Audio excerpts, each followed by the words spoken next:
Welcome to Season 2 of the Bronze Brigands, where our content creators shape the story. Top-tier production quality and riveting roleplay await, so subscribe now to become part of the legend. Previously on the Bronze Brigands.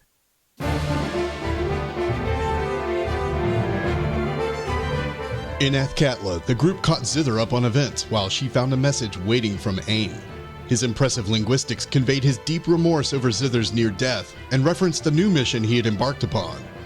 Zither then asked Wilson to join her in the stables. It was her turn to grill him over his past as a spy for G.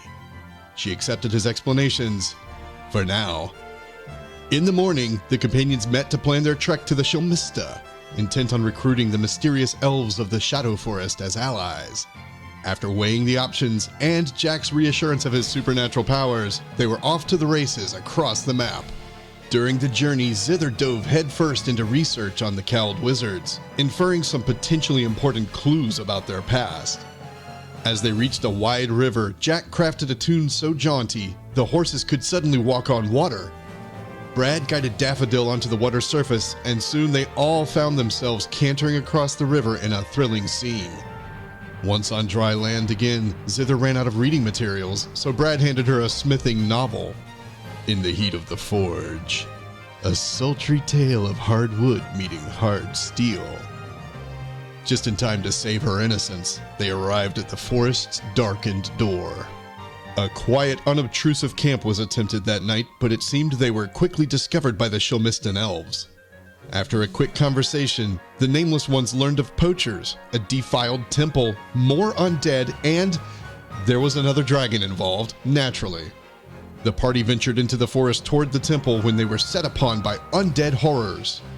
All was steady enough until a shadow filtered across Jack's form, stealing his strength away, and then Wilson as well. Zither tried to help, but her divine energy was only able to return Jack's ability.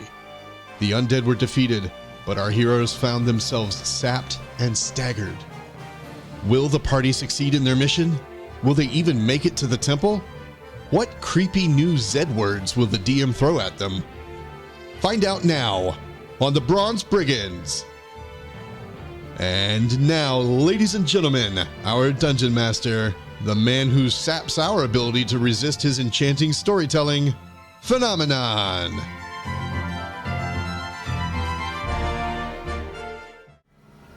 We're basically surrounding Zither as she prays. Planted and prayed, yep. Prager. Sigh. Pragers. Supposed to be praying poggers. So, who is still strength damaged right now? I am. Okay.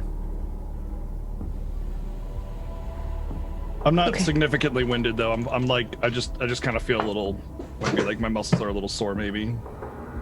It's definitely debilitating, but it's not like I'm negative strength or anything.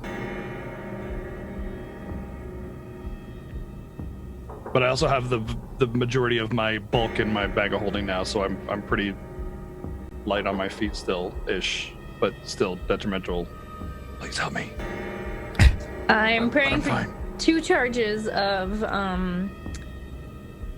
restoration, so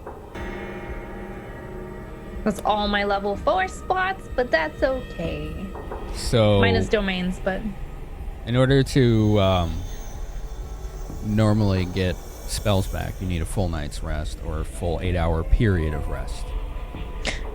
I thought it was whenever I pray at the day after. If I haven't prayed today yet, because it's 1 hour of praying for clerics, right? So I thought if I hadn't prayed that day to refill, I could just pray now. That was why she's like, no, I'm praying. And she refused to listen to Brad, who was like, let's get to safety. She's like, no. If you didn't change anything about your spells, all right, I'll go with that.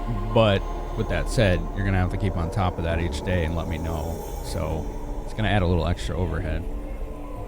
But that's usually what it's part of my resting, as I pray. But yes, that works.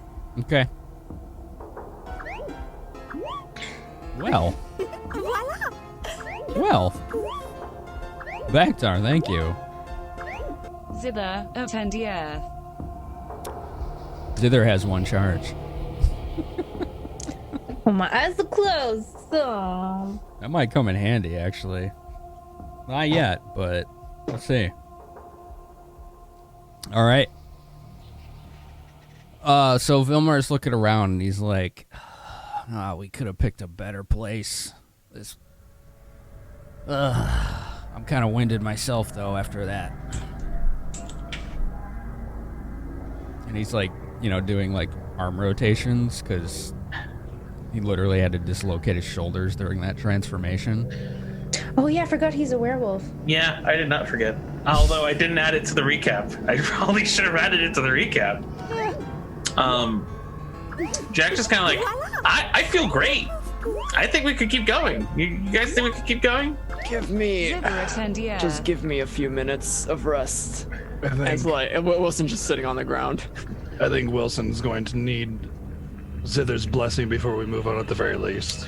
Oh, okay. I see what you're saying. He seems to be very weak. Would a jaunty tune help?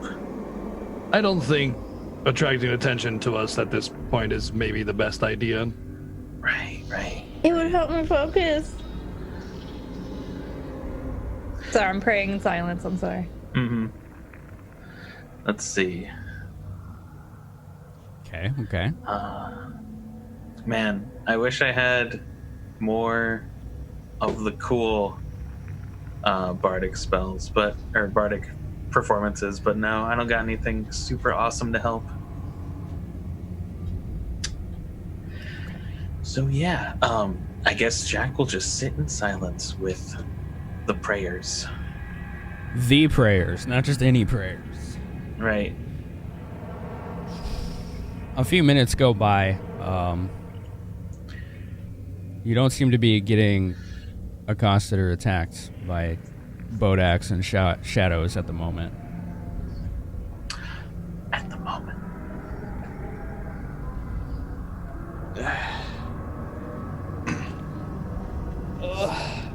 He's like, I don't feel safe here. Well, we're not going to find anywhere else safer. We're just going to have to hope nothing comes looking for us. And if it does, we kill it. We don't have another choice. Aside from retreating, which is not an option. Right. We have a job to do, unfortunately. Putting our lives on the line. That's another day in the Bronze Brigands. If you don't like it, you know where the door is. Factually, there are no doors. It's a forest. I don't have a choice. wow. Brad BGG. Damn. Oh shit. All right, Brad has one charge now. I have a charge. Mm-hmm. Oh buddy. shit. I will consider that. Oh yeah, I guess Viseral's right. I could just start playing my lyre of building. And just make us a tiny house. That'll have a door.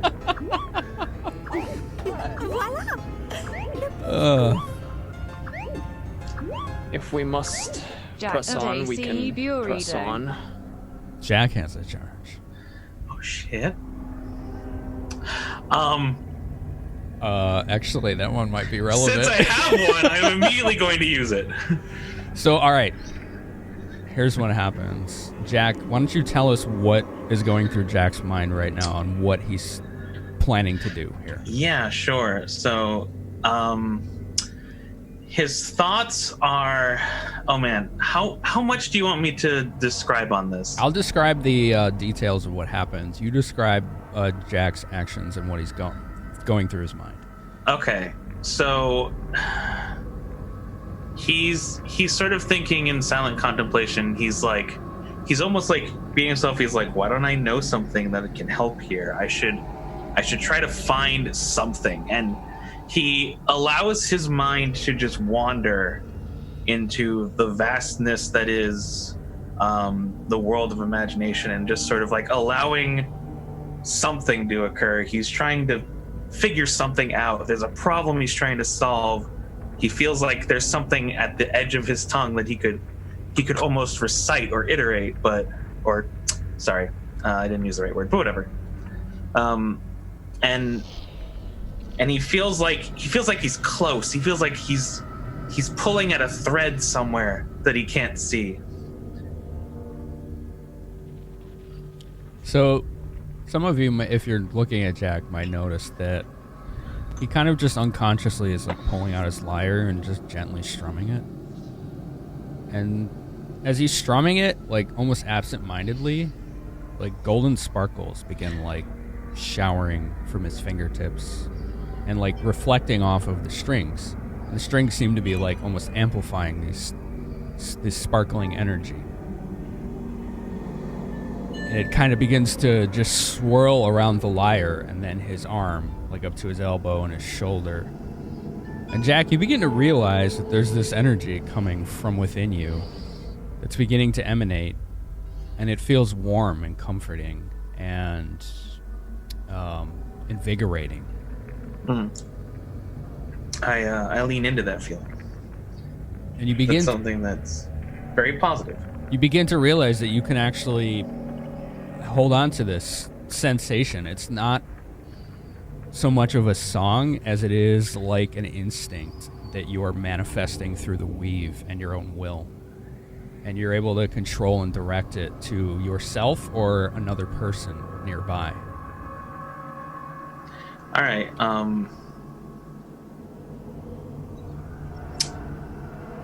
Hold on. Well, first off, I didn't pull out my dice, so that was my fault. Evens, I'm gonna pick Brad. Odds, I'm gonna pick Wilson. Granted, here's why I'm even making a coin toss. Wilson's clearly the more damaged, but also Jack knows him the less, so it's kind of like, and so it's like a coin flip in his head. What'd I say? Evens was Brad? I actually don't know. I'm pretty sure I said Evens was Brad. Okay. So he's going to sort of direct that at Brad because he feels like he could help him out. So, what happens is Jack's eyes begin to glow yellow, and then golden. Wilson, Solomon. And the air around him begins to waver, and this energy that's emanating from his fingertips and his lyre and his arm slowly and gently begins to wash over you, Brad. What the hell? Roll 2d4. Jack. 2d4, all right. I still don't have my dice set up. I'm sorry. That was okay. I was doing it right in the middle of you talking. I was like, okay. 2d4. Bloop. Oh, okay. All right. Total 5. 5. So, Brad, you begin to feel the strength returning to your muscles and the soreness washing away, and you will heal 5 strength damage from this energy suffusing from Jack. What is going on? Maybe music isn't so bad after all. I don't know what you did, Jack, but my strength is renewed. Thanks to music. I guess. Must be that mage nonsense you got going on with you, but I'll be a little less picky about the music you play. Thank you. Whatever that was. None of you have ever seen this before. Honestly, I'm just surprised as you are. I wouldn't happen to have a little pick-me-up. I don't know what I did enough to make it happen again. Jack's just like trying to play with his lyre, like the song was like this? It's literally Tenacious the greatest song in the world. Right. Couldn't remember it. He can make a tribute remember the song. Right, make a tribute song. Yeah. Couldn't remember the greatest song in the world. So about 30 minutes has gone by. Zither is still praying. Vilmar is basically kind of just closely patrolling around her, just keeping an eye on everything as best he can. He gives Jack and Brad like confused glances a couple times because what he just witnessed is something he very visually does not recognize. Like, he's not trying to hide that he's very confused in his expression at what he just saw. Similar, but just kind of accepting it because I felt the renewed vigor, and I'm just like, I'll take it. World is full of mysteries. We just witnessed one. Why didn't I should have written it down. Why didn't I write it down? Oh, Gotta remember the greatest song. Oh no, don't die. So even trying to remember the greatest song in the world, and you cough and just spit, and that's it. That's your punishment for trying to remember the greatest song in the world. You gotta believe it. Sorry. That's your fault. That's your fault. But it's a good song. Yeah. So Zither, you begin to feel that inner zen, that peace of mind that you usually grasp onto close to the end of your prayers, and the will of the power you want to manifest begins to come to realization as you realize you have these capabilities within you to be able to heal your party members of their wrecked bodies from this dark magic, this evil negative energy that infused in them, and you think you're ready to carry on with whatever you need to do.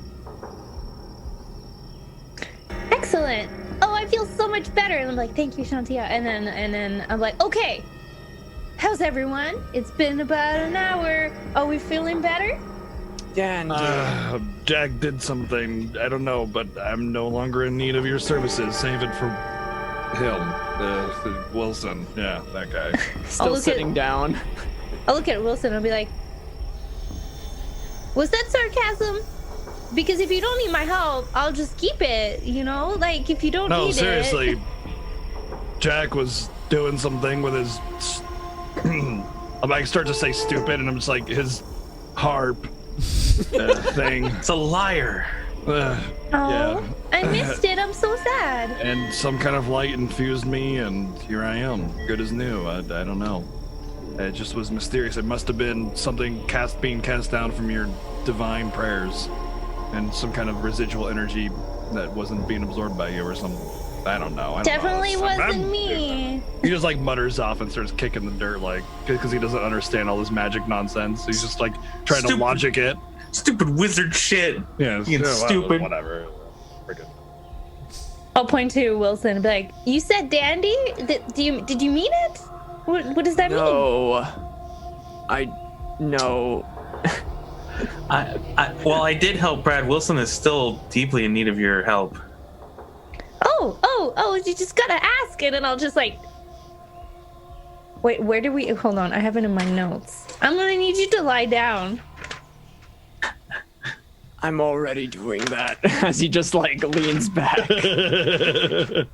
We already there. He can barely carry his own like bag right now. He's just sitting on the ground. The poor man has 2 strength right now. I'm so sad. I don't know. What are you looking for? I'm looking for whatever. Max had once said that if you do lay on hand on the, was it on the head? It's more face. effective. It was the face. Okay, so apply directly to the forehead. Yeah. If Wilson's lying down, and I'm gonna cast restoration on his forehead. Okay, so because it's more effective in my mind. Right. Let's do this real quick. Restoration. Because I personally like to do this for spells that require specific components. But first, Zither pulls out a vial, like a little flask. She pops a little cork and empties some of the dust that's in this flask into her hand. It's very shiny, very white, almost crystalline. And then she holds it like this in her hand and begins to basically sprinkle it on Wilson's head, like right up here. Just like sprinkle it all over his head. And then she puts both of her hands on his forehead, and the dust in her hands begin to glow brilliant white.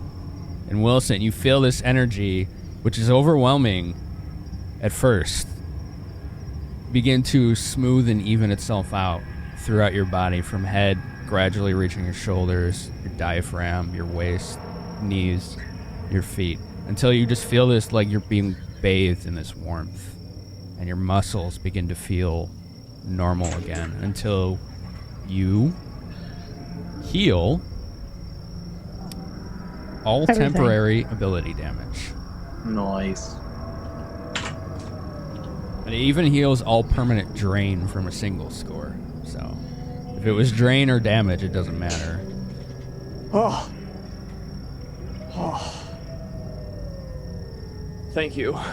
You're welcome. And she'll just get up and and then she'll extend a hand to help him. That's perfectly all right. I can get up myself. Fine. It's not like I helped you or anything. So, all right, just out of character real quick. If you guys are in, like, downtime moments like this, and you're going to use a spell, and you can quickly describe if it has a special component like that, I'll give bonus experience. Okay. Nice. Brad's version of that is, like, the stunting he does, like, combat maneuvers and things, so it's not just specific to spellcasters. I'm not singling anyone out. Got it. I've done quite a bit of thinking, and Wilson's gonna like sit down. I didn't want to disturb you while you were praying, Zither, and then he's gonna take out 3 flasks, just put them on the ground. Could you fill each of these with blessed water? Couldn't you have asked me this before I prayed? I was a bit winded. Oh, Fair speaking enough. of, here's your stuff back, and I start pulling out his stuff in the bag and handing it back to him. Much I have any obliged. blessed water? I wouldn't carry it. I can create the water for you, but I cannot bless it until, well, not today.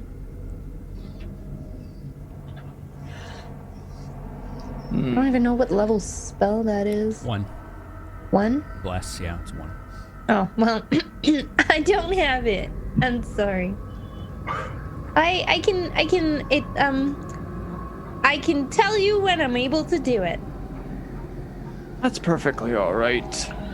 And then just gonna take the empty flasks back. Gonna stand up. Now, are we all ready? Ready to go.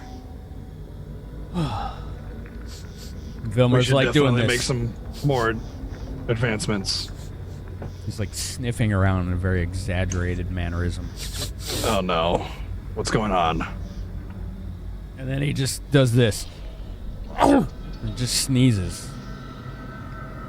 Oh, He's like, something's around here. Tickles. He's What are like you... itching his nose. Like, it's not dead. It's not rotten. I don't know what it is. It tickles. never a dull in the moment. Well, we should get out of here anyway. Let's keep going west. Or I guess we're technically going north, aren't we? Or south? So we were going east, but Or sure. east? Yeah. I don't know. We're Came technically from going the east.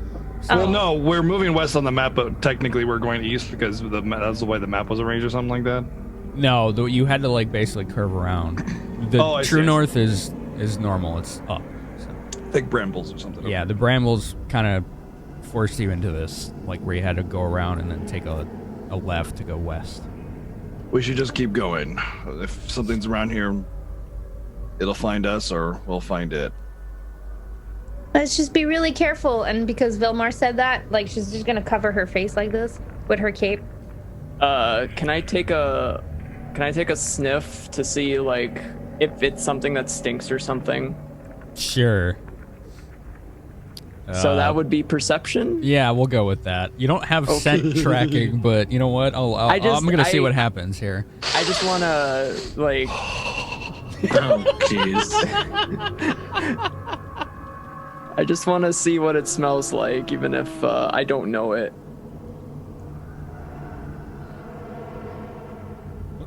Ooh, first natural one of the night, 13. Oh God. Nice. Oh boy. It smells like the dead things you just fought. That's all you can smell right now. Like, I mean, there's a corpse not 30 feet away from you guys of an undead, so it's like a double dead thing. That's what Wilson smells right now. Just rot. Sure do love that double dead. Could be more. I say we get a move on. All right. We were gonna. I guess we'll start advancing then. I guess we can start moving our characters a little bit. Yeah. What are we looking for? Some kind temple. of temple or something. Yeah. All right. Totally did not remember that. Can I get a perception checks? It was in the recap. Or maybe Zilla just doesn't remember. Right. Okay. Yeah, no, it wasn't the recap, but can I use one of my charts since it's temple of possibly evil things and it matters a lot? Yeah. What are you gonna? What? All right. So what's going through Zither's mind? Let's do it just like we did with Jack. So I asked what we were looking for, and he's like, temple. I'm like, oh, that's right, evil temple. And then I'm like, legit looking at, if you were playing a video game, you would be looking square by square on everything around me. And I'm like, oh, maybe it's magic. Maybe I can see it. And like, I'm just gonna, at the same time, to detect magic while I look at all the details. I'm like, I'm looking for a temple. Anything that looks religious, stone sticking out, that looks out of place. I see it. So Maybe. Zither puts her hands to her temples like this, and she's like scanning around, and she doesn't realize that she closes her eyes. Let's see. Everyone can make a, since we'll just disregard before, but make a perception check except Zither. All right. It's just awesome. Wow. Second natural one of the night, 13. What? Dude, buy some dice. That's Buy okay. some fucking dice. I made up for it with a natural 20, so you're welcome. Oh, I'm right in the Nice. middle. I got a 10. Wow, you guys. 34. I think mine's gonna be a 24. Well, -4 if it's audio. Are you Yeah. literally like doing this right now, BGG, while you're just casually walking through here with your lenses? Well, I mean, okay, so let me put it this way. I know that the lenses help me see things, right? So intermittently, if I need to scan the area, I'll put them on. You know, I'll put them on. I'll look around. I'll check our surroundings. You know, I kind of as we're adventuring, I always keep them at hand, if that makes sense. So if you have me make a perception check, I'm probably going to add that in. But if you think that it's a situation that I wouldn't have them in my hand normally, you can go ahead and just take that 4 off for visual. That's kind of like how Brad handles it. He's like, he knows they help him see better and notice things a little bit more easily. So if, especially in a situation like this where danger's around every corner, he's kind of, he'll put them on, glance up in the trees, look around, check our flanks, put them back down, look around, keep going, kind of stuff, Okay. If you think it's not applicable, then by all means, take the 4 off. As you take a glance back, there's this blinding glow coming from right between Zither's eyes and a little bit higher. Oh. That's kind of overwhelming the lens. What is with everybody today? This forest is crazy. And it just opens up into this like magical eye on her forehead. And Zither, you begin to see almost like everything within a small radius around you at the same time. And it's really disorienting. So I need a will save real quick. Will is +10. Anything other than a 1. That's all we need. 25. At first, you're like just a little dizzy, but you center yourself. And you're not really sure what's happening, but you can see everything around you. And behind you, in the bushes, your own vision just begins to like zoom in and like almost like dodge the leaves in the bushes. And you see a little tiny creature with like butterfly wings just floating in there, staring at you. Behind me? Behind you. And the effect is gone. Wait, I'm like, butterfly? It looks like a person, like a tiny person, wearing like a loincloth,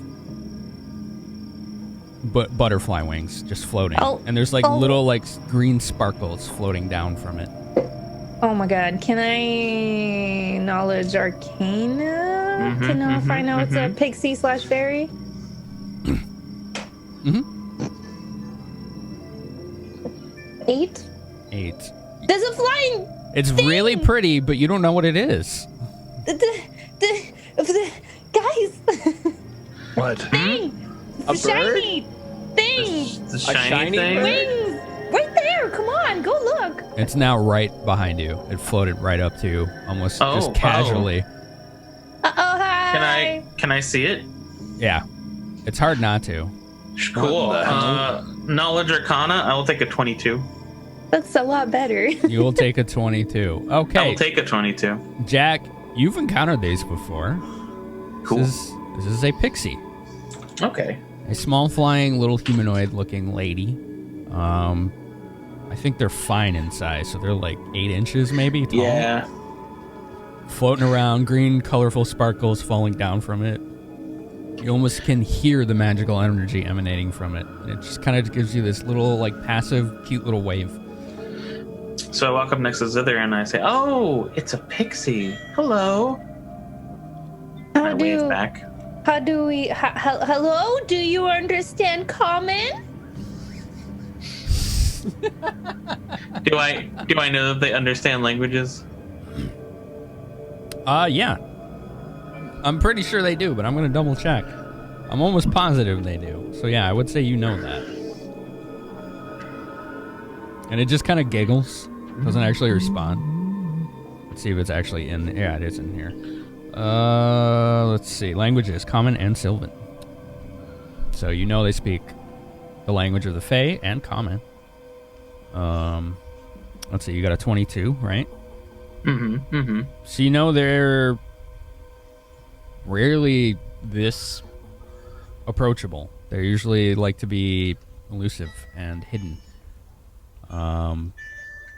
Let's see. And they're somewhat notorious pranksters. Okay. So I turn to Zither and just say, she can speak Common. She'll just communicate with us if she so desires. And it's Were just you like, following us? yep. What are you and what are you doing here? I should ask you that, you big dumb idiot. Excuse me? I mean, I think we all heard her, but, you know. She floats over to Brad and then gets like uncomfortably close to your face. When was the last time you had a bath? When was the last time you weren't a complete nuisance to those around you? About 5 seconds ago. Sounds about right.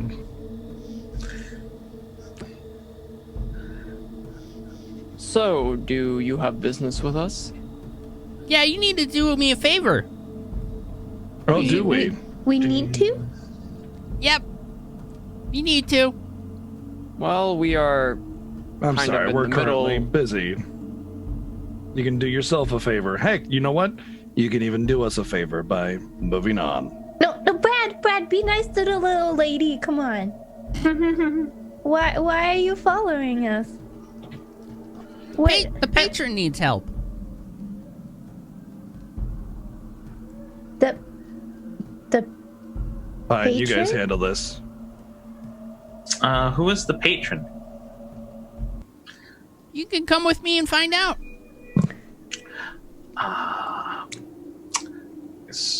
That sounds like a trap. And before you can say anything else, it floats off in this general direction. Out of character. Is this? Did we just get side quested? Like, I'm like, we're like 100 feet away from the main quest, and then we're going this way instead. Well, okay, no, we should probably at least investigate long enough to to know what the situation is. Do I happen to have any? I mean, I probably don't, but do I happen to have any offhand knowledge on fey creatures? And is there anything that I can roll? If you don't have knowledge arcana, you can do a general intelligence check, but that's gonna give you some basics only. Yeah. That's kind of what I'm hoping for. I sort of turn to the party and just like 21 actually. And pixies do have are fey in nature, but they also are sometimes tricksters. So we should maybe approach this carefully. That's not Well, I wonder what her patron wants. What if it leads to the temple? What if it's the temple? Oh no. It could also be help, or we help it, it helps us, or... I'm a bit concerned. Mm-hmm. What does my 21 yield? Okay. They're supernatural, magical creatures. Usually connected to nature in some way. And they're very fickle and flighty, and you've heard a lot of fairy tales that usually revolve around them and the way they like to either trick people, or if you get on their good side, help them in very unexpected ways. I think I've encountered some of these things before, or maybe read about them in a book or something, but all I can say is that if we don't go with it, we'll probably regret it, just because they like to mess with people. And if we help them, they're not bad things, they're just annoying. I mean, it wouldn't help to have fairies, pixies on our side. Here's what concerns me. This forest...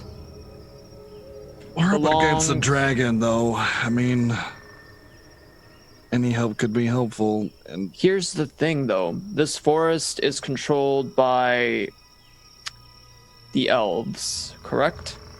no, not necessarily. They reside in it, but they're just part of the nature, and so are these Part of the fairies. They're just part of the environment here. The thing here's my thought. Fairies, they're connected to nature. They're very much a part of this forest. This forest has obviously been corrupted, and there are some dark things here. That mission for that fairy might very well coincide with our own. They want their forest back. And if we let them know that we're here to take it back for them, we might actually gain additional allies. I think we should stop talking and we should follow it, honestly. Because if we don't, we're going to regret it, I think. I start heading off in the direction of the ferry. Jack is just kind of like muttering to himself, like, I just said that, and then he says it again like it's not my idea. Like, what the fuck? And Vilmar just kind of elbows you. He's like, I heard you, brother. You'll thank me later. You'll thank me later. Well, it's the only lead we have, and I'll just follow as well. Can't believe it's just so fucking arrogant. Can't deal with this guy. Jack, 100 experience.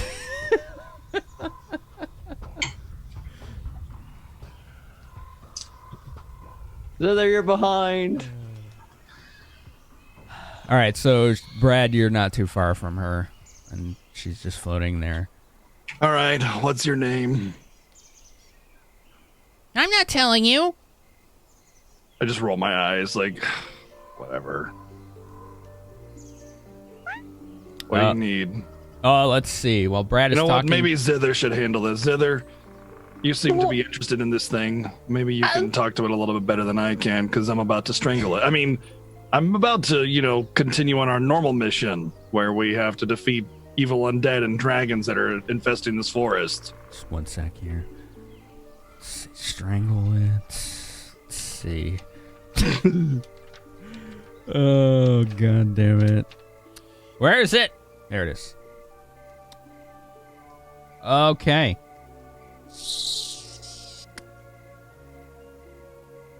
The sparkles, instead of falling from it, just kind of shoot towards your face, Brad. Make a will save. All right. I got +1, so I'm pretty confident. Okay. Oh, is that? I also rolled a 1, so 2. Oh. Suddenly, Oh, no. the pixie looks like it's 30 feet tall and just floating over you and looming over you with this I just smirk. kind of like lean my head back and just like, okay. And I Vilmar apologize walks for my up friend. and just kind of grabs you by the elbow, Brad, and just kind of tries to gently pull you away. Okay. He's like, come on, buddy, we're going to go over here. Okay. I apologize Sure, for my yeah, friend.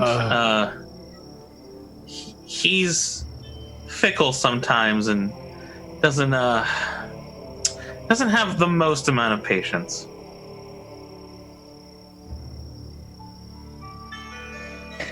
Zither's gonna lean in to Jack and be like, so how do we talk to them? The greetings! Greetings! The same way you talk to anyone. But they're so tiny. Yeah, but it's a person. I don't know. Okay. After you. No, all right. And she's like, I like him. He's the sparkliest one. And she's pointing at Jack. I do like being sparkly.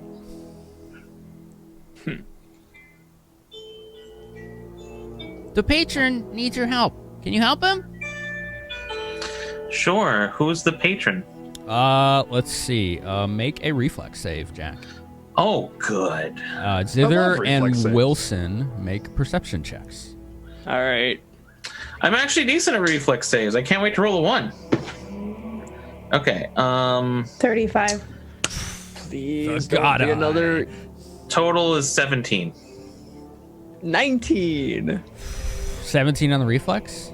17 on reflex. That's right. That's pretty good. Zither, you see the tree that Jack is standing next to. One of the big branches suddenly like moves down and slowly reaches out and is like moving towards him. And like the twigs, like the smaller branches on it kind of open up to look like the shape of a hand. And Jack, you notice this is the last second and you kind of take a step back and it just kind of slowly goes, like closes its hand. And you I just yelled. hear, oh, hello, forgive my impertinence. And the tree itself, and hold on, how do I do GM layer? There we go. Okay. Do you see it now? Yeah. And you just hear the loud creaking of wood and like leaves, brushing against each other as it kind of steps out of this tree itself. And it looks like a living, moving tree. It's almost standing on top of you at this point, Jack, but it's taking care not to touch you after your reaction. Okay. Could I make a knowledge nature check on what it is? Sure. Because it's a tree. So It looks like one. Impertinence forgiven, I guess.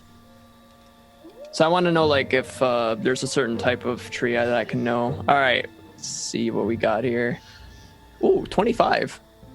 Nice. 25.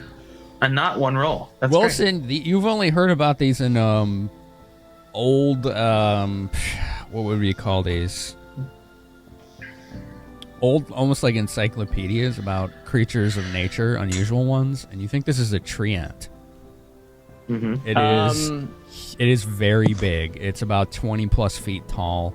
It takes up a lot of space, and it's very slow and deliberate in its movement and speech.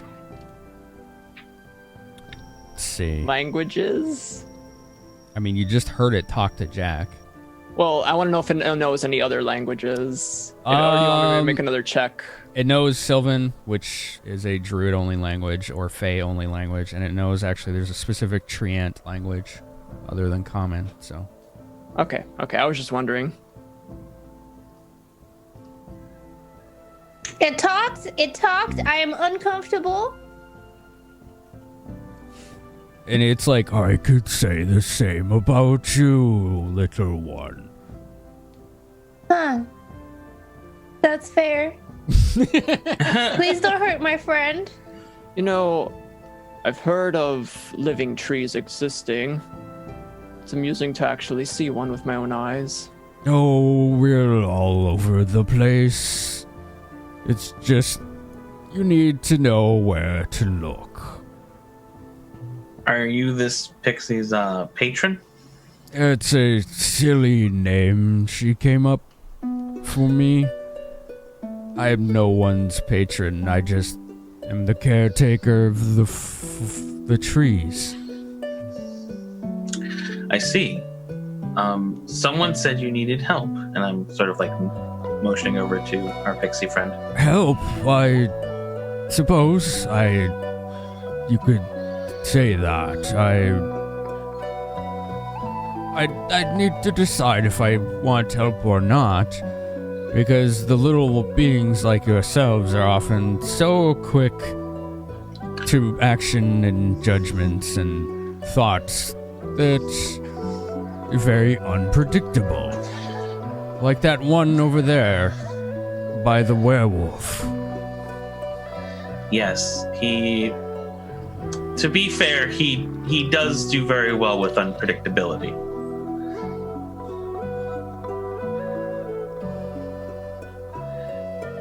That Now. reminds me of a story. Oh no. I appreciate stories of any length or topic. I really we need to we're currently on a mission, and if we're to help, I don't want us to, how should I put this? Delay. Right. We I don't know if we can delay for too long. Our time is limited. Oh, a mission. As I'm sure you're aware. Yes. Like a task, or maybe a quest, or a missive, or Yes. or a journey, or perhaps even an adventure. Yes. Yes. Are there other words to describe it, aren't there? All of the above. Yes. Oh, that sounds like a grand task, then. If it's everything and all of it together at once. Yes, indeed. Yes, it is. Well, perhaps you could tell me about it. Oh no. And then Jack sort of just like not slowly, but not trying to go too fast as he explains the current situation. Talks about receiving word from about the elves needing help, a little bit about our journey here, interacting with the elves of the Shilmista, and then fighting some undead. And that's when we found your pixie friend, and now here we are. Yes, there are rather nasty little things roaming around here as of late, and they've been disruptive to my friends and even some of the trees. And well, what do you mean to do then? Well, the first order of business would be to help to clear out the undead, but to do that long term, we need to find the one who's commanding them, and we've also heard that they might be supported by a dragon of some sort. Oh, that overgrown, scaly lizard thing. Yes. Mm-hmm. Yeah, he seems to be at the center of all the disruptions. Remind me again, Finn, he was green, right? That's the description we got? Mm. All right. Got it. Yes, we had heard that it's a green dragon, and they tend to be not very nice, especially not towards nature and the natural order. Oh, well, I suppose I could point you in the right direction, but perhaps you could assist me first. Very well. You see, What do you need assistance with? I seem to have lost my marbles. Perhaps you could find them. just so we're clear, you mean literal marbles, correct? Are there other kinds? Nope.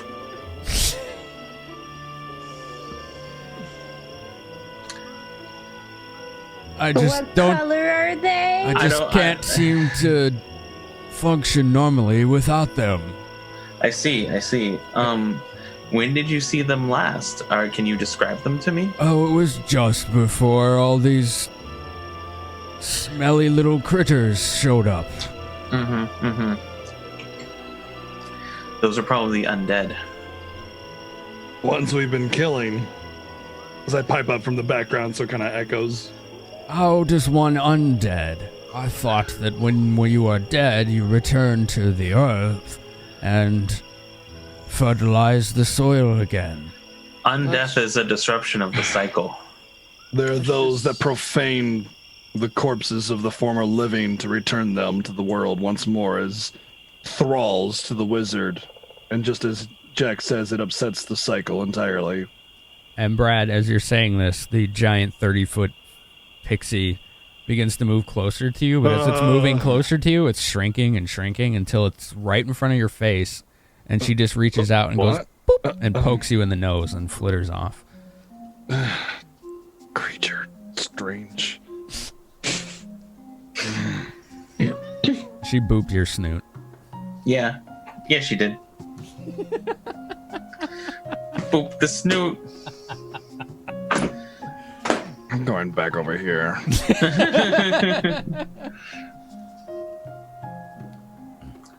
Oh, okay. Well, I used to keep them in a small little pouch that my little floaty friend over there made for me. Oh. And I'm turning to the floaty friend and going, can you describe the pouch to me? Should I look for anything special? I found it off a dead guy. I mean, you find a lot of things off dead guys, but... No, I don't. Well, I mean in general. Who's General? Right, I apologize. Turn of phrase seems to not work here. And it's just, she's just flying circles around your head right now, constantly, like almost like tidally locked, where she's constantly staring at you. Do you find things often? Don't you? Oh boy. All the time. Are there any details about it besides that it's a sack? It's brown and fuzzy, and it has a fuzzy, like a stringy, but except it's like a hard stringy. A drawstring, maybe made of leather. I think so, maybe. Oh, all right. It's kind of like this, and she like flitters her little loincloth, and it's just like flapping around kind of awkwardly, but... Okay, I see. So something perhaps made of leather or hide. Got it. Sure. All right. I turn back to the party, and I'm just kind of like, we could go find our friend's marbles, and then maybe we'll have an easier time. Are we supposed to find a pouch in this big giant forest? That's a great question. Well, I usually like to take naps near the glowing mushroom patches. Maybe right, you could search for them there. There is a cozy little corner, I tell you, nestled in between some of my finest tree friends. I'm going to show chat where it is, but don't look, players, okay? I'm just looking what we can see. All right. Oh my god, I can't believe it's there. Wow. Very funny. Surprising. Very funny. I mean, there's a lot of glowing mushrooms around here. There are a lot of glowing mushrooms. I don't suppose it's, and I'm looking at the one that's literally right next to us, in here somewhere perhaps. Zither, maybe you can look at it? Sure. The god eye. Right. 24. Oh, that's a low roll for you. Yeah, I rolled a 6. You give a pretty close inspection of the ground, but a quick one, because you're a little unnerved by how close this massive talking tree is. You don't see anything like described near this tree. All right. I don't think so. Sorry. All right. Well, I think it would make sense for us to go and find it. What do you all think? It's the only. We could be searching for hours if we don't know a general area. Listen, we can Hi, just Belle. work our way towards where we need to go and search some glowing mushrooms on the way. If we find it, we find it, right? Right. I think that might be for the best. It's the only lead we have. Might as well. All right. Well, all right. I think that makes sense. And Jack is sort of like peering around the different areas of the forest that's nearby. It's like, well, there's more glowing mushrooms to the northeast. We can go up there and then hook around, start heading westward, and then we're back on the path, and maybe we'll find more glowing mushrooms that way. Where was this? Do you know the direction of this corner that you spoke of? I'm looking back at the tree. Oh, well, we're pretty isolated in this little grove. You see all the overgrowth is kind of nestled it in a little miniature enclosed grove valley almost. Clearing. What other words could I think of? Overgrowth, that's one. I think I said that already. But, well, I don't think it's in the temple to the west. I haven't gone in there. It's not a happy place for me, but yeah, just look in mushroom patches in between trees. Maybe you'll find it. Very well. That's everywhere. Right. It's everywhere. Yes, that's correct. Well, we'll be on our way to go check around. Hopefully, we'll return soon. Take your time. I'll be up for the next 20-some days or so. That's usually how long I stay up. Yeah. Right. That's how admirable of you. Uh-huh. It's important to take one's time in these days. So much confusion and activity about. Oh, I agree 100%. You are right. Roll bluff. Gosh. Oh, gosh. I don't think it's going to care or even recognize it. But do it anyway. No. 15. 15. Hey, that's not bad. 15's pretty good, yeah. He's like, do you really? And he kind of like crouches and leans, like looms over you. Well, I mean, I think there's something that can be learned from patience and taking your time to think things over, you know. Oh, Especially before one speaks. that's better. Throwing him a glance. Yeah. Yeah. Oh, I agree, Jack. Yeah. Yes. Absolutely. Oh my god. Uh-huh. Don't forget to come back with a thesaurus. All right, with that, we're going to take our first break of the night. Whoa, no way. That was fast. Yeah, I got to pee. So, you know. All right, fine. I don't want to just sit here doing the pee dance in my chair. We'll take a quick break.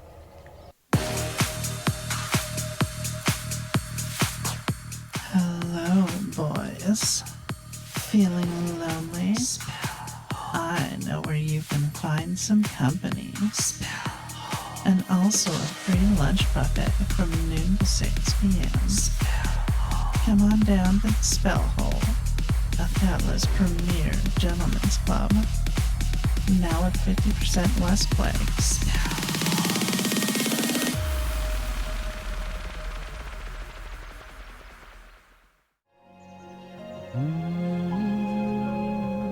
I mean, The patron, this treant, wants the group to find his marbles. He's lost his marbles.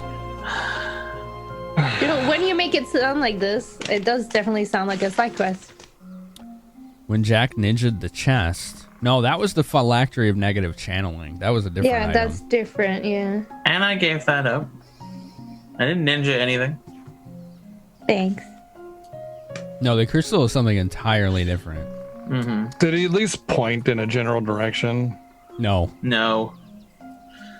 You're going to have to rely on your own eyes and ears for this one. And it's kind of Or like, other means. As there, if anybody's, just like after the tree is telling us to find stuff, if anybody looks my way, I just kind of shrug like, whatever. So we're looking for a brown pouch in a brown forest. Oh, it's still mostly green and blue and some purple, and there's the turquoise and But you said they were in a brown pouch. and aqua. So there's not a lot of actual brown in here. Looks at the ground. You're literally standing on bioluminescent green and blue mushroom patch right now. So yeah.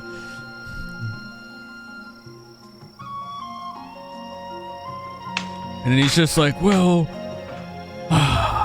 He did say he was around a bunch of other trees, right? the little ones are always so hasty. If you help find the marbles, maybe I'll help you find a way to get inside that ugly stone building to the west. I think it's worth looking around the forest as long as we don't encounter any more of those shadows. I think they're gone for now. I think we should start in the west, guys. Well, we should check the north and the northeast first. I think so too. He said it was around some trees or something. He was hanging out with some trees, so. There's trees everywhere. Well, I mean, but trees next to mushrooms. There's mushrooms everywhere. Yes, there are mushrooms and trees everywhere. However, Well, it's not around this patch. Let's just go to the next one. Come on, we don't have a lot of time. We should really get going. yes. Fine. Wait. Excuse me. Yes? Do you have a name? That's a good one, yeah. That's a good idea. We don't ask for names around here. No, you Not don't. polite or something. We just stand in large halls and wait for people to tell us what to do. Yeah. I didn't actually think of one, so let's think of one. Let's see.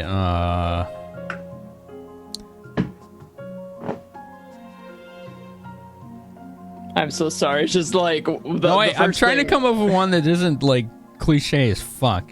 Oaky, sprucey, birchy.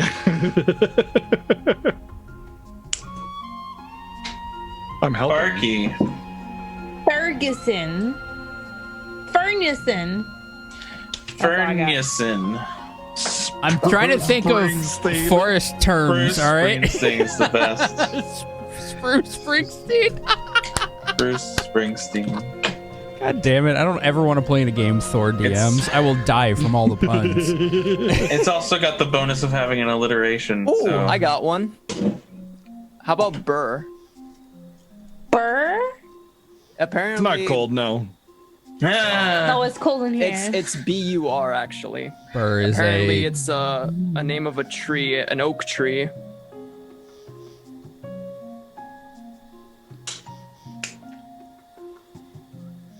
Sorry. maple strong stem. If you must know, most That's people. not cliche at all. Bless you. Wow. Well, I was trying not to be like Treebeard or Oakheart or something like that, so.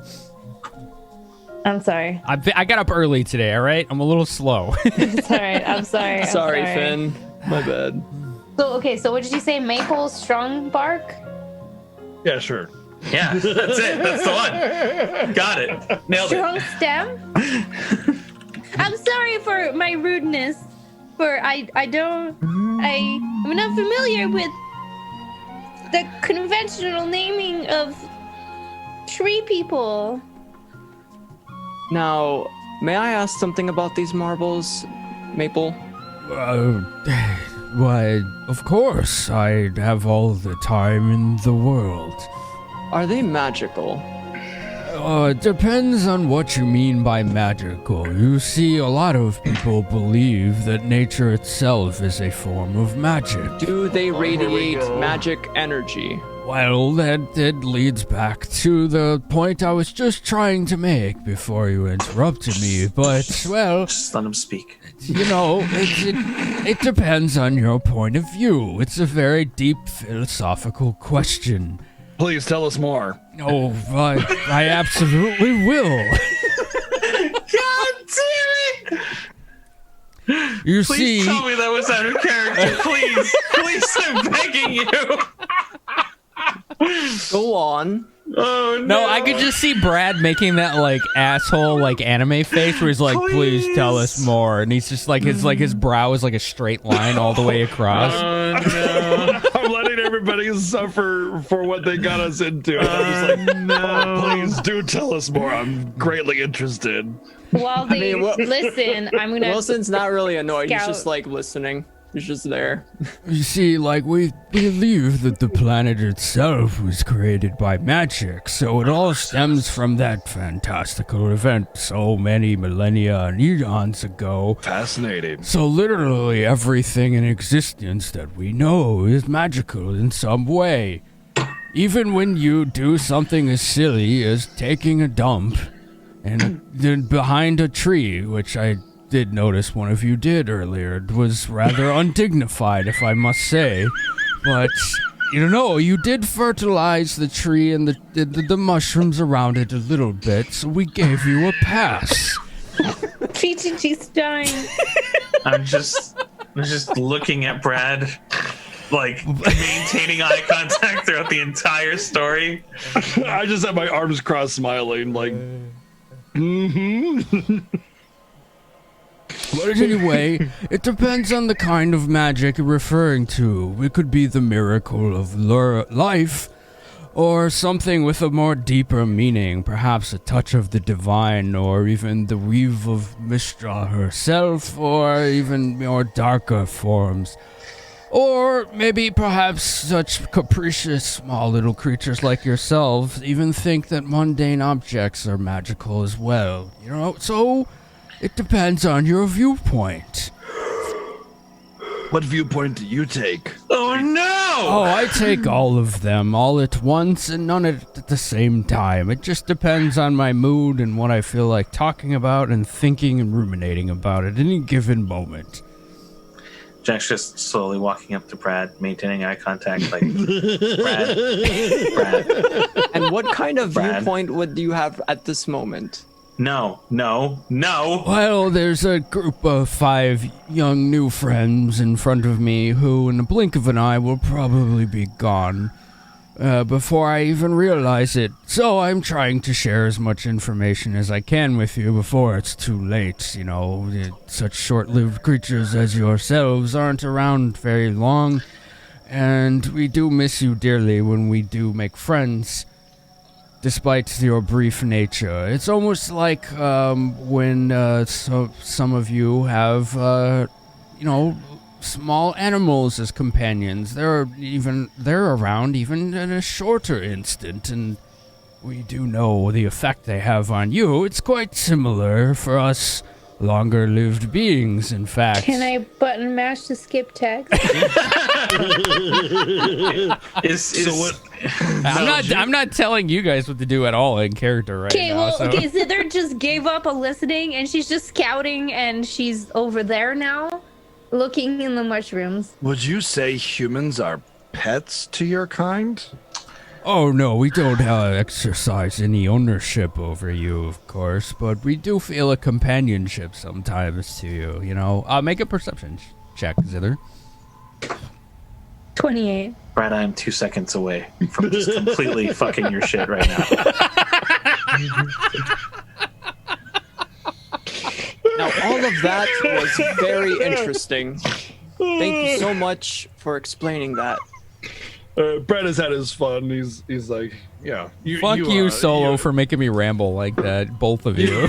You clearly have an extensive knowledge on the subject, but unfortunately, we do need to go find your marbles if you ever want them back. Oh, they're we'll out be off there for now. somewhere. I've all the time in the world. Oh, At that right. point, you can tell us all about your marbles and what makes them so special to you when we get back with them. How's that sound? Roll bluff. I'm bluffing. You're not I want this to happen. All right, I'm gonna roll sense motive. Let's see. He got a 15. So what's he getting out of you right now?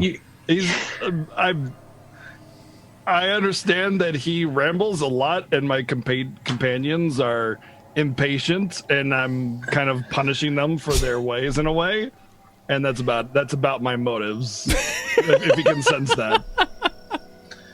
He senses an ulterior motive, but one that still welcomes discourse. So he's like, "Oh, well, if you insist, perhaps you could stay with me, and the rest of the hasty individuals can run off into the stone dungeons."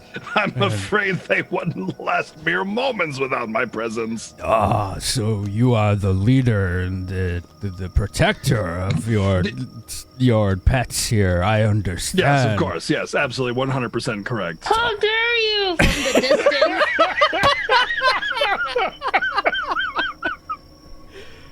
I You shoot are a wise glance at beyond Brad. your ken, my friend.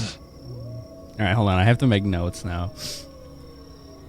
Egged on the dumb treants for Brad. Wilson, egged on the dumb treant. Okay, good. 28.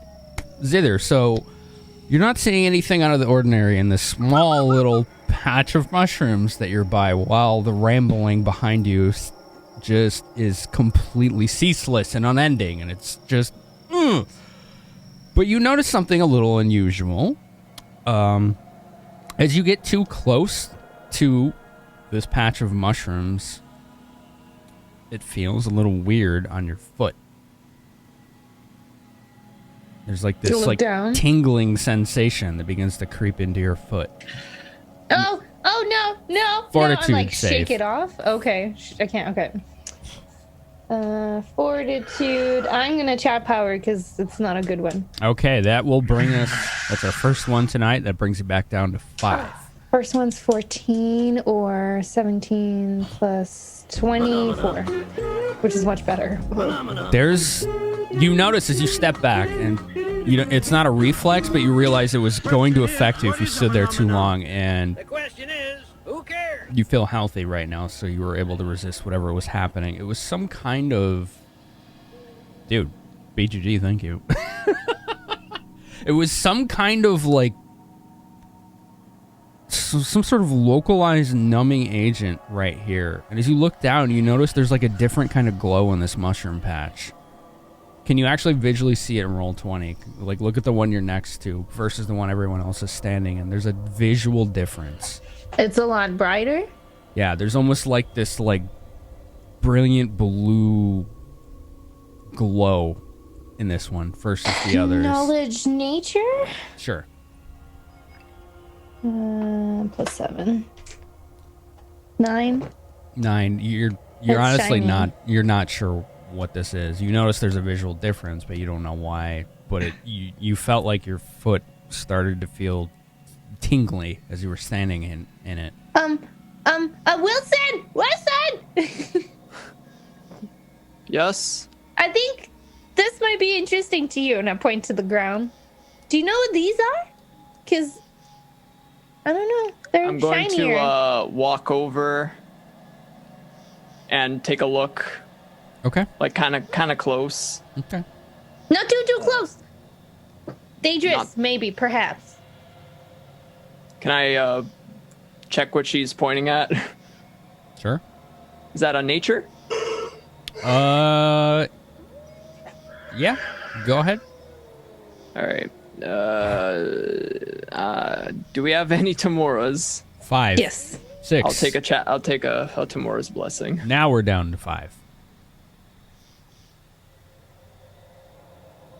If I see a 1 Third natural one of the night, but knew it. thank God we took the blessing. I'm telling you, man, you got to get some dice. I don't trust roll 20. That's much better. Natural 20, 32. Okay. These are different from the ones you were just standing in. They look the same, but they're far more dangerous. You can actually utilize some of these mushrooms, if handled properly, as a paralyzing agent. They often have a more concentrated, brighter glow to them. So you can visually notice the difference, but you still have to be careful, because if you stand in it too long or you're susceptible to that kind of thing, your feet and your legs and more can begin to grow numb. So mechanically, they can be used as an expensive alchemical ingredient, but most primarily for, in roleplay reasons, for a paralyzing agent, for poisons, alchemy, extracts, potions, things like that. Ooh. You might want to be careful from those. Those mushrooms are a little bit deadly. Spicy. Not exactly deadly, they're just very inconvenient. You get close to them and they can paralyze you. Oh, that explains the weird feeling. Things probably just got dark for you, BGG, a little bit. Well, the marbles are not here. I think the potion fell off. Yeah. Yeah, I just took it off. We should move. We should move out. I pull up my globe. Oh, Drift really? Club? We should move out now. We haven't used that in a while. Zither, Hope I saved Yeah? that. how well can you see? Everything. I have an idea. Now, I wasn't exactly sure. I wasn't exactly sure if the marbles the Maple was talking about is magical or whatnot, but if they are, we might be in luck on how to find them. And Wilson's gonna take out the spectacles. I once ran an experiment with Brad. Uh-huh. And you can see magical items with these spectacles, especially through objects. That's really cool. Unfortunately, everything else will be incredibly blurry, but we can get, if you're able to see where this magical item is, assuming the marbles are magical, we might be able to pinpoint their location. BGG, the globe is behind you. You can control it. Don't explore the map with it. It follows you. That's it. Yeah, I gotcha. So That's really cool. So I'm gonna try? I'm gonna give the spectacles over to Zither. See if you can find anything that looks remotely magical. Okay. And I guess it's one, so I'll put it on and look everywhere and really focus. So everything except through that lens is blurry. And you're using the lens to look for magical items, I'm assuming, right? I think so. Okay. I'm looking for anything looking through it, anything that will stand out to me. You gave her the lens you got from Mother, right, Wilson? Yeah. All right. The spectacles.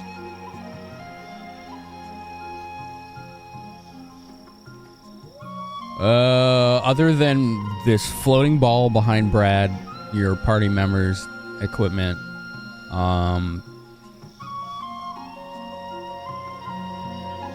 you're not seeing anything magical within a nearby vicinity, so... I don't think it works. I don't see anything out of the ordinary. I'm looking for...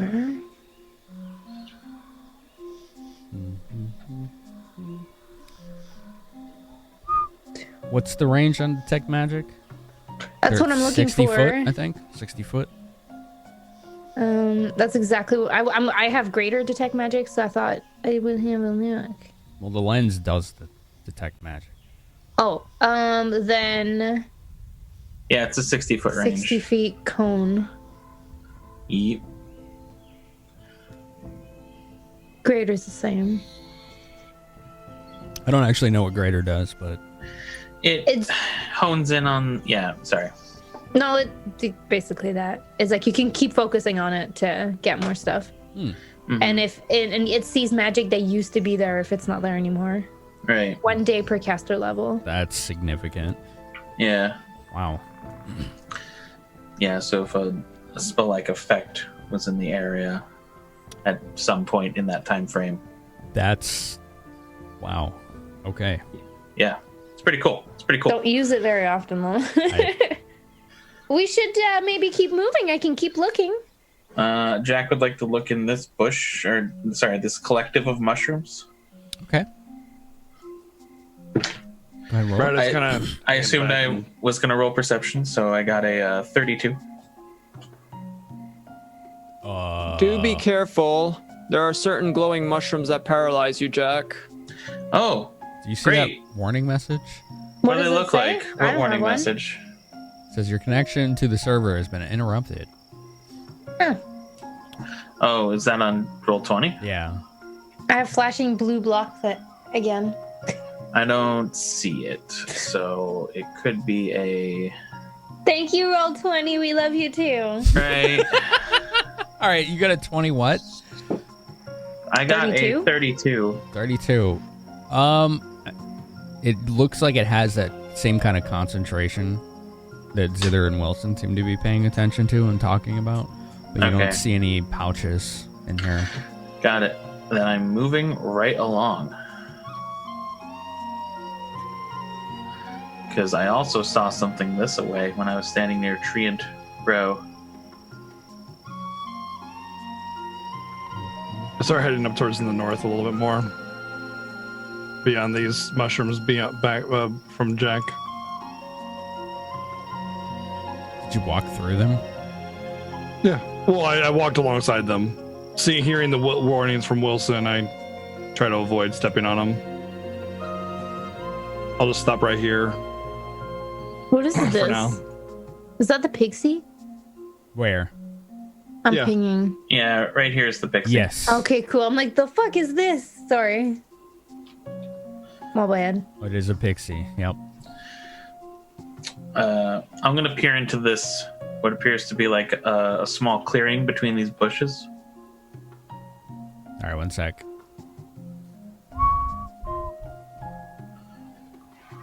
Do. All right. All right, so I'm just peering in here. What do I see? It seems like you just kind of like squeeze between some of these brambles and bushes and ferns, and you just see like a huge, like circular patch of these glowing bioluminescent mushrooms. Oh. Are these the ones that are the high concentration paralytic fun times? No. So Okay.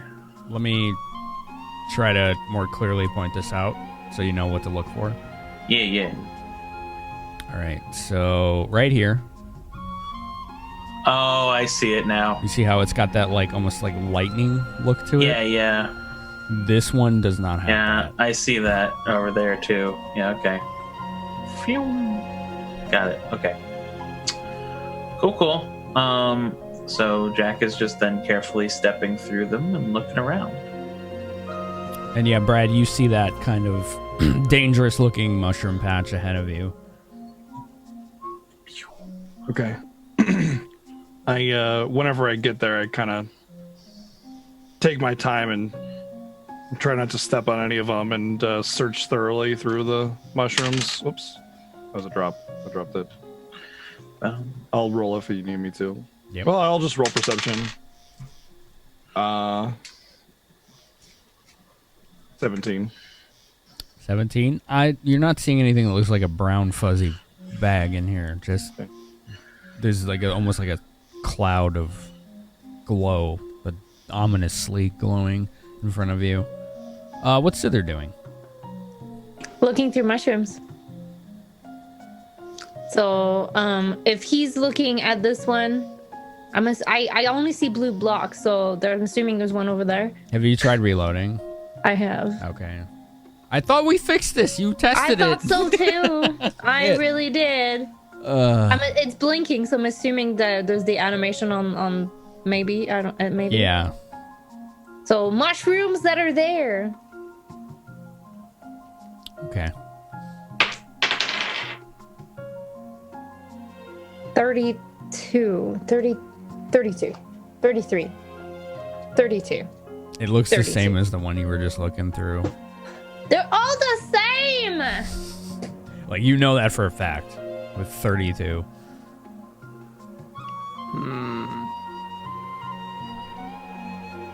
Vilmar's just like, he kind of walks up behind like Wilson and Jack. He's like, needle in a haystack. We got any other ideas on how to find this? Detect I don't think magic it's seems around to be the here other to be. thought. Detect magic. If they're magical. Well, I mean, he said they were in a lot of words, but didn't. So, right. What do you got to I don't think lose? that's going to be a good one, right? But might as well be trying. Zither already checked the area. Don't bother. But I didn't see the whole thing. I'm far. Sorry. I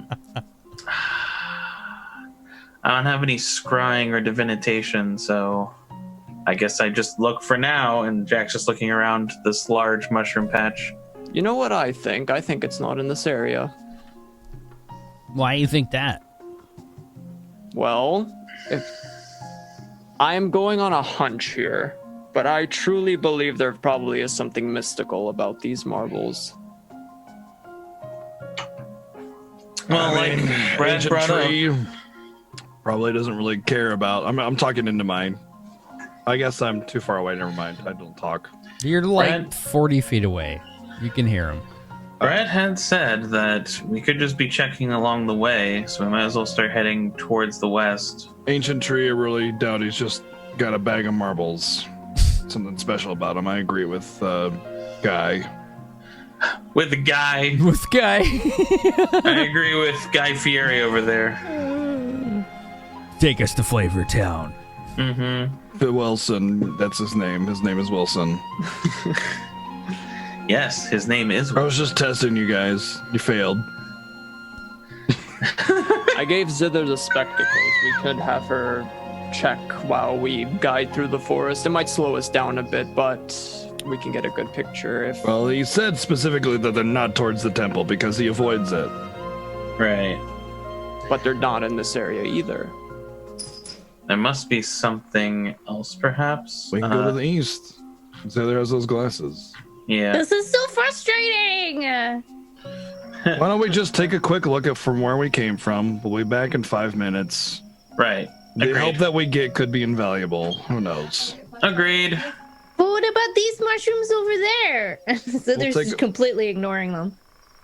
We'll take a look when we get back.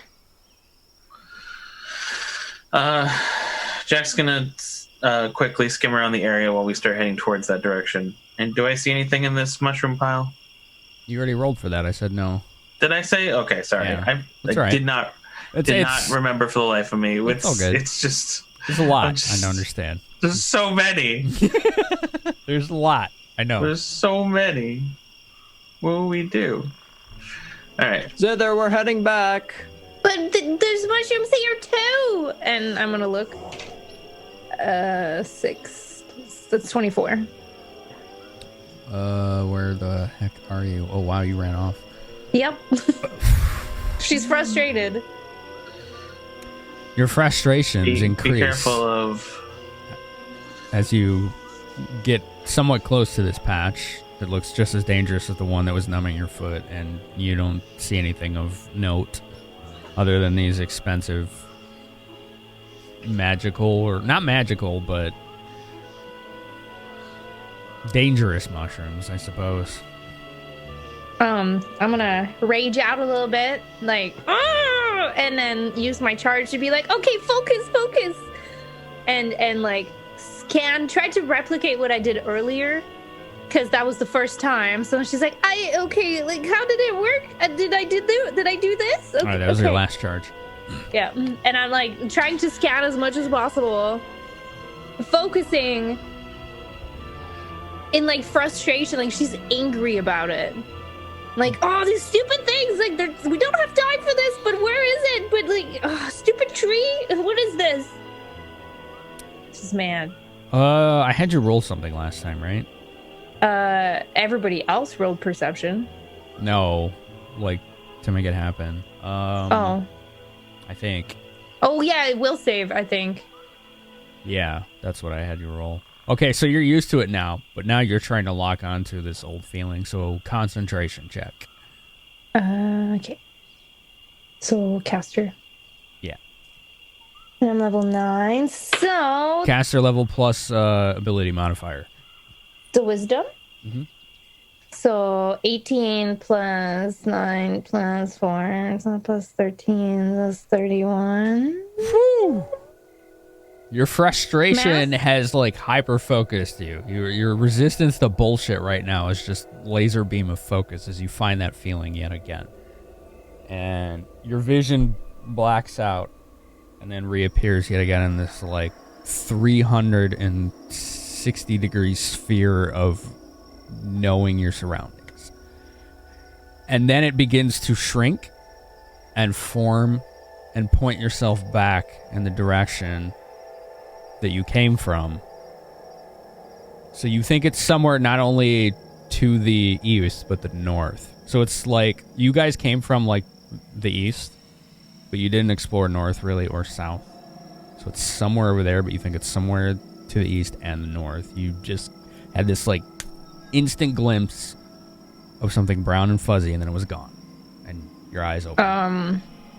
Super pout, angry walk northeast. I can't believe we just have to backtrack. We don't have time for this. Guys, it's somewhere that way. Like, these mushrooms, if we don't look at all of them, we're gonna have to look at all of them anyway when we come back. This is bullshit. And she's just mad.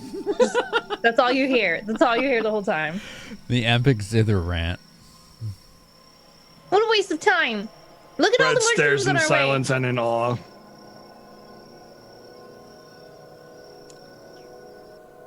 Never seen her like this before. This is entertaining. I'll just follow Zither as she makes her way towards wherever she's going. I know she's got the vision, so I just follow her wherever she goes. Yeah, same. I'm just kind of like, Zither, it'll be okay. We'll find it, and then we'll do the thing, and then everything will be done. Where is she? It's a waste of time. It's just check this mushroom here because I don't want to. It just continues. Where did she go? There she is. Jack and Zither make perception checks. All right. I mean, I don't really have to, but all right. 32. You both have Right. to. Oh, fine. 19. Are you happy now? 19. Yes, I'm happy.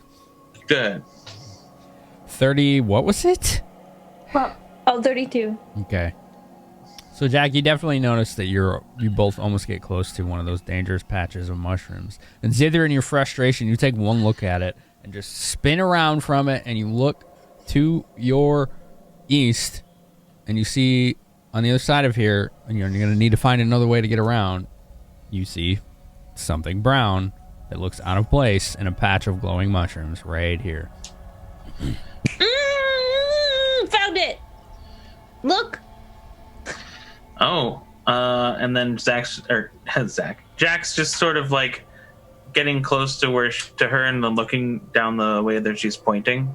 Do I see it? Yeah. All right, great. That's we found it. And then Jack's looking at the pathway. It looks like we have to go around though.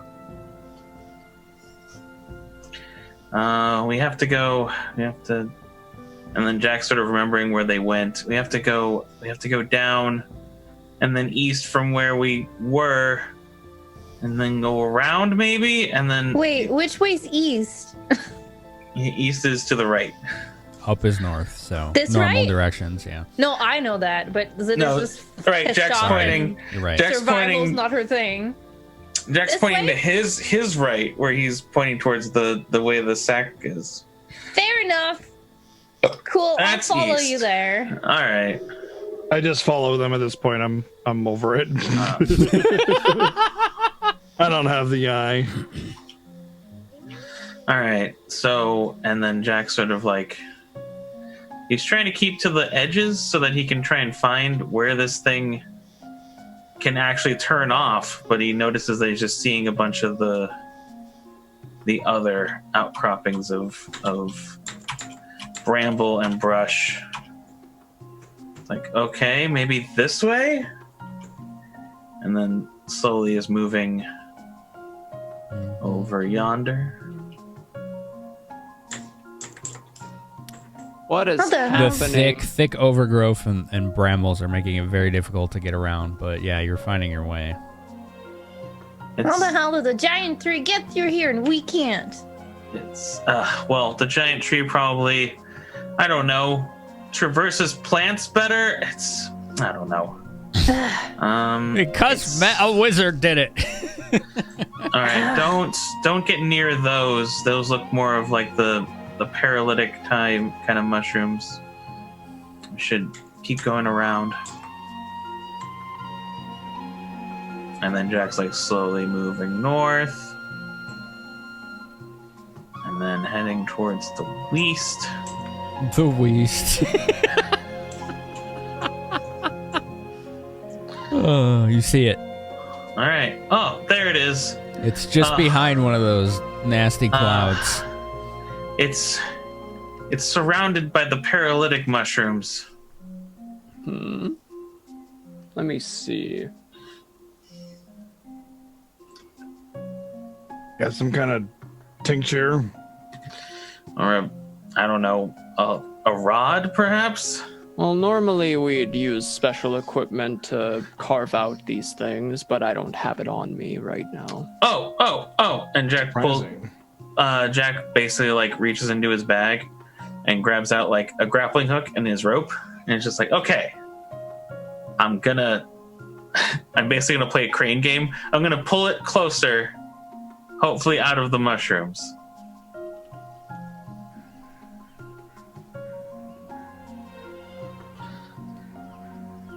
Go on.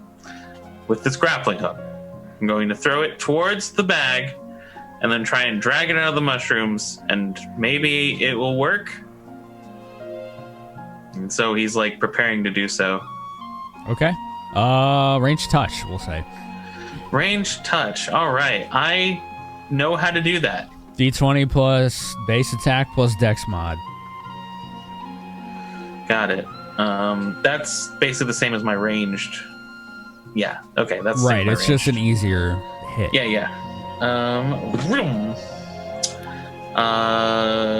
23. Like you've done it a million times and you haven't. No, right. You hook right onto it. Like it lands behind it and then you give it a little tug and it kind of like snags, like the point kind of like snags the back. Yeah. You feel like you'll be able to drag it out. All right. So I just start gently pulling it so that I pull it out of the mushrooms. Okay, Yeah. I think I've got it. It slowly drags its way to you and you've managed to get it out of the mushrooms. Ah, Good job! I love when things are easy.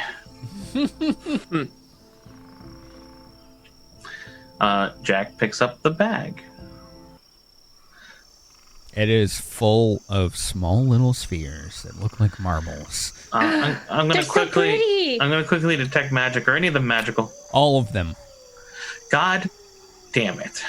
They're so pretty.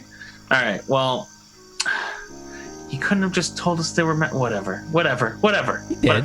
We found his damn marbles. Let's just go back. It took a lot Yeah. less time than we expected, right? So True. That's true. needle in a Finn- haystack, and we found it. Then I Can would I see request them? that we sure and wait. No. Jack's side-eyeing Zither and is just like, do you promise not to take any? I won't take them. Okay. I'm trusting you. Thither. My What? spectacles. They're magical.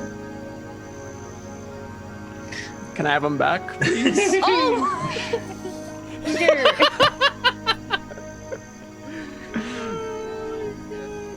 So How- Jack, Go ahead.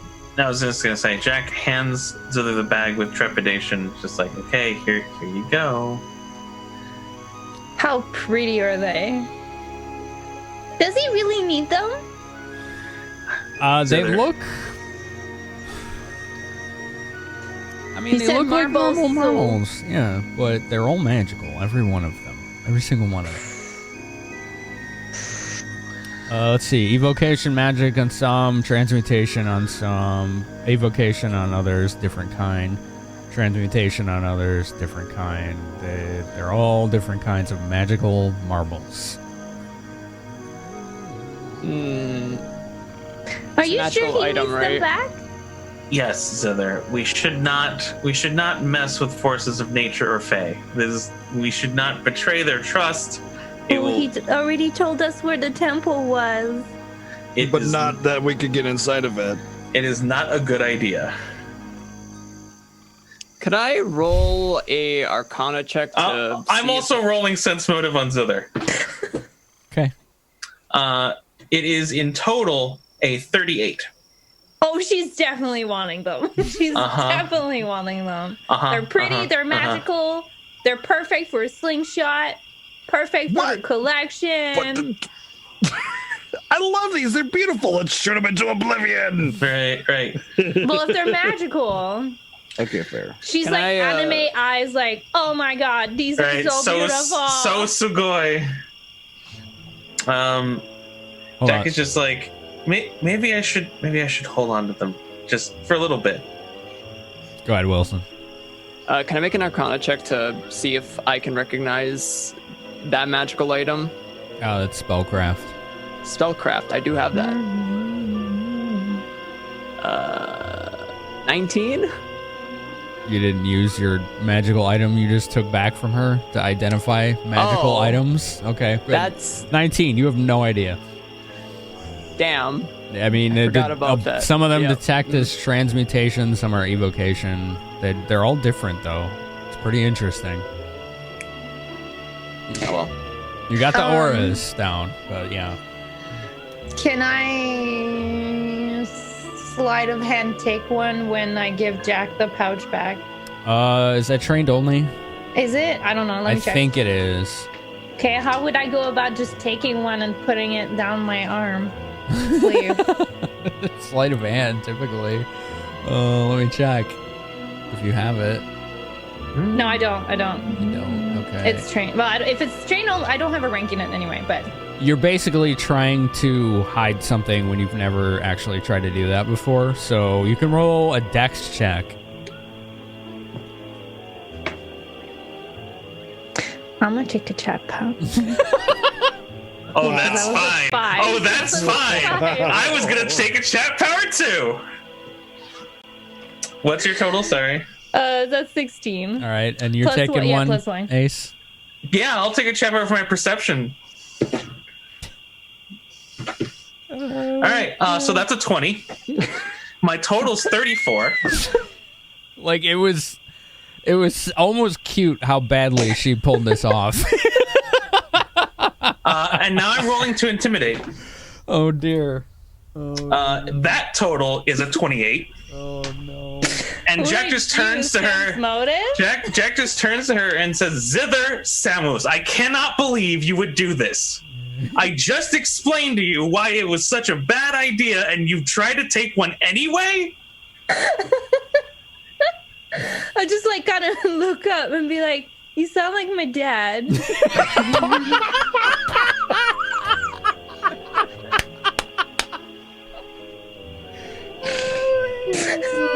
You can have it back, and then she'll be sad. Jack takes it angrily and puts it in the bag, then ties up the bag, then puts the bag in his bag, then ties up that bag. It's not my fault. They're so pretty. You couldn't even begin to appreciate. Man. I'm sorry. Jack's not even saying anything, he's just walking. Unfair. That was a fun moment. Brings back memories. I can't believe. Oh yeah, you do have a daughter, don't you? Start stealing right then. It's just don't even right, one sec. Oh, that didn't work. Oh, thank you. I was gonna ask, can we fast forward? I was trying to, but you kept moving, and it was like ruining. I'm sorry. No, sorry. I didn't. I'm holding still. Yeah, it's okay. I didn't realize. All right, I got you close. Close enough. Oh, great tree of many wonderful stories. We have found your marbles. Jack pulls very the bag, good. pulls the bag out and hands it back to Maple. Oh, I've no longer lost my marbles. Great. You did a very good thing. It would have taken me many months to find them. I thought I was going to say hours. No. I'd be very upset. No. I mean, that is, I suppose, one of the benefits of being such short-lived and hasty creatures like yourselves. You do things yesterday instead of weeks from now. It's kind of endearing sometimes. Oh, and he takes the pouch, like, with two, 3 feet long twigs that are his fingers from Jack, and he just holds it in the air. Uses the other hand to pull a bead out, and he's like, oh, well, perhaps you would like one of my marbles to keep you company on your journey, of course. Me, I do want one. Please. Please give it to my excitable friend here. All right, hold on. Let's find out which one it is.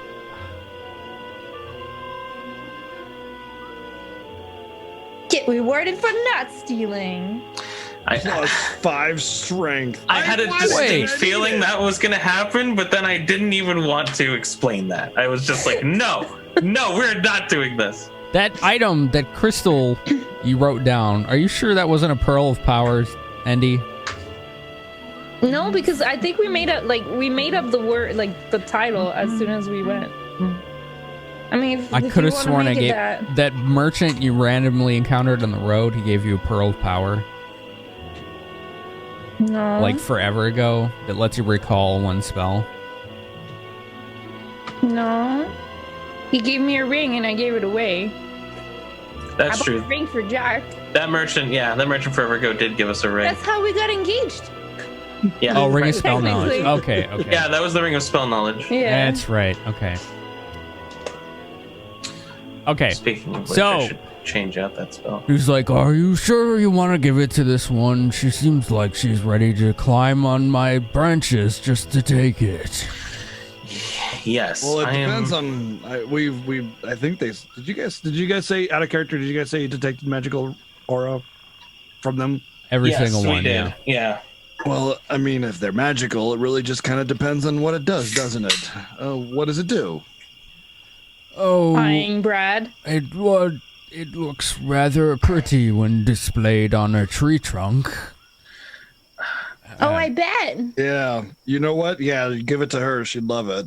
Yeah. Well, very agreed. well. and then he just takes 10 seconds to crouch down low enough, and then slowly reaches one of his giant tree branches to hand you this little pearl-shaped marble. Well, pearl. It's a pearl. I'm sorry. Thank you. Happy Names Day. I'm sorry, what? Happy birthday. Oh, Yeah. happy birthday. Quick spellcraft to know what it is, or Yeah, if you want. Oh, I will. Craft. I have the distinct feeling it might be a pearl of power, but it might be unrelated. Me too. Plus 8. That's 23. Yeah. Okay, so this is a pearl, but it's magical, and you realize that it contains almost like this renewable source of divine energy. That's similar to the feeling you get when you pray every day. And it's kind of powerful, actually. You think you'd be able to use this to restore your connection with your goddess Shantia, on a limited basis. So, out of character, once per day on command, Pearl Power enables the possessor to recall any one spell that they would prepared and cast that day. The spell is then prepared. Okay. Yeah. A pearl of what? or- It must be of a particular level depending on the pearl. And this is Right. 4th level. Holy shit! Sorry. It's a lot. It's big. It's not but small. Your magic's not divine, right? No, I couldn't. I can't use it at all because it's He's a only. heathen. I'm a heathen spontaneous caster, not Okay. a prepared spellcaster. Correct.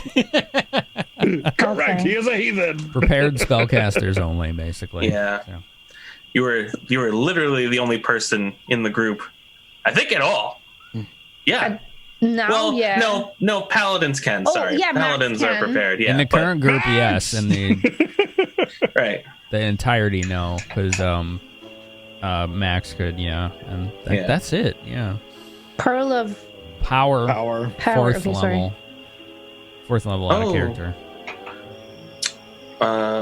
Apparently, there is an equivalent for spontaneous casters called the Rune Stones of Power. Mhm. Neato. Oh. They replenish 1 use per day, yeah. Neato. All right. Good stuff. Very good stuff. Thank you. I'm sorry. Thank you. And then he 4th just level's does this really fucking slow, huge. exaggerated, and you hear the creaking of wood, and his giant hand just kind of gently pats you on the head. He's like, "It's okay. You're say gonna something be Don't fine." squish me. Didn't you say something about opening that temple to the west? Yes. That is actually our destination Oh, dude, where we encountered you. once you get there, I'll make sure you have the assistance you need to open that monstrosity. Don't worry, we're here to cleanse it of its evil and filth. Oh, Yes.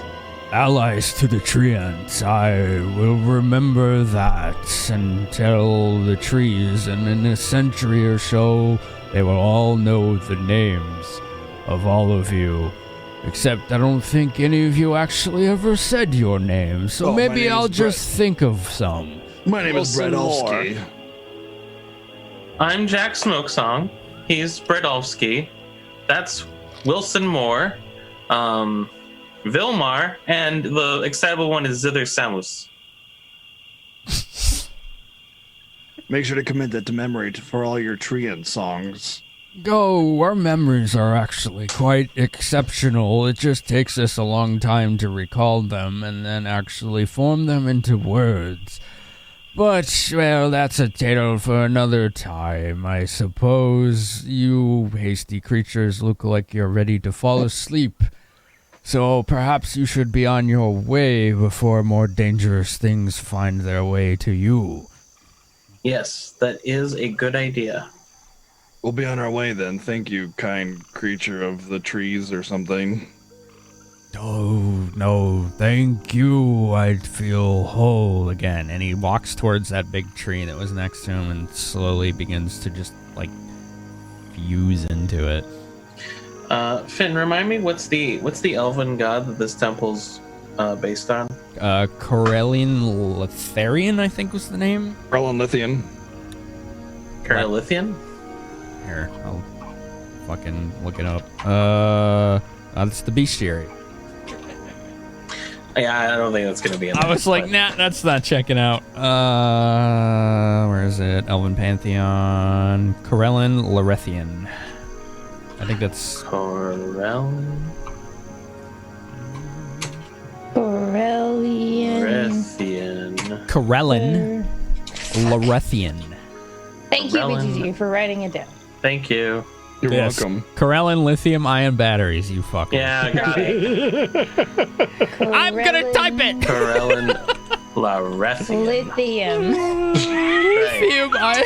No. So many horse laughs tonight. I love it.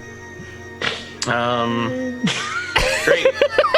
Hey, Wow. I Ouch. just wanted to say, may Corellin watch over you in this forest, and then keep going. Oh, and may Mieliki watch your step. Yeah. Great. Okay, let's get the fuck out of here. I want to leave. All right, let's go. I would be careful going up that direction. Wow, what's up here? Oh, I could keep going. potentially be more mushrooms. What's up here? What's this way? I More just skirt mushrooms. them. Yeah. Yeah, where's my? You know my what to look BGG out derp for, set? so you should be able to avoid the dangerous spots. And it is quite dark. I mean, you do have the bioluminescence kind of guiding your way, but beyond them, it's just blackness, and you don't have any sort of light on you right now, BGG. I have my globe. Oh, well, yeah, the globe is helping, yeah, but otherwise, let me see if I can focus on the globe. Oh, Wait. yeah, that's helping. Yeah. We're approaching something. In front of you lie some what looks like disused steps, kind of overgrown with moss and grass, cracked from age and time. I think we found the temple, everyone. Who knew that it was literally 100 feet from this tree that sent us on a quest searching the entire forest for spheres that he lost because he was sad. I think everyone guessed that. Everyone knew in their heart of hearts. I cautiously approach the steps and begin to ascend. As you ascend the steps, you see many symbols on it, what appears to be a stone dais that's been I would like to overtaken by identify nature. some of them. Sure. What do I need to roll? I suggest not stepping on any of these things. Who knows? I might sacrifice you to a blood god or something crazy. The symbols could be multiple things, Ace, so I want you to role play out your thought process and which one you would think of first, if that's cool. Well, we know that it's a temple to an elven deity, so I'm going to guess religion first. All right, let's roll that. All right, that's a whole big. Shouldn't have even fucking rolled, to be honest. 19. 19. So the symbols on the corners, like there's 5 symbols. The symbols on the corners look religious in nature, related to the elven pantheon, but the one in the middle looks not elven. And you're not quite sure at first what it is. Gotcha. Okay, I want everyone to roll. Don't say initiative. Don't say initiative. Don't say initiative. Say initiative. Say initiative. Say initiative. Well, all right. Tell me what you're gonna do here before I ask for rolls. What is everyone gonna do here, one at a time? I basically. Oh, okay. I'll let Jack go first. All right. So I basically point out some of the symbols and say these are elven, but I'm not sure what that is, and then pointing towards the center, and just saying like, please be especially cautious around that one. I'll heed Jack's words. I don't step on any of the symbols, and I'll try to read them as myself since he said they were elven, and I read elven, so I'll just make a general check of 14. But I don't step on anything that's not normal stone tiles. The ones in the corners look elvish in the design. The one in the center doesn't. Jack, go ahead and tell me again. I'm sorry, I was distracted by something really quick. Can you repeat? No, yeah. Please. I just point them out to the group, and I'm basically trying to cautiously approach to investigate the center one. But I'm not standing on it. I am purposefully avoiding it at all costs because I don't know what it is. And it does look different. The ones in the corners are almost like gilded and silver. Mm-hmm. Like they're not. There's 2 words. They both start with E. One's embossed. What's the other one? The opposite. Embed? Embellished? Yeah. No, yeah, embedded. I think they're embosses. So they're like, Embroidery? yeah, kind of like that. They're not etched in the stone. They're almost like raised, like symbols. Yeah. The silver ones.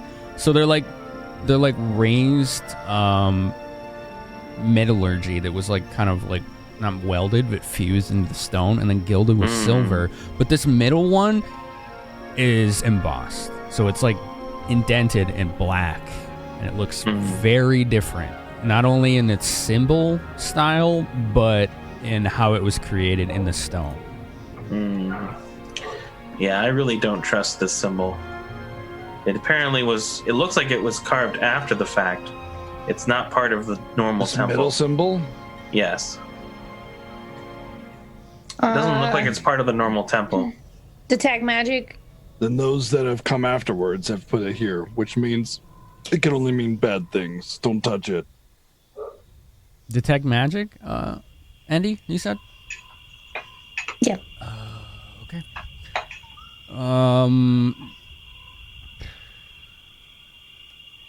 You're not detecting any magic on these symbols at all. So they look mundane. They were created through manual means, you think.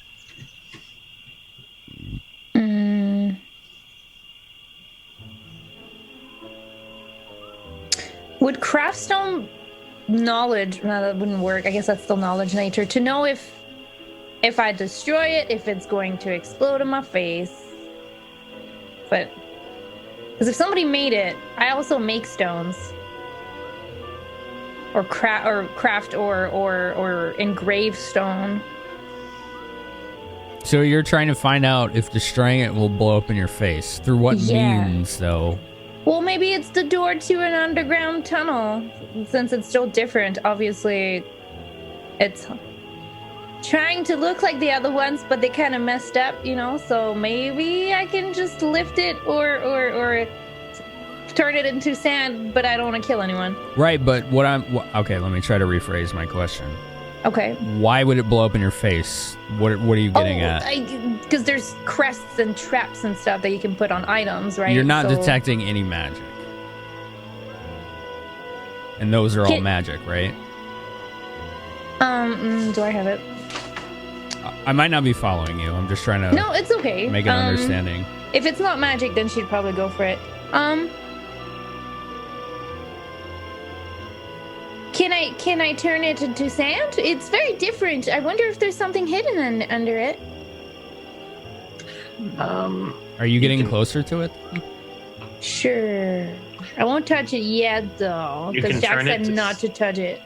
You can turn it to sand? I think so. Okay, so Jack already rolled knowledge religion. Did anyone else? I guess. No one else did? Okay. Religion. Because now that you're all looking at it. 17. 17. What did you get, Jack, on it? 19? Yeah, 19. Okay. I got a whole 8. Okay. 8. You both think it's religious in nature, but you don't know what it is. I'm sorry, stone is into clay, so it's not going to help. Well, standing around here isn't going to get us anywhere. Yes, truly, you are correct. I'm going to walk a little bit to the center,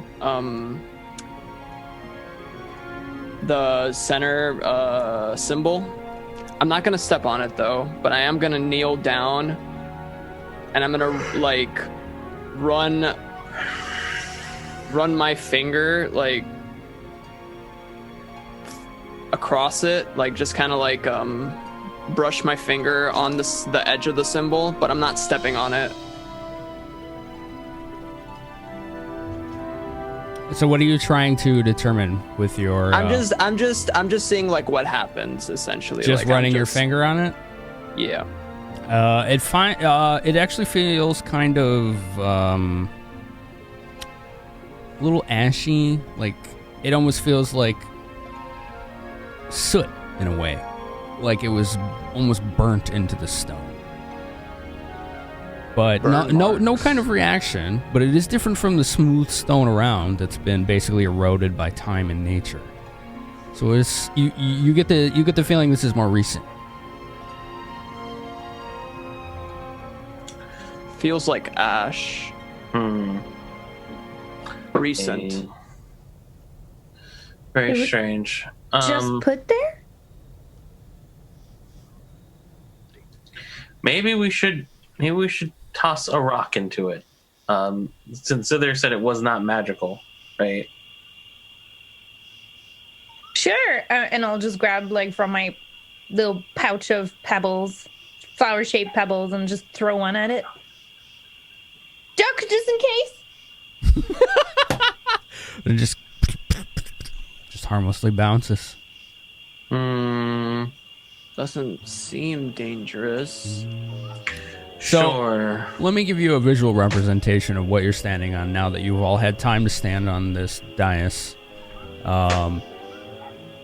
It's raised maybe a half a foot. Not very tall. You had to walk up some eroded steps to get here. Around you, you're surrounded by kind of those brambly bushes, ferns, glowing mushrooms. There are trees that almost look like they're kind of overgrowing into this ruin. Right in front of you is a wall. So if you notice that like your vision just stops dead in front of you, I'm sure a bunch of you see that, right? To the west. Mm-hmm. That's a wall. I don't know if you could tell or not. On that wall is some kind of entrance. Stone. Very simple. Smooth stone. Nothing special about it. No symbols, no markings, nothing of the sort. And there you go. BGG has moved closer to it. His drift globe is illuminating it much better now. There are steps that lead up to the stone entrance, but it's just a simple stone double door that looks like it's closed tight. I start placing my hands on it, looking for bricks that feel out of place and stuff. I'm looking at the. I rolled an 18, but whatever check you want me to make, I don't know. I would say perception, which would be 27. 27. Okay, and you're trying to find Any kind of loose bricks that might feel like a switch or lever to push it open the door or something like that. You're not seeing anything of the sort, but let's see. I see everyone but Zither. Oh, she's still back there. Okay, no problem. Zither, roll perception. Sure. Because you're the only one in the back right now. 29. 29. I'm sucking at today. Yeah, sorry. So Zither, there's a tree that's pretty close to that wall that you see, correct? Just to the north of BGG, right? You see the tree? Yeah. This one? Yeah. And you see one just to the south as well, right? Yep. Both of those trees begin to bend, coming closer guys. and closer to the center. Guys, they're just kind of pointing at Bo, like, oh, what's happening? The ground is kind of very gently rumbling. It's the trees.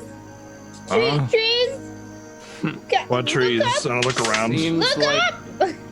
And the trees on both sides of BGG are just closing in above you. Oh, okay, I back up. And the branches of them slowly begin to bend and creak. And you hear cracks and creaks and loud Seems noises. like the cavalry has arrived. I'm a 5-step back. And they begin to envelop and push against this stone door. And then, like, roots snaking around the walls begin to wrap themselves around the corners and slither their way to try to puncture the cracks, and you just hear the sound of straining stone, groaning mechanisms from below somewhere, and this noise, and then suddenly a very loud crack as one of the doors just snaps and pieces of it fall, and then the opposite double door just slams open, and the way inside, due to these actual trees that opened it for you, is open. Oh, no. And I need you all to make perception checks real quick, but it's going to be like DC 15. Well, I rolled a 15, so I'm good. 31. 24. There is No, thank you. large horde of something. Did anyone get higher than 25? I did. I did as well. A large 29. horde of very familiar-looking, shambling figures inside of there. And I need everyone to roll initiative. No. Great. 3. Time for killing. Oh boy. Let's look like a humpback. Don't forget to update your token on Yo, your character sheet. I got you. Oh, shit. Rolling a 19. Ooh, the turn order thing popping up. I like this. I don't even know what Yeah. that is, but it's in my way. So how do I close it? Oh, you can like right click. No, not right click. Oh, there's an as X. the DM can make it go away. Yeah. But I But I don't. like it. You can like. How do I move it so that you can see it and I You can don't? just- You can just move it. You can just move it by clicking the top of it. I forget how to do that in Roll20. That's my fault. I should have considered that. Double click the menu itself, it'll just minimize and you can like shuffle it away. Ooh, yeah. I moved it somewhere. Hopefully it's not in my way, so. I like this! Alright. Anyway, as long as you update your tokens, your initiative will show on stream. I kind of click the token and tried to update it, and it popped up. Yeah, whenever you roll initiative with a token selected, it will make the turn order appear. Oh, that's why that happens. So, just so you are aware. All right, let's write down some initiatives for my reference. 3. I gotta go old school here with the initiative tracker. Is everyone's tokens updated? For viewer reference, that is the gray translucent dice on each individual player's card. So, poor Zither with the 3. Pretty sure she's gonna be bottom of the order. 26. I'm kind of busy just panicking right now, so it works out. God, you're 26? Jesus. Yeah. He's got that good old improved initiative. What did you roll? It's a classic. 19. God damn. All right, and this is what they rolled for viewer reference. Honestly, as long as they're slower than me, I'm okay. But so we know Zither's bottom. I thought for sure I had improved initiative. If you have it, then you need to be adding +4. Make sure your character sheet is updated properly. No, I guess I don't have it. I guess I must have focused on other things, but I thought for sure I had it, but I just had my dex, I guess. That's all right. BGG, what's your dex? Oh, never mind. You're going to be higher 21. dex than a horde of zombie things, so that's pretty simple. I got a pretty good dex. It's pretty okay. 23 is Jack. Oh, actually, you know what? Hold on. Shouldn't it be 22? I'm level 8 now. What does that have to do with anything? Because you get a primary stat every 4 levels. Yeah. I guess I'm level 8. I thought I was level 7 still. I should have gotten that. Yep. So if you would have used that to improve your dex, yeah, but maybe. Yeah, you're level 8. What ability point did you take at 8? Well, I should have taken dexterity, which I just did. Okay, so it's instead of 12, it's 13 then, right? Yeah. Okay.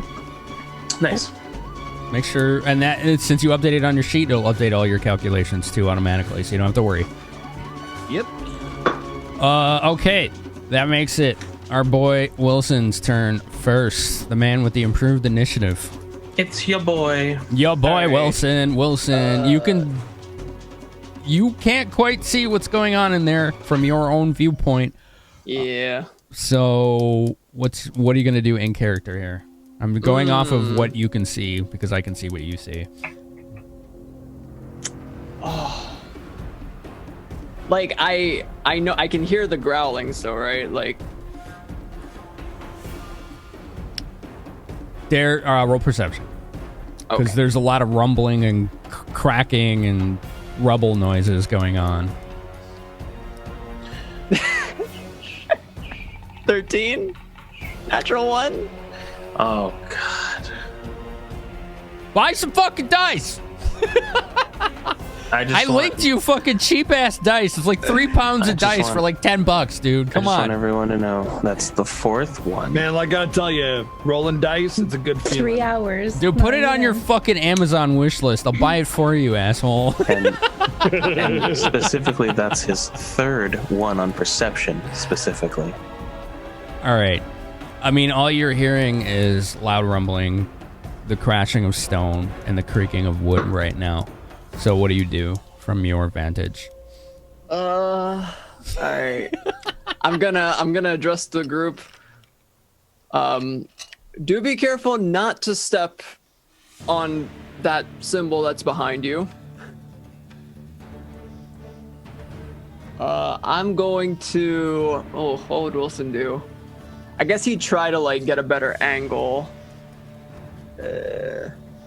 Without stepping on the symbol, but also without approaching it. I mean, there's no light in there, so that's probably why you can't see it. Like, here, hold on. Let me make sure. Yeah, the vision should be right. Drift globe, all players see light, so yeah. Jack sees it.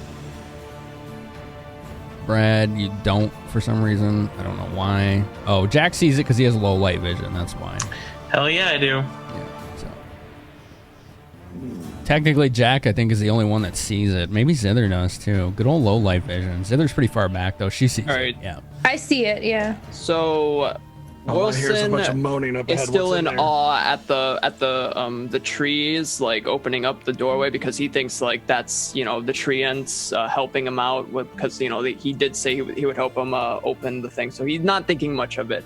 And he didn't hear the growling that's like right by the entrance, so he wouldn't think that there's anything bad going on, because he doesn't see anything. He never heard anything. Just the elves see. He's gonna like try to move to get a better angle without stepping on the symbol. So that'll be just step back here, I guess. Actually, I think he would go behind. So he started here, meaning. How do I do this again? Was it?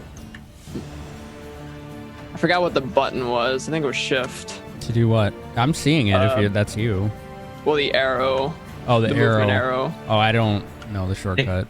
Ignore this. Don't worry. There's a little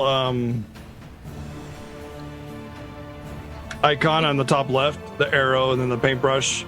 The one that has the ruler with the circle, the fourth icon down, that lets you check. I know range. there's a hotkey though, is the thing. I just don't remember what it was. So pre-combat reminder, you have 3 Timor's blessings. BGG and Wilson each have 1 personal charge. Am I supposed to be aware of this symbol that's drawn? Nope, you are not. I'm not sure what that is, but it is Don't there. even worry about it. Okay. Okay. I'll let you know what it is. 4, All right. 5, 6. All right, I'm just gonna move around just to see if I can get a better angle, and that'll be the end of. Actually, I'll dash because I can. I can dash, right? You can double move, yeah. You can use your standard as a move again. You can get your same move again. 1, 2, 3, 4. All right, that's my double action. Do I see anything better? Probably not. All right. No, the That'll issue be the you're end. having is that you can't see very far because it's pitch black. Yeah. Not because of the angle. So. Well, Wilson's assuming it's because of the angle, because he's like on the side. But you can't see into here, basically, is what I'm saying, because there's no light sources in there. So Right. the only way to see in there is either to create a light source in there or to get closer. Nah, he's just gonna walk back because he doesn't want to get close, but he also wants to get a better angle. So this is what I'm doing. That'll be the end.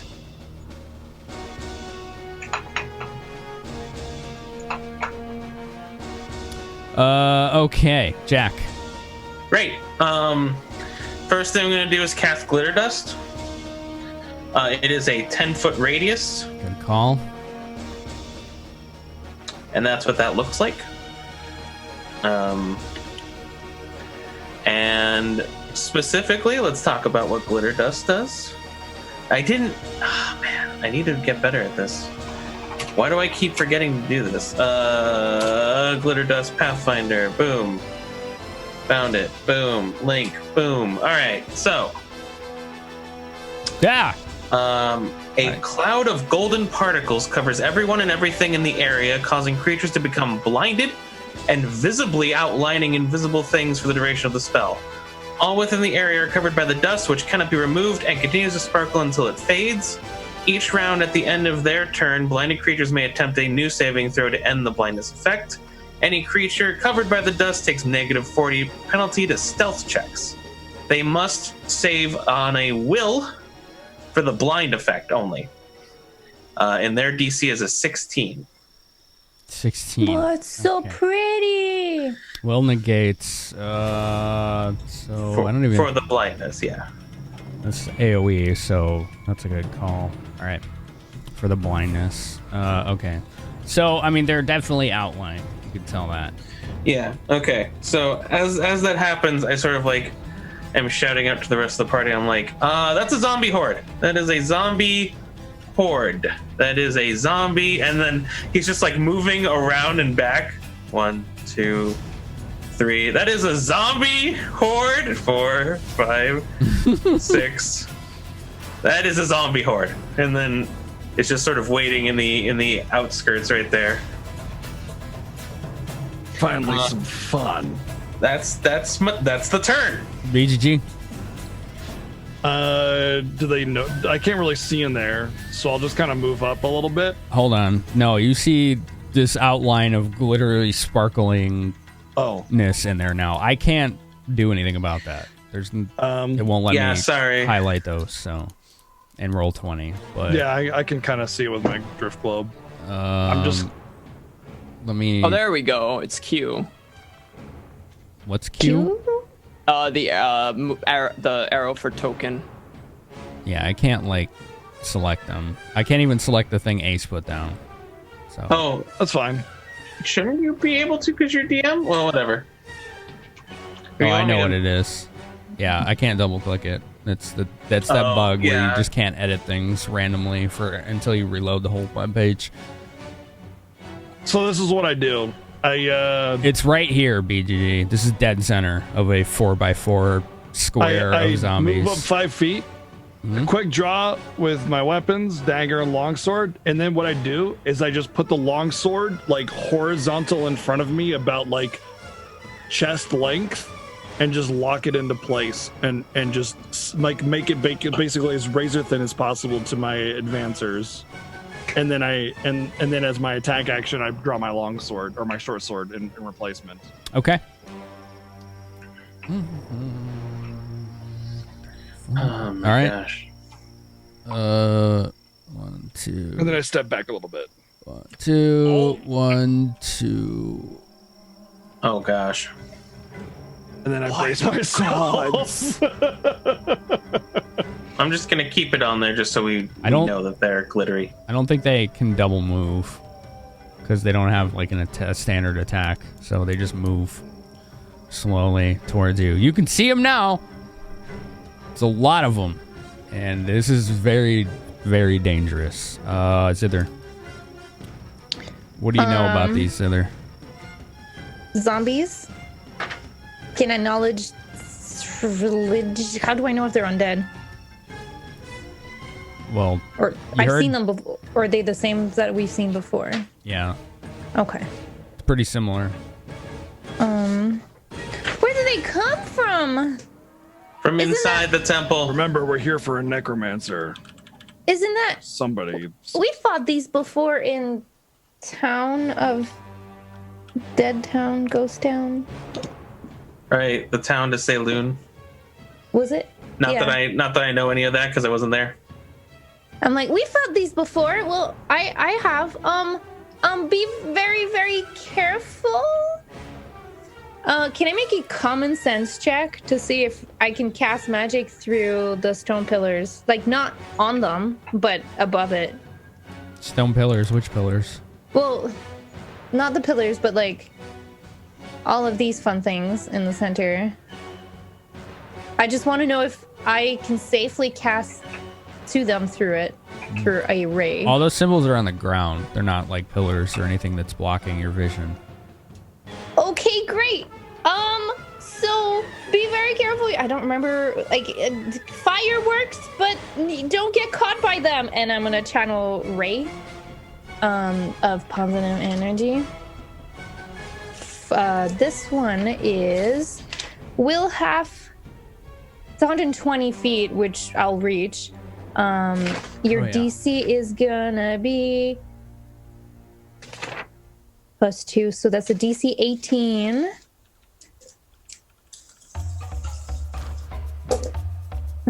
5, 4, 9 +2, 11 +3, 14 damage. DC what? Oh, they beat it. 18. And it's, where did you target specifically? Because the swarm traits are different. Straight ahead. So all the way through. Yeah. All right. So what was the damage again? 14. Okay, so they take 10 damage. Sure. I believe you. I have to write it down because it won't let me edit it. So that's my 2 charges of channel. And for my move, I will hide right here. Not that I'm hiding very hard, but I'm by here. So, I'm dead again. Yeah, if you didn't guess. But don't get caught by them, Brad.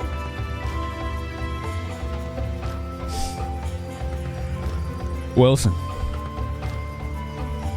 My turn. All right. Wilson's top of the order. Sorry, maybe I blanked out. Did Brad not go? Yeah, he went. Oh, okay, I blanked out. Sorry. He couldn't see him, so he just popped his sword in place and backed up a step. I got you. All right, so you can see him now. This monstrosity. And there's a big grouping of them. So there's something that Wilson's good at doing when it comes to groups, I'm sure. No. Yeah, I was actually going to do that. I'm going to pull out a good old-fashioned bomb. So I'm going to pull off this. I'm going to, like, reach into my cloak and then pull out this mechanical thing the size of my hand. It looks very gimmicky with like gears and stuff, like something you would see. Doesn't look like your, regular bomb. It just looks a bit mechanical-ish. I'm not very good at describing your mama's bomb. Yeah, this ain't your mama's bomb. And I'm gonna attempt to throw it. Dang. 1 charge plus for BGG. Brad, BGG. You got 2. Oh, snap. Wilson's got 1, BGG's got 2. Wilson, are you using yours or no? If I remember correctly, that's extra radius. It's pinned. Don't tell people what it does. It's pinned in D&D channel. Sorry, I was just... Because it might not do what you think it does. So. Yeah, I was just refreshing. My bad. Oh, it's all right. It's all good.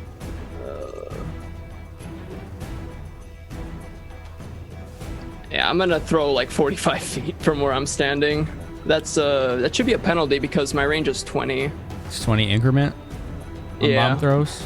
Yeah. I thought it was more. Okay, so 45 is a -4, but it's range touch. So yes, it is a touch attack. So here's what you have to beat. You have to beat a 6. Because it's fucking massive horde of tons of zombies. It's not that hard. Don't roll a 1, and I think you got it. So range touch D20 plus dex mod plus base attack bonus. And then put the -4 at the end for the increment. So that'll be roll for damage, or roll for the attack, right? Mm-hmm. What do we got? Because my thing scrolled. You can just type... Yeah, we got an 18. Okay, that's... You basically lobbed it, so it almost landed like dead center right in the middle of this group of zombies. All right. Next, we're going to roll for damage, because I think my damage is kind of fucked up. That's 22 fire. On the square, that's 22 fire, but then it's 6 splashing. It's on the different. tiles around it. You're right, but it's different because of the nature of this enemy. So here's what happens. You lob this bomb in the air. It lands like just dead center in the middle of these zombies and explodes. And you said it's fire? 22 fire. Oh, okay. So it does 33 fire damage. And tons of these things right in the middle of this group are immolated and are burning on fire, and the scent of burning rotted flesh begins to fill the air and overwhelm your senses. Good. Do that more. It's working. Sammy. Oh, that would be so good. Pop to the back of the head. Hey! Oh! Oh no. BGG blank sells it.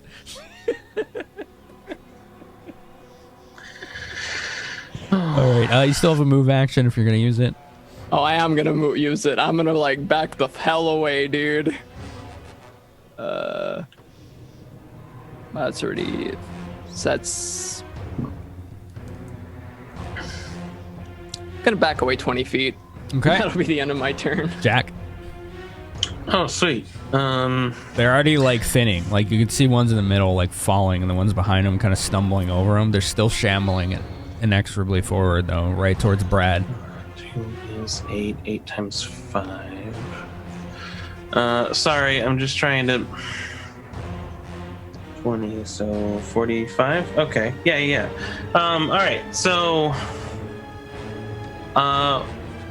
Jack, seeing some of them on fire, decides to get an idea and basically casts grease around some of the ones that like are on fire, but also some of the ones that aren't on fire. And basically it's gonna be like I can make a square. 10-foot square? Yeah, it's a 10-foot square. You're greasing the fire, oh boy. I'm greasing the fire on these guys so that they're feeling it a little bit more, perhaps. Just making sure to spread that fire around. Give me a D6. A D6, My old D6, my friend.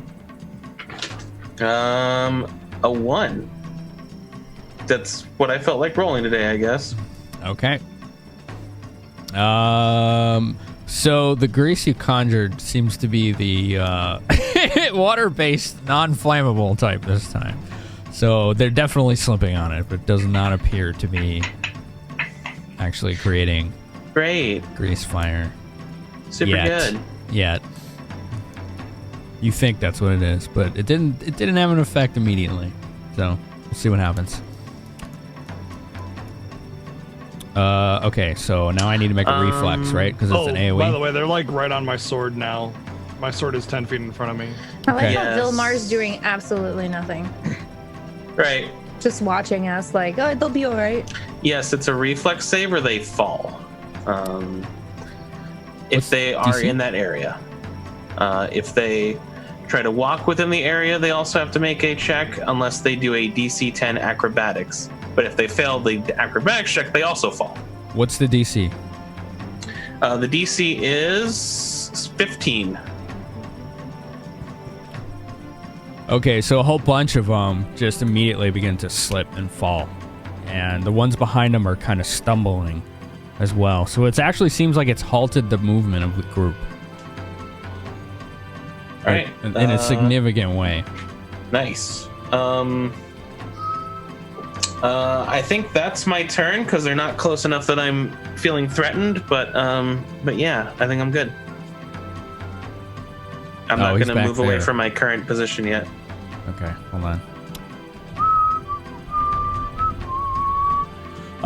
Okay, BGG.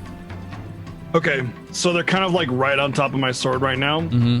And So a I'll lot take of them have tripped, like right in front of it. I see that the grease is kind of halting their movement, so I take this opportunity to move up 5 feet, and I start just going into a frenzy. Anything that's moving, I cut it. I don't care. I know these are just shambling meat bags, and anything that just gets touched by a sharp object is going to explode and just kind of thing, you know? Just anything that moves cuts. If it gets near me, it dies. Just going into a frenzy. They're not trying to dodge. They're just, mindless drones kind of thing. So I know they're not trying to dodge. They don't have any survival instinct, and it's a short sword, long sword. So first attack, 31 armor class. 31. 8 damage. Short sword, right? Yeah. Pierce or Plus two. slash. What did you do? I'm slashing with everything, even the dagger. Good call. So that was 8 damage on that. 8 damage on the slash with your It's short actually sword. technically they're both plus ones. One is keen and the other is a holy dagger. So as far as hitting things, I don't know. Anyway, dagger is the next attack. Oh, that's a critical. I'll confirm with a 19. You normally that would critical, but critical strikes are generally for individual targets, and this is about 50 zombies in front of you. So Right, but it is the holy dagger with the explosion. that is true. I'll just roll damage and you can determine what you want. So that was a crit on holy dagger, but damage is for dagger damage, and explosion damage is 5, so a total of 9. with the 8 from the sword is... Here, let me just write this down. That's 9, 8. His third attack is short sword again. Armor class 18. What was the total damage on the dagger? Separate damages. 9 and then... wait. Like, there's dagger 4, damage, right? And then there's the 5. Pulse, right? 4 and 5. Okay. The 5 was the pulse. Got it. Thank you. Thank you very much. All right.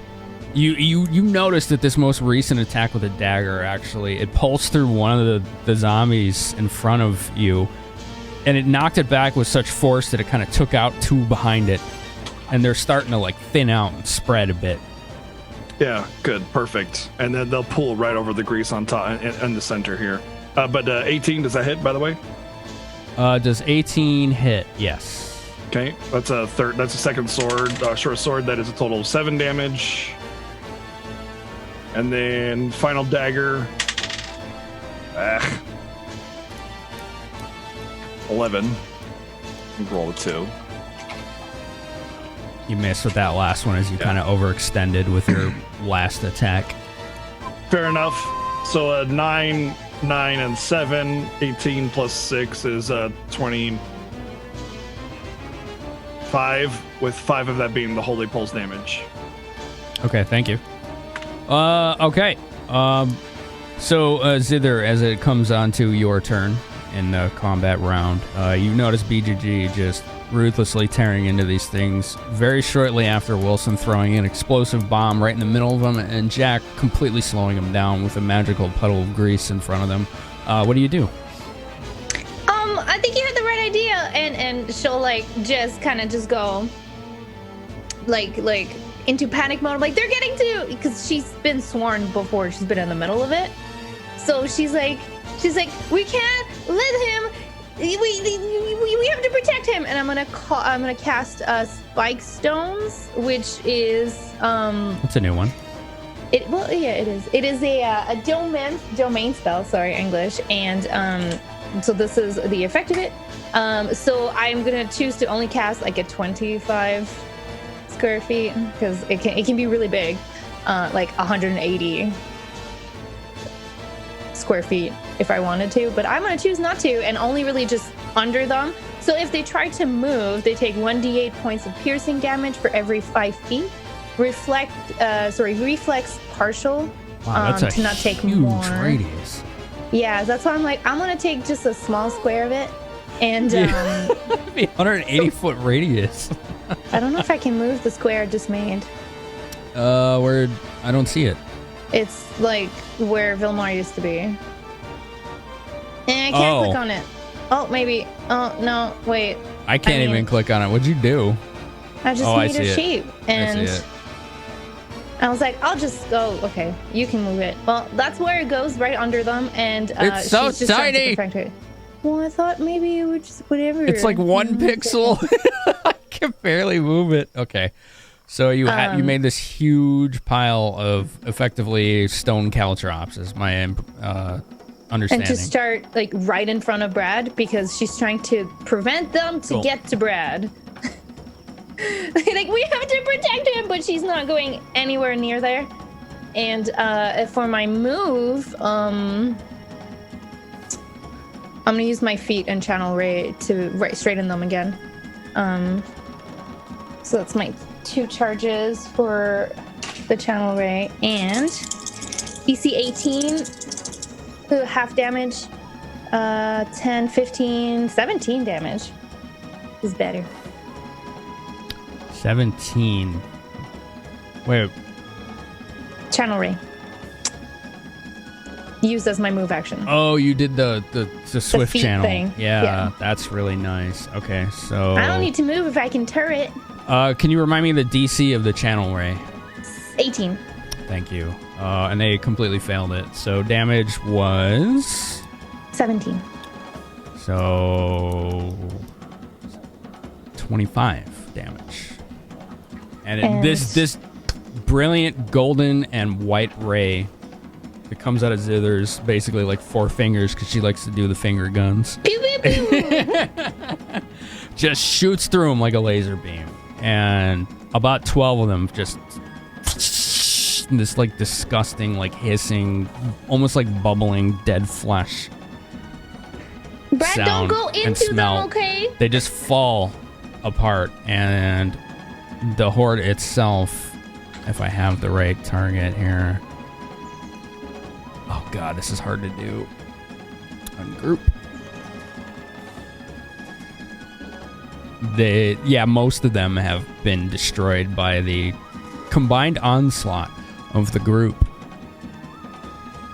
It's okay, so I need to roll us. Leaving only a paltry 3 zombies still standing because you guys just absolutely cleaned house with your combined attacks. There you go. That's all that remains. All the others are on the ground, covered in grease, burning, fried through divine laser beams, all sorts of stuff like that. I kind of like as I'm seeing them shambling towards me, I make sure to draw them towards the sword so they kind of walk into it. Wilson. All right. So, Gotcha, seeing BGG. Brad just kind of like run in front of the horde, and also the fact that they're obliterated, I'm gonna walk back up the stairs. That's my turn. strolling, like doing the hand thing, like, yeah, what's up? It's like that loading NPCs that kind of just goes in and like, nah, I'm leaving. But maybe back in. But Maybe I'm back out. there. So, Vil, you said that's your turn?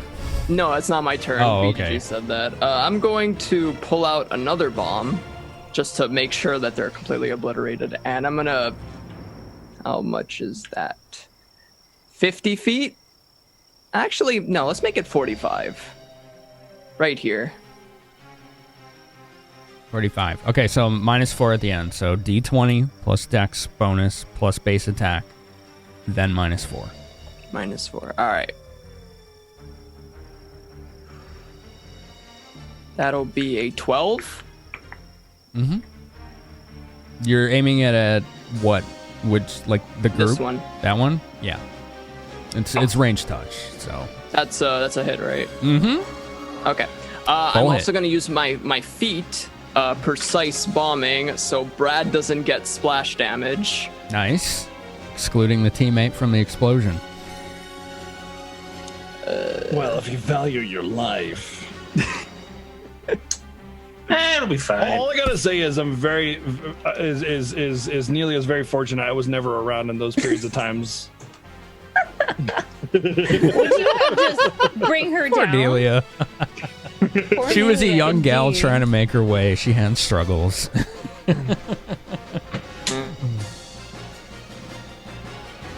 17 direct plus 7 splash.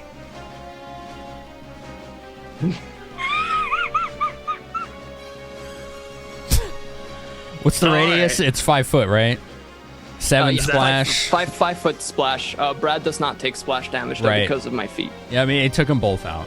They're just individual zombies at this point. It's just like the one you hit direct, his head literally popped off, straight up in the air, bounced comically behind him, and the one behind him, the body of the first one fell back in such a forceful manner that it knocked him down and it cracked his head open and killed him too. So those two are down. No problem. Jack. There's one standing.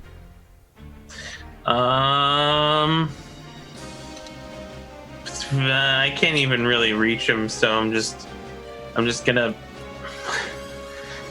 like 1, 2, 3, 4. Oh, sorry, 4, 5, 6, and I'll just chill here and be like, I guess we're nearly done here. Brad, why don't you get that last one? Oh yeah, no problem. Yeah, no, I got it. So just so you know, Don't step in the rocks. yeah, there's a giant field of stone caltrops, effectively, right in front of all and of grease and everything. I'm not gonna step in there. Don't worry. you. Yeah, it's like Am I AOE really hell turning? right It's- now. it's Fight theirs? and And they're all glittering too. Right. Man, Man, we have some pretty scenery. They are the prettiest zombie horde you've ever seen. Oh my god. It's their turn though, right? I end my turn. I got nothing to do. That means it's BGG's turn. Okay, I really, really want this to pay off. So all I do is put myself in between my sword and the zombie. So I just kind of move like right here, and I just wait. I hold my initiative. Oh god damn it! And it's let's see, it's their turn. As soon as it next. gets in range, I kill it. Okay. Well, I attack it anyway. So they're very mindless, as per rules, right? So it shifts this way. It moves Reflex! into the grease, which it has to make an acrobatics check. Which, Yay. if you, yeah, I don't know if you know, but zombies aren't the most acrobatic creatures. So No. let's see. Its dex is like negative. So what's the DC? The DC is 10 for acrobatics. It actually made it. No way. It just kind of like awkwardly It's like stumbled. shimmying and doing some dance moves. And what like, about the rock? So here we go. Since it managed to make the acrobatics check, but it walked right into the sword. Roll CMB VGG, combat maneuver bonus, 27. and I'm pretty sure that's gonna beat it. But let's look up zombie to be sure. All I can think of is Michael Jackson's Thriller. The zombies doing the Thriller Right. thing. It Right. also takes 1d8 of damage per 5 feet it moves, though. Oh And it my reflects to not get injured. god. Okay, it might not even get to the sword then. We'll see. Let's see. Its CMD is laughable. Okay. Okay, 1d8 Per 5 feet. per 5 feet. Move. It moved 15 feet. All right, So here we that's go. 3d8. Here we 5 go. damage. Let's see. Does it have any damage reduction? Yes. So, okay. Ignores it. Ignores it. Ignores it. Okay. Is it magical or is it just piercing, Andy? Piercing damage for each 5 feet of movement, and reflex save to avoid injury to feet and legs. Okay, because it Oh, has the zombie DR5 cares. slashing. So Okay. yeah, and it's actually uncomfortably walking on these things, and they're getting stuck in its feet, and it's still walking. It's actually really disgusting. Yeah. So that is the correct response. It walks right into BGG's sword. It gets stuck, and it's like trying to force itself through the sword as it's just digging deeper and deeper into its abdomen and making this gross like noise as it's cutting through it. Roll damage on your sword there. Everything I wanted and more. It's mindless undead are so dumb. No strength bonus, right? Just D8 plus magical bonus. Yeah, no All right, strength. so it's plus 3 weapons, so 4 damage. I rolled a 1. Feels bad. And I mean, it hints it, and it's gonna attempt to take a swing at you. Well, no, I held my initiative. Oh, right. You So as soon held as, your as soon action. as it walks through the sword and just, I guess it didn't. Guess it didn't chop it in half and only cut it by the side. I finish it off. Oops. Long sword, 28. Yes, that hits. Or and sorry, then some. short sword, 28. That's a total of 9 damage. 9 damage, Dagger. and it falls. Oh, okay. Never mind then. Down it goes. I just shink. That was fun while it lasted. Splat. I think I messed up your spell, Andy. I'm sorry. I forgot that they move half speed, but That's okay. I just call it out if I forget something like that, because I don't want to make you feel like your contribution didn't matter. No, I did. All right, I grab my longsword from midair. And And they're all put it just back like in. on the ground. Some of them are writhing as they're burning to a crisp. Others are just completely motionless. Even more are actually just dismembered and obliterated from an explosion from right in the middle of them. Anything They're that's all still down. moving, I stab in the head as we move through the I mean, it's still very dangerous Wait terrain. 8 hours. Just Oh, right. Coup de Couch grace. hops, yeah. Coup de grace. It's dispellable, Coup de grace. Andy. Oh, then done. And the rocks, all these rock caltrops immediately just turn into dust and crumble to the ground into little neat piles of tiny dust. I'm sorry, I just didn't want them to reach you like ever. I don't think my grease is dispellable because it just explodes. Whoops. onto the surface. So Right, it's a conjuration, so you can't dispel Yeah. it. You're literally creating grease. You're not just like making magical Right. things. right. All right, and with that, we're going to take our next break. It's your favorite station identifier here, Samuel the Super Spiffy Sprinkler Salesman. I'm here to announce a fantastic new product available today. Sam's Radical Rotating Rafflecopters. One moment please. Let me start her up so you can really feel the power.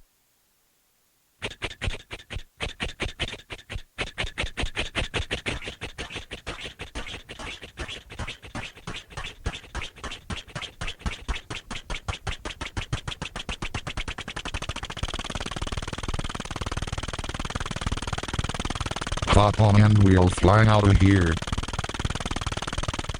Don't worry, I'm a fully licensed Rafflecopter salesman. You ready? Here we go.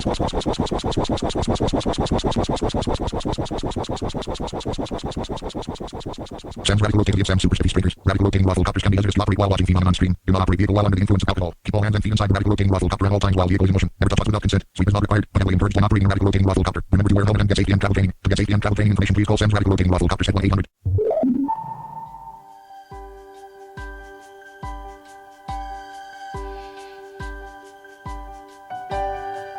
Welcome to Paladin University.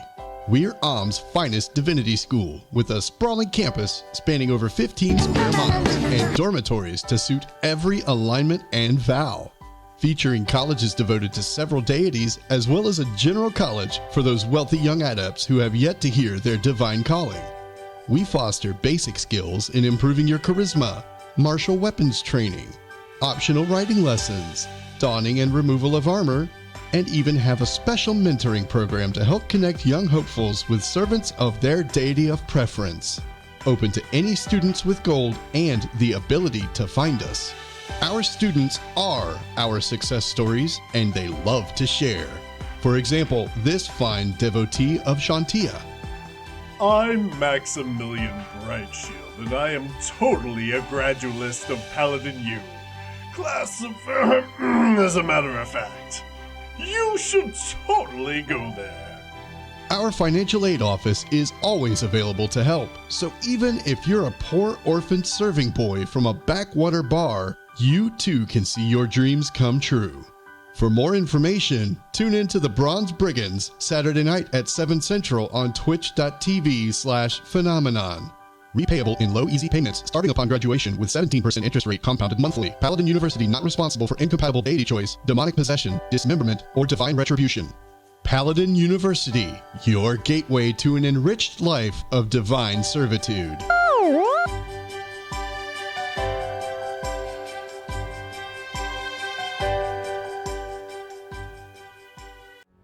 Be careful, be careful. And she'll kind of just dash to Brad and be like, you don't want to go there alone? What if there's more of them? Well, that's why I'm looking. I can find them before they find you. Are we out of initiative? We're out of combat. Just wondering. Oh yeah, you can delete your initiative from your character sheet. We can also kill that turn order thing. Oh yeah, that's still there. Sorry about that. Dude, I like it. I wish it would update automatically, man. That was sick. Yeah. It only just put you in there, which was kind of disappointing. Well, I clicked the token, that's why. And then I rolled. Yeah, I don't know how to use that. I just go off of literally, like, the layout viewer see is what I use for it. Wait, green is initiative, right? No, blue. What's green then? AC. Oh. You might want to make sure that's accurate.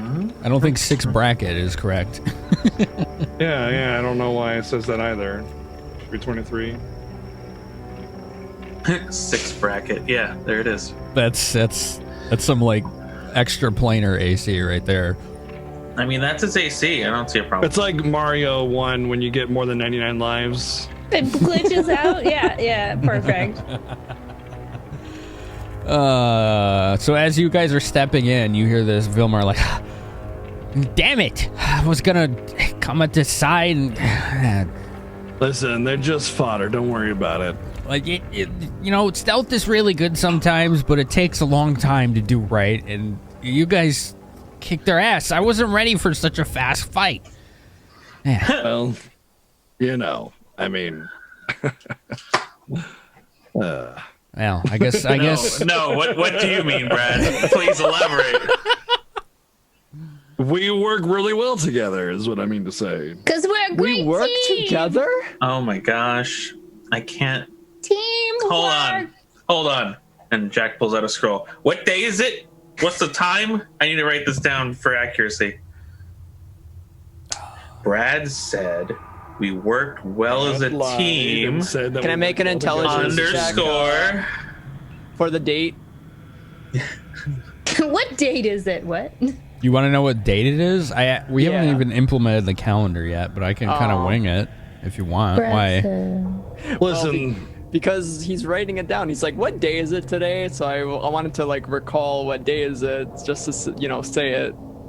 On the 7th day of the 14th moon, Brad said we were great friends. It's like at the end of the dog days of summer, basically. So Yeah, I don't you know need the to give name. me a specific. You don't need to give me a specific date. I'm just like it was a for gags. It's it a was good for gags. It's a good question, and I want to implement the calendar for note taking for all of you, but it hasn't been done yet. Sorry. we do have the public notes, remember, for magic items and stuff. Yes. But anyway, I take a Solo, look you around probably into don't the know room. about that. Let me tell Solo about that. Solo, in the journal thing there, you see the section information, right? Yes. Shared inventory and Canvas notes. All group members can edit those. Oh. So just make sure you're letting people know when you're editing them, because if you do it at the same time, sometimes it gets a little glitchy. Not always. So if you're gonna change Whoever them, opens it last gets control of it, I think. yeah. So if you're gonna change it, just let people know. But yeah, all players have We access to that. A lot of shared inventory. Well, I mean, eventually it was on a cycle. Yeah, it's some that Andy still is carrying around and has no idea what they do. Yeah, but that was like, we haven't touched it since session 20 because we need to sell and... No, it's from when you fought the Man in Black. You have all that shit from him. We should definitely mess around with this stuff next time we get back. I'm gonna edit it real quick just to add whatever is from BGG's thing. I'm not counting it. I'm just gonna call it Brad's box of goodies, just so we have a record of it. Pew. Oh, damn.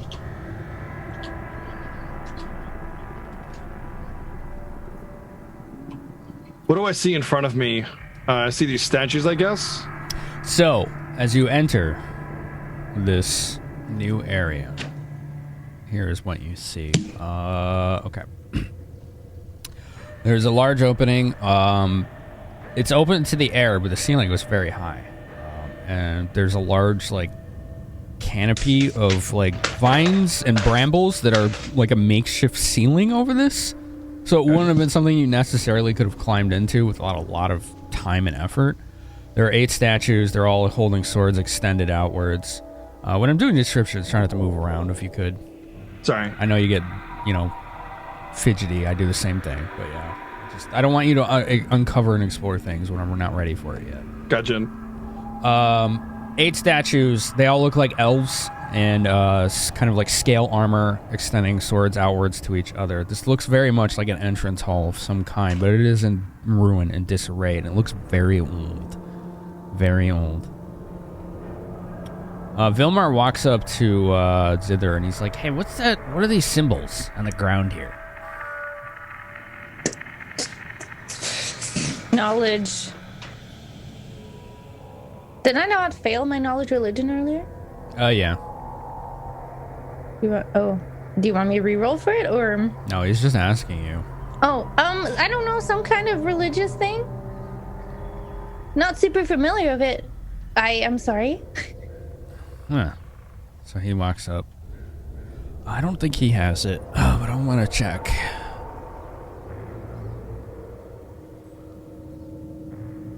Verma Nerifa. Nope. Okay. He just seems kind of preoccupied. I'm like, all right. Do you know them? Looks familiar, but not sure. We're not sure what the burnt symbol is in the middle, but you may want to be cautious around it. He takes a step back. Hey, all right. We don't know what it does. It might just be a profanement on the temple itself, but also I'd rather not just take risks. I'm assuming the only ones that have knowledge religion are Jack and Zither, right? Probably. All right. Ahead of the statues, there's a narrow passage that looks like it leads into a deeper temple. And it looks like this temple is, now that you're inside of here, you can kind of tell that it's much larger. It leads to a deeper area, and there's an eerie green glow coming from within this narrow passage ahead. Okay. Brad cannot see it. If it's glowing, wouldn't I be able to see it? Let's find out, actually. You can see a candlelight from a mile away in the dark. Here. Now can you guys see it? Yeah. Okay. There it is. Nice. It almost seems like it's conveying to you that this is the only way in. What does everyone do, however? What you see a square. Where's Zither at? I see Zither. Slowly approach, but not by walking between the statues. You should be able to see it, Zither. Oh, okay. Zither, this right here is glowing green. Okay. Sorry, I keep forgetting the animations don't work right for you a lot of the time. So, yeah. I don't get it because we tested it and now it's just like, we're live, so fuck you. It's like, it might not load properly if I'm also like loading a Twitch stream and loading Zoom and OBS, and it might not just be able to do it. Anyways, actually, I probably just ignore the glow and I'm looking at the statues to see if any one of them is different from the others. Okay. Or if they all the exact same. Okay. Like looking at their weapon, armor, like are they all the same, or is there one that stands out that we can interact with or something? Roll perception.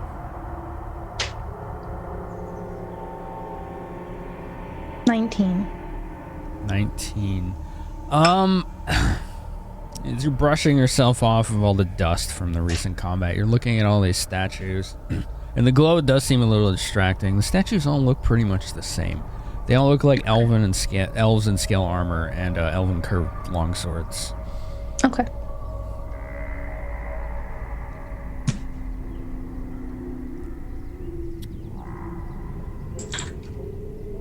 All right. Well, Jack is just gonna look around the room, I guess. Not really looking at anything in particular, just trying to get a survey of the area. Okay.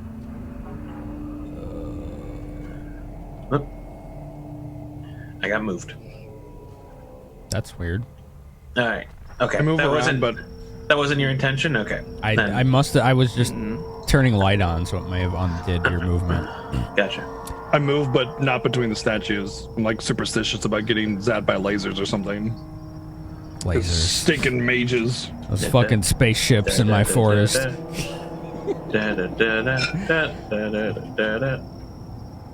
So what's everybody doing? Like, can we have some like role play thoughts, specifics? I need something here. I think there's only one way in, and it's basically inviting us into doom with that foreboding green light.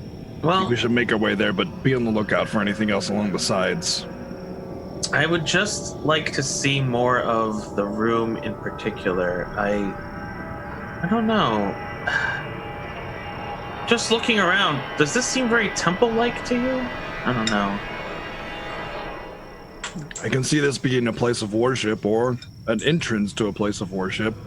I suppose. But it's been taken over by the dragon, remember? Yeah. Yeah, I could see that, but These statues all look pretty normal to me. Not that you care to know, but I'm telling you.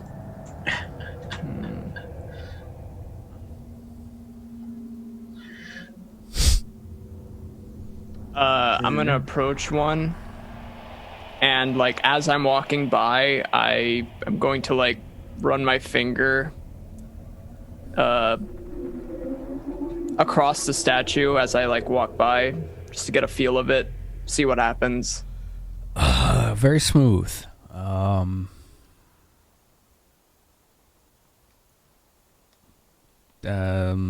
It looks like the fine details are almost lost on the carving in the statue, but you know, it just feels like normal stone to you. Old, a little very dusty as well. I keep an eye above us as well. Oh no, I don't. Well done. You tried. Boy, your dice rolls tonight, folks. An effort was made. As a reminder, 3 blessings. Brad has 2 charges. Wilson has 1. I have a bit of a theory. This kind of reminds me of a kingdom of sorts.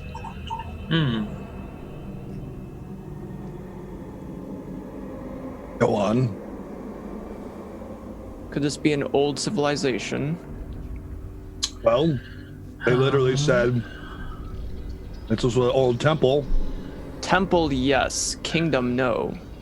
So, maybe? Yeah, there does seem to be... Does seem to be a worship of soldiering, so that does feel more kingdom-like? Maybe. Maybe. Well, Zither, Huh? you know about Coralyn, the Lilith, and... Good question. What do I care? Wait, sorry. What do I know about Corinthium lithium person? That's for religion, right? Yeah. 11 plus. What do I care about ion lithium batteries? 20, not natural. Dirty 20. Corellin Lorethian, right? True. The effective leader of the entire elven pantheon of deities. So that. Well, they're the leader of all the elves, you know. Does this look like a normal temple to them? That stands out to you. So when Brad asks you that, this comes to mind. Hold on, I gotta find. I always separate the elven pantheon in here, which makes sense, but I'm just going straight alphabetical, and I'm like, just give me the thing. Page 125, and the Forgotten Realms, Faiths, and Pantheons. For those of you at home. Noises. Creator of the elves, first of the Seldarin, coronal of Arvindor. Arvindor being the elfin afterlife. Their portfolio, and these come to mind because you've heard about this because you're half elf. So I don't know if Zither knew both her parents. Did she? Not her elven mom, no. Okay. Did she have any elven compatriots, tutors, or even half elven friends? I mean, Andel, right? Andel was a full elf. He probably would have taught her at one point. Okay. So, Corellin Lorethian represents magic, music, the arts, crafts, war, the elven race, poetry, bards, and warriors. So they're like the Renaissance men and women of the elven race. Okay, so there will be like... Sorry, go ahead. This looks like the entrance hall of something grandiose, but it's been abandoned, and it almost looks like it's been desecrated. Okay, so Zither's gonna, while she explains, she's gonna be like, and crafting, and crafts, and magic, and art, and it's like the elven god of Jack.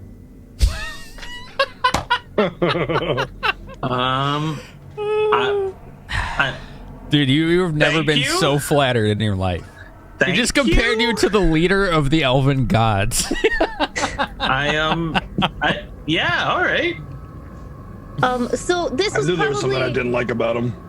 this was probably like an amazing, super pretty place, but it was abandoned a long time ago, if I were to guess, because obviously it's not resplendent right now. But does it look like a temple to Lilith? Yes. Yes, but nobody's here. But yes, probably. Okay. Well, then we're in the right place. All right. We should make our way down. And I keep looking going at the towards green door. So it's not a door, it's an open hall that leads deeper in, but there's like this weird, eerie green glow coming from it. Like it's open, there's no door there. Right. Yeah. Well, it's a portal to another map. Sorry. Oh. The green glow does not represent metagaming mechanics, Ace. All right. Sorry. It's literally in front of Jack right now. A green glow, eerie glow. This is what we came for. Let's go. Don't chicken out now. I guess it is. Step through. Oh, we're going. Oh, okay, we're going. Oh boy. You're going. I step in. You're fucking going. Oh wait, hold on. We in it now. I was on someone's light, and when I switch zones, when I'm on someone's light, it glitches out on my end. Hold on, give me a sec. I'm not seeing anything. Don't move. You're not seeing anything. I see a wiggle. It's like a squiggle. Because it's fucking pitch black in here. That's why. Aside from some lamps up ahead. All right, stand by. Don't fucking move, Wilson. Sorry. I'm not moving. You find yourself walking through the eerie green light into a small chamber. The walls are all made of a black matted, unfamiliar stone. It almost seems as if the stone swallows some of the light sources emanating from your magical arsenal. You walk onto a narrow bridge that leads to the opposite wall. On either side of the bridge, a statue of a woman shrouded in black fog sits on a pedestal over what seems a bottomless ravine. Okay. Feel free to explore. I'm going to do something really quick. Don't go too far, please. I'd like to know if I can identify the woman. Go ahead. All right. What would you like me to roll? What would I like you to roll? Now, I have a question regarding this, Jack, because I'm always kind of on the fence. Are we alone? Should I ask you to decide what to roll, or do I need to tell you? Like, because I never know. For me, because all of my knowledges are equal, I'm basically just going to be like, whatever you want it to be is whatever it is. Because I'm looking for the thought process here, you know? Sure. And then I can give you an idea. Can we, like, meet in the middle there? Sure, maybe. So we already know that this is sort of a elven pantheon, or a place for the elven pantheon. So I would probably think about religion, but I also don't know the identity of the woman either, right? As a player, I should say. As of the player, I have no idea who that is. Right. Okay. So you are it could thinking just as easily, be Arcana, and I wouldn't know. Right? Okay. All right. So go ahead and roll religion then. All right. And I know it's very dark for your characters, and it's very foggy as well. 31. 31. Okay. Here we go. I rolled a 20 on the die. This is my light source with me, by the way. You what? My globe, I don't have it with me. Oh, yeah, you're right. Hold on, let me copy paste it from the other map. Just give me a sec, please. Just take a minute. Good old drift globe. It's a neat little thing, isn't it? That's why you guys can't see. That would explain it. All right, can you control it? Mm-hmm. Oh, all right. I can see. Now you can see. I can see. Sorry about that. All right. So here's the thing. You recognize this, but this is strange. It is a goddess of the, you could say the quote-unquote human pantheon, but really it's just a deity of, Faerun. And her name is Shar, and she is the direct sister of Selune. Oh. The first god was Io. He created Selune and Shar.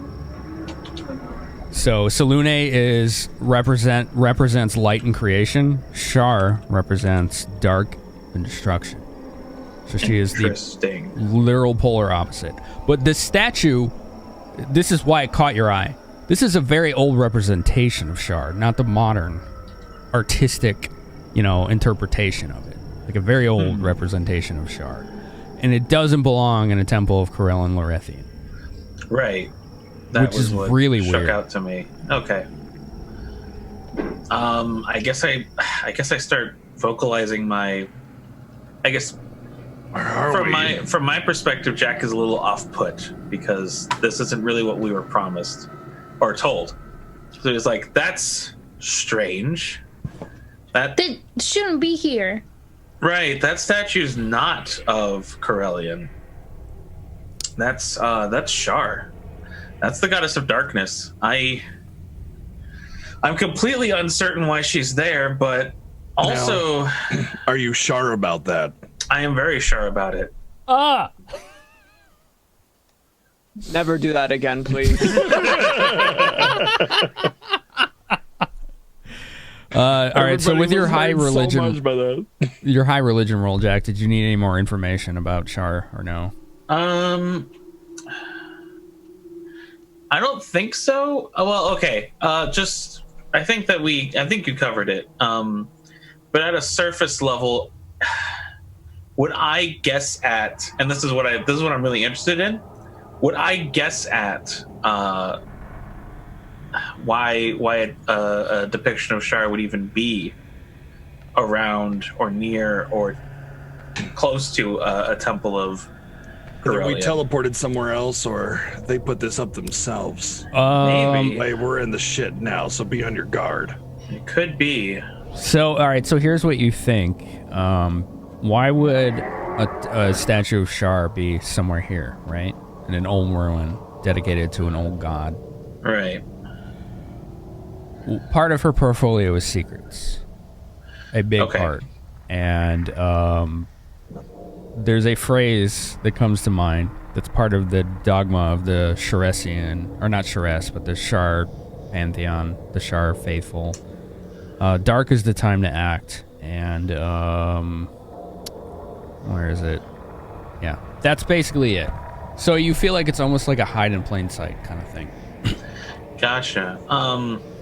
Because, okay, new sort of question, and how is she related to undeath, if at all?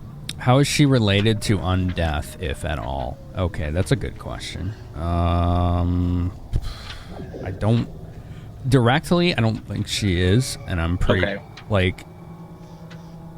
but indirectly, I don't think she would be opposed to it either. Okay. So, her worshippers compose of anarchists, assassins, avengers, monks of the Dark Moon, nihilists, rogues, shadow adepts, shadow dancers. Oh, great. So I love them. nothing directly undead at all. But nothing that opposes the undead at all either. Like, her clergy generally is almost primarily people who harbor malintent in their hearts, pretty much. Sure. So they wouldn't look down on a necromancer, but that's not their usual fare. Right. So to speak. Exactly. Got it. Okay. Just another tool to them. Okay. I'm getting a weird sense. And so, by the way, since we're going to go back to the fact that we walked into a green glowing thing, the dragon we were warned of was green, right? Yes. Right. And I'm looking at because we walked through a green glow, and then Jack's looking up. Those lanterns are green, aren't they? Don't tell me Shar is the god of green. Well, no, that's silly. No one's the god of green. Andy, can you see? I can see, and I think that's why my camera is super flickering, because I can actually see the animation. You're not suggesting what I think you're suggesting. Well, and then I'm going to have a new knowledge ask. Since we know a little bit about the fact that it's a green dragon, I want to make a stipulation. Do green dragons tend to work in illusions or labyrinths or general fuckery or trickery? Knowledge arcana. All right. You know what? I'm going to take my 20 for this one. I'm going to take my one daily 20 for this one. So it's a 31. So dragons definitely, green dragons definitely love trickery. It's not above them to put rats in a maze, as it were. Sure. But as far as their own individual domains go, that's up to each actual individual dragon. They're not just like, oh, that's a lizard, that's a lizard. No, they're like very intelligent, sentient beings. They kind of differ. So no, you don't think it's out of character, and you think it's actually in character to have to deal with shit like trickery, illusion, puzzles, and things like that, just to even get a chance to see one. Gotcha. So I turn back to the group and I say, we might be in a maze or labyrinth or puzzle of some sort.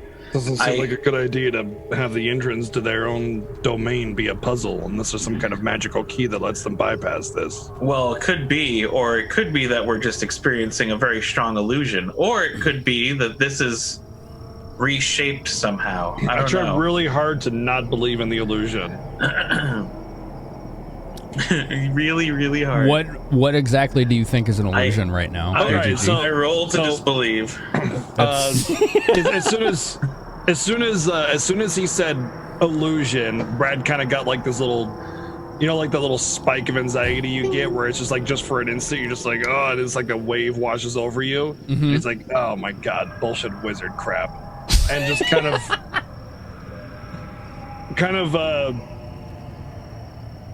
like this whole path, these statues, the fog, it doesn't seem, like Brad starts doubting it all and just like we gotta be somewhere else. Wait, look. Nope, I'm right here. I am right here.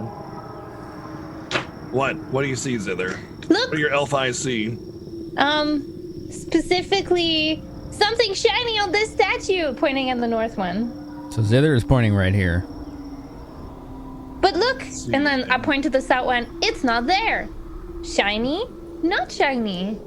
Shiny, not shiny. I don't know. Jack. Can BGG see it? Yes. If what you say is true, puzzle number 1. I would think so, yes. Okay, what do I... Sorry. Oh, hiccups. What do I see from the shiny statue versus the non-shiny statue? Okay, Zither's pointing it out, so I would say those of you looking at it make perception rolls, but give yourself a +10 bonus, because she's basically like, it's right there. But it's, how can you not see it? But it's only something she noticed, so it still requires I use my spectacles. A focused eye. 28. 40. Good. 40. Whoa. That works. Okay. So perception +10, right? Yeah. 33. Okay, so everybody sees it. Now that you notice that Zither pointed it right out. There is something glinting, kind of as the fog billows through that green torchlight to the west of you. It looks like the statue of Sharess, who is like in this pose where like one arm is like this under her bosom and the other is like reaching to the air, but it's like this aggressive like pose. Like the hand is like this, like it's holding something or channeling something. It's not like prostrating to the sky. It's like it almost looks like it's attacking the sky. But there's something hanging from its hand that's glinting, and it looks like a medallion of some kind, and it's small. It's really hard to see. You'd probably have to either get closer or get it closer to you to really see what it is. But the southern statue doesn't have that. Okay, this is what I do. The amount of time I need to can I look up to see what it's pointing at, like with the palm of its hand or something? Up. Is there anything specific up, or? Pretty much the same stonework I described before. Okay. Hold on, I got this. I'll get that thing up there. I put on my boots of levitation, and I activate them, and I just say to Zither, "Push me." No. Just do it. All right. No, Jack, you do it. I don't want his death on Jack, my this will be the conscience. only time in your entire life that I'll say this. Push me. Your music sucks. All right, Ace, roll strength. This is gonna be terrible. I'm so sorry. Let's see. Where are we at? Oh, he didn't fucking use the blessing. Good. No. Good. I got a whole 5. So here's what happens, Brad.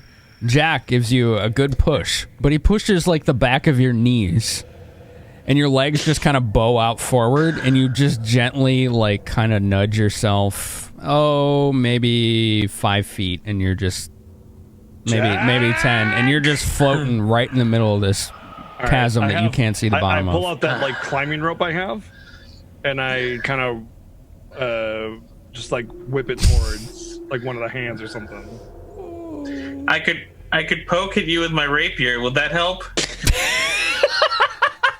I like that the ball followed him. All right, so what are you doing with the rope? Where's it going? Give me a ping on the map, please. Just whipping it around on one of the arms of the statue.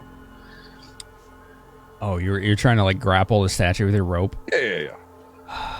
Okay, let's make a ranged touch. D20 plus Dex. Natural 20. Fuck. Okay. Fucking Brad, like he's the goddamn cowboy, legend cowboy of the Wild West. Like lassos his rope of climbing and just wraps it around and like right around the thing's arm that's prostrating up in the sky or attacking it, whatever it is your interpretation is, and just goes like this and pulls himself while he's levitating right towards it without any fucking effort. He made it look easy. That's fucking BGG, ladies and gentlemen. I kind of used the statue to pull myself up with the boots of levitation, and before I grab this little shiny thing at the hand, I kind of just look around a little bit, make sure everything's okay, and make sure I don't notice anything out of place. Look at the eyes of the statue and that they're not gemstones or something. Right, they're not glowing with a terrible fire or something. That's 15 perception plus 4 if I was using the spectacles. I probably was. Because, stuff. I'm specifically looking around. You're looking around the statue and the platform you're on, basically? Yeah. Okay. I don't know if it'll let you move there or not, based on where you are. Does it let you move on it? Yep. Okay. Yeah. Yeah, you're right there, so. And your fucking ball disappeared. Oh, there it is. That was weird. I moved it. Okay. So it looks like... why don't you tell me specifically what you're looking for, and I can give you details. I like that better. So anything kind of menacing or out of place. Glowing gemstone eyes, a lever or something. Maybe there's like a crack in the arm that might be like insinuating that there's like a gear or lever, like the arm can move or something like that. Like if it's like a perfectly straight line around the cuff of the arm or the shoulder or something, I know that it's going to be able to move. And I want to know if it's a mechanism, essentially. So here's the only thing that stands out of place, and it's not disorienting, but it is confusing. But there's this like the... Oh, I also have knowledge engineering, so I'm going to roll on that. All right, 16. All right, hang on to that number because I'm not done. There's like this darkness around the statue that is resisting the light coming from your globe. So like normally when you get closer to someone, you're used to your eyesight. The closer you get, the more detail you see, right? But that's not true of this. It's almost like the closer you get, the same depth of darkness and lack of detail you see on it. There's this weird pervasive darkness to this statue, except for the medallion. My first immediate thought is that if it's an illusion, it's not going to have some kind of depth to it. So I start to disbelieve, especially with Jack talking about illusions earlier. And it's just like, if it's an illusion, it wouldn't have like the capacity to zoom in, as I got closer kind of thing. Like that's where my logic takes Brad's mind. I don't know if I need to roll for that. Yeah, roll will save. Will save 17. Die roll 16, so wisdom would be 15, lol. You focus on this a long time and you try to convince yourself that what you're seeing, without touching, smelling,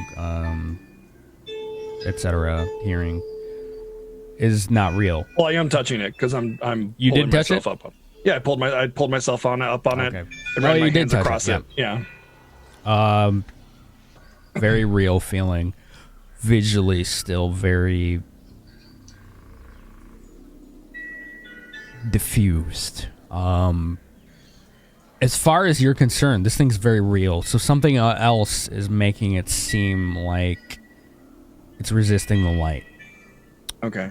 So as I bring myself up across the statue, I kind of run my hands along that arm that's reaching to the sky to see if I feel any cracks, like just kind of both sides, like, you know, running along the shaft of the arm, and then, you know, just kind of looking at it and everything.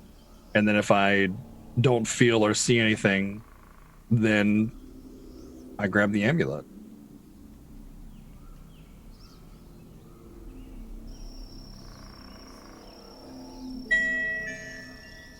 Just roll a dice. I rolled a 4.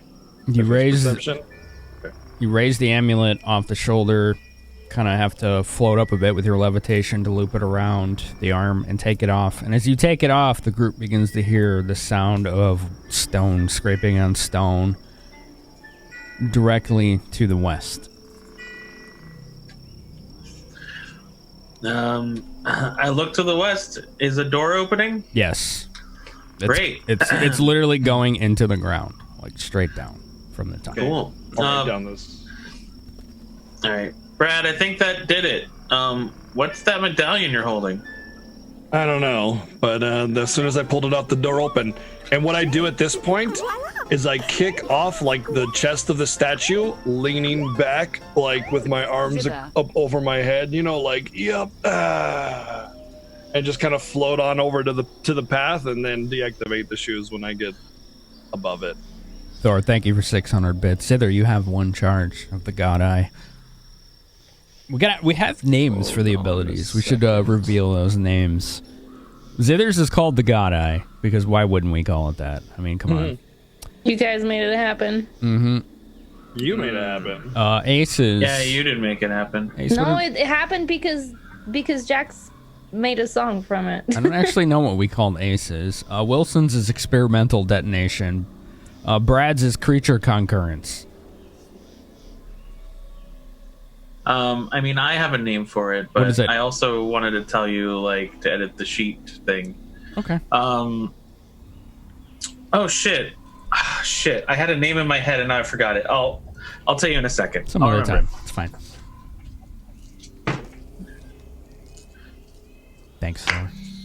All right, I don't so know if I need to roll anything to float on back over all casual like, but all right, so levitate is up and down only. That's why you had to use the rope. Oh, you kicked off the statue? Strength. Or like pushed off of it or whatever. Strength check. Whatever I need to do. 16. 16. Yeah, no problem. Jesus. And then just like kind of kicking back with my hands over my, like behind my head, like all casual, like, yep, floating on by. And then I just kind of drop back down, like, and that's how it's done. Can I see? Sure. Here, have it. I like that people trust me with things. Can I detect magic / spellcraft on it to see where the medallion is? Sure. That's 20 on spellcraft. So 28. What is this pretty necklace? Light evocation aura. From what you can tell, it's actually emanating light as Brad gets closer. And that seems to be its only effect. It just emanates light? Yeah. Which is weird, Necklace because when of you got torch. close to it, it seemed like you couldn't see very well.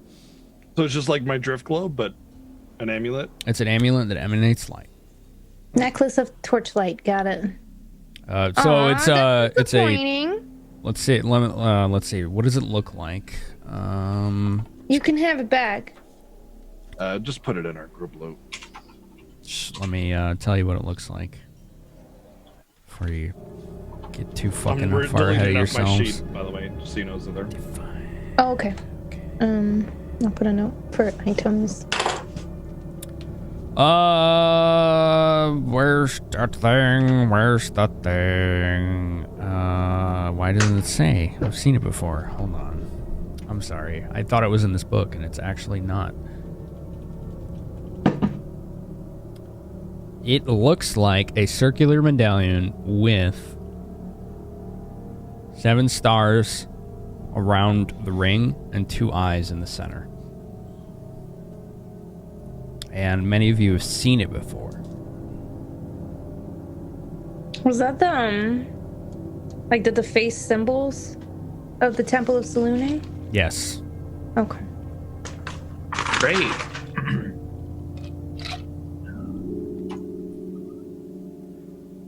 Those are my favorite defaced symbols.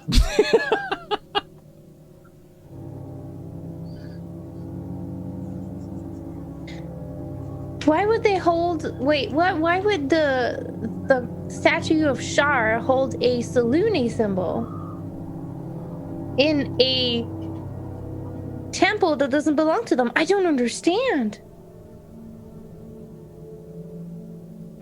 Too many mysteries. Which was the wait? What is it originally? Oh, it's a Selune symbol, but Well, we're in some kind of shard temple, so it makes sense for it to be defaced here. is it defaced here? I imagined. Well, I'm asking Finn. the symbol isn't defaced, but it wasn't giving off light until Brad brought it away from the statue. Okay. Like the statue itself just seems to be enshrouded in darkness, and as Brad got closer to it, that didn't go away. But he took the medallion and came back, and the light began. As he got closer, the light grew as he got closer. I only know it because I've come across a lot of defaced Selune symbols in travels, and in that ghost town too. It was there. Oh, I wasn't there at the ghost town. Maybe you can explain it a little bit more? Oh my god, it's been so long. So the last time we saw a swarm Mincer Vale. in Mincer Vale, you remember when we had to go check a library, and I went with Nelia and Max and Gristle, and where we grabbed the journals and stuff, and we found about the silent I'm just reading off my notes, and we found out about the silent traveler and everything that is not from Selune, but there was a temple of Selune, but everything was defaced, so obviously somebody was offended, and that's where we found out about the fool and everything, and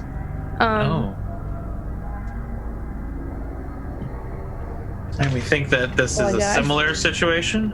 I'm not sure that it's similar, but they're the same symbols and same sworn, same enemies, which is kind of a weird coincidence, if you ask me. Same enemy is that wouldn't suppose you met a dragon, a green dragon back then. No, but I mean, I guess anybody can make zombie swarms, I suppose. Maybe this fool is someone we will meet along the way. Maybe. Well, Fool and the Jester. Maybe they're the same. I was thinking that too. I don't think they're the same, but these things keep coming up. I remember hearing about the Fool. I remember hearing about the Jester. They're these reoccurring characters. The Jester is referring to that idiot you saw in the vision, right? Zither, Yeah. I heard about your vision Yeah. from Ain. Yeah. You're right. I'm not saying you're wrong. I like how you just it just sounds so fake. You're just I remember from and then you're reading from notes. What does the script say again? Right, Ain. I wasn't trying. I was trying to seem more dismissive, like he doesn't really care about names, kind of thing. But no. Yeah, sorry. I just the cadence is what threw me off. But yeah. This fool, who is that supposed to be? They're clearly characters from all we've been dealing with. It was session 14. I don't know what a session is. Long time ago. It would be like a couple months ago in character, I would say. Yeah. I don't think I was with you with that one, but I definitely remember hearing something about a fool. It was Max, Nelia, Zither, and Gristle. And Gristle. And Melody. And Melody, yeah, that's right. Melody. All right. Well, shall we continue along our merry way? Yes, I'll take the lead. Hold on. Please do. Oh. What? Yes, Wilson? Besides some I lacking think Wilson concern, has more to say. besides having some lacking concern, I have questions. A few questions. Well, you're new to this, so I imagine you have a lot. But first, don't enter that doorway just yet. I'm going to attempt to put on the spectacles and see if there's anything magical beyond the walls that we're about in the room that we're about to enter to. Sure. Is there anything? The torches that are bordering either side of the doorway are both magical. I believe evocation is the magic. Very light aura. It's a little different than normal, but this seems like a light evocation magic. But directly in front of you, you're not noticing any magic through the doorway. Detect magic isn't like X-ray vision, so it's not going to see through walls. Because, like, I thought the spectacles was the case because, like, I told, Brad to stand behind the tree and I saw his items through the tree. So I thought it would work through walls. It depends on the material. Okay. Because, for example, detect evil can see through, like, wood, depending on how thick it is. But if, like, it's like a metal or like a stone or a metal, especially lead, it won't see through it. So it depends on the material. So all you're getting, as far as you can tell, is through the doorway directly. I take him off. I don't exactly see anything, but those torches are definitely not natural. Should we take them with us? I played enough Dragon Age in my life. I get you. I examine this little torch. Is it like a sconce or actually a torch holder? It's a torch holder. The flame is green. I mean, what you see in Roll20 is what is reality. It's a green flame. Touch my hand to the handle of the torch. Substantial. It seems like it's a wood handle. Did you say green Seems fine to me. Green. And then I grab it and I walk through the door. You grab the torch? All right. Give me a sec. I didn't plan for that, but I can make that work. Torch light is 40 feet, so as long as you're holding it, you'll have this torch light. If you at any point put it down or switch hands, you have to let me know so I can replace it. Okay, so Brad walks through the hallway that was recently opened. You enter a hallway with stonework similar to that of the previous. The hall stretches both left and right, curving further and beyond sight in either direction. In front of you is a small stone doorway, and the smell of death, bile, and viscera assault your senses. That's good. Something died in here. A lot. But is it safe? All right, slow down, BGG. Huh? Yeah, I just move up to here only. I approach the stone doorway here and kind of look inside, casting light with the torch. Usually things only die one time. Yeah, I never thought about that. Finn, what I see is what I see, right? Yes. So what's that way? Ping it, please. I am doing it. I don't to the see north. it. Sorry. To the north. Oh, okay. With Jack Smokesong's low light vision, he looks beyond the torch to the north. He sees a perception check. Oh no! I can see it too. Whatever my perception is, I don't remember. Oh my gosh, 14 plus 18 is 32. 32, yeah. You see a pillar that looks like it's load bearing at what seems to be a corner of a junction. It curves to the left as you reach the end of the hall. There are mushrooms growing in the corner of here that look like they're thriving off of both the magical torchlight and somewhat of the bioluminescence of the moss all around it. Just before that, what looks to be a relatively fresh trail of blood. Oh, good. There's blood to the north. It looks recent enough that it's not dried. It might be fresh. Okay, we should investigate north first then. Let's go. I start to head towards that way. Perhaps we should have the stealth expert scout ahead.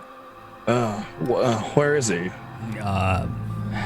Yo, and he pops out from around the corner that you just came from. All right. Can you check over there? Your keen senses will help us figure out what's going on over there. I can do that. Look with your special eyes. Yeah. What do your wolf eyes see? All right. Out of Or character wolf nose. check for the benefit of everyone. He got a 31. Jeez. On stealth? Yeah. Jeez, all right. That was a great plan, Ian. He Good- takes good his idea. cloak and wraps it around himself like this, and then takes the cowl and goes like this. And the wall, from your vision, Zither, and anyone else looking at him, his cloak begins to almost take on the same appearance in terms of color and depth as the wall. So he goes like this, and it crouches very low and begins to tiptoe forward. Who's next to me, Jack? I'll like elbow Jack. Like, did you see that? Yeah. That's amazing.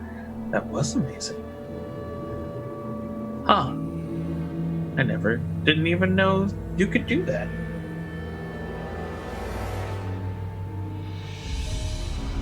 That's weird. Why's it doing that? Oh, he has no light source. That's why.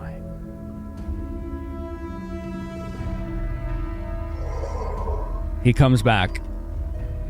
He's like, it leads to another hall further down. It looks like the blood carries on about halfway and goes into a room. There's a few rooms up there. Doors are open. I can't see too much further beyond that. If I put on some light, I wouldn't be able to. I'd be giving up my position. All I can think of is that's a corpse that's soon going to be our enemy. If that's a fresh kill, we need to get there before it's risen to be an adversary. That might be a good idea. Be careful to not get surrounded, though. I start heading down the hallway. Come on, let's go. Oh, okay. I'd be At a normal careful if I pace. were you. Of course, I'm being as cautious as I can. I go in a normal pace, but, I don't like a stop. The blood stops at this altar, or no? No. Okay. There you go. All right, stop. So the blood does carry on further west. You see another torch beyond. But beyond that, it's too dark. There's no light. But you do see the entrance to... Let's find out. Roll perception. BGG, Jack, Zither, everyone can. That's fine. Let's include everyone. No, I'm... Woo! 13. Wilson's too far back? Okay, fair enough. Yeah, Wilson. I'm too far back. I got a 34. 33. 34 Zither. All right, Zither, Jack, and Brad. You all noticed an open entrance to two doors where it looks like soft glow, green light, same as before, is coming from within. The blood trail looks to lead into the further of the two rooms. Okay. I'll advance. It could be a trap. And what I do is I just kind of glance into the room as I'm passing by, cautiously. Okay. You see a room that looks like it has had some recent activity. Roll perception to see the amount of detail you get out of it. 14. 14. There's a couple bedrolls hot. couple bedrolls in here. There's nothing standing or living. No. Okay. I think that room's empty. Let's keep going. Check it later. All right. Okay. And then when I get to here, I start to kind of really sort of peek around the corner. Roll stealth. 21. 21. Okay. You feel like you're right in the right posture to go ahead and peek in there without much noise. Do I hear anything before I peek? That's a perception check. 22. 22. No. It sounds quote unquote dead in here. Okay. I turn the corner. All right, the blood trail leads to a desk or a table in the back wall full of what appears to be various bits of chopped meat, flanks, steaks. It looks like butchering has been occurring in here. And as you walk into the room, as you just do, you look to your left and you see skins that are curing in the corner, in the left corner. Oh god. Do I detect them to be human, or elven, or humanoid? How would you do that? Probably survival, because I know what a pelt looks like of leather made from an animal hide. So you're looking at the pelts specifically. Okay. Yeah, or the meat, because as a cook, I would also understand what different meats look like, beef and chicken and stuff like that, goat, whatever. So I rolled 17 for survival, and I'll do culinarian as well. Okay. 13. God dang it. Dice, 13. please. You don't think there's any humanoid meat or skins in here. You at least recognize in the corner that some of the pelts are wolf pelts. Just animal meat and bones. It's not humans. It's not humans. Okay. That's good. Yeah. I don't know what that room is. It's such a weird room for this kind of place. And fresh blood. Something's got to be nearby. Let's keep going. All right.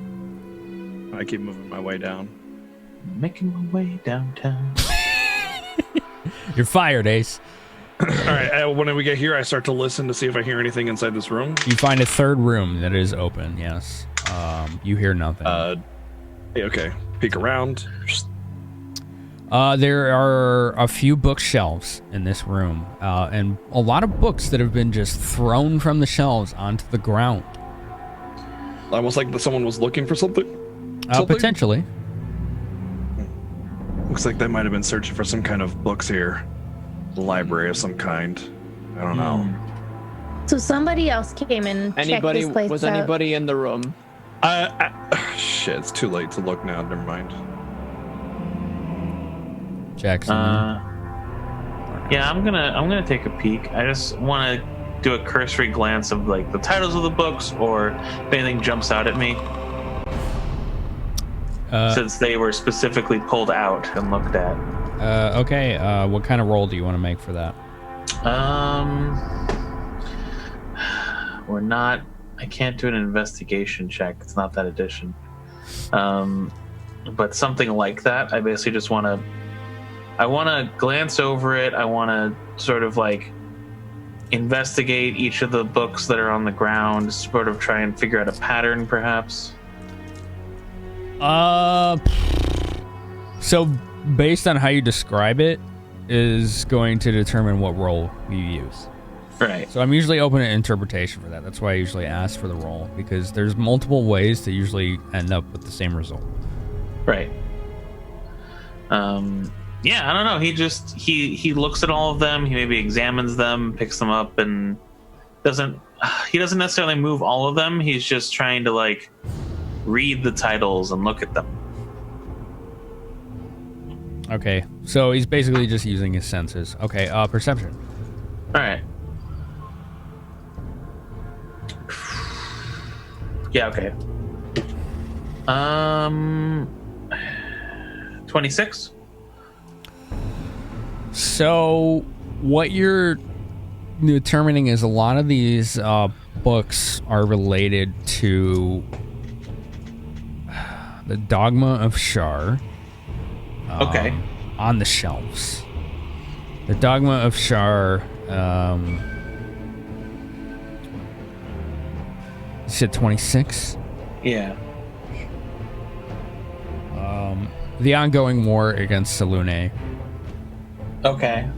The ones on the ground almost all seem to be in an elven language. Okay. Well, it's a good thing I speak Elven. Different topics. Mm-hmm. That have nothing to do with Shar or Selune. Interesting. At this point, roll linguistics? Sure. I haven't done that ever. Well, I shouldn't say ever. Do I want to chat power this? 3 left. I'm debating. Nope, I'm not going to do it. I'm going to let luck decide. Okay. Total 16. Some of these books on Shar look to be in really old dialects. Okay. And in a language, there's one specific book that stands out to you, and the title is written in a language you don't really recognize, but it looks similar to the other books next to it, if that makes sense. Sure. As far as like, you know, like the binding and the coloration and like the font and things like that. Mm-hmm. But it's in a language you don't recognize. All right, interesting. So I don't recognize it, but do I have a guess? Like, okay, let me put it a different way. I know Common, Elven, Halfling, Dwarven. Does it feel like it's close to, in writing structure, in form, to one of those? No. Or not at all? Okay. Not even close. Like, this is something you've never seen before. Not even something that looks like it. All right. Since that one sort of sticks out, I'm going to take that book specifically. Okay. And then as we're coming back, while he's doing that, I want to search this altar that I'm on. Wait, what? I'm like in front of an altar or something. It's a pillar. Oh. It's covered in moss. It's a pillar covered in moss and vines. Never mind. But you can search it if you want.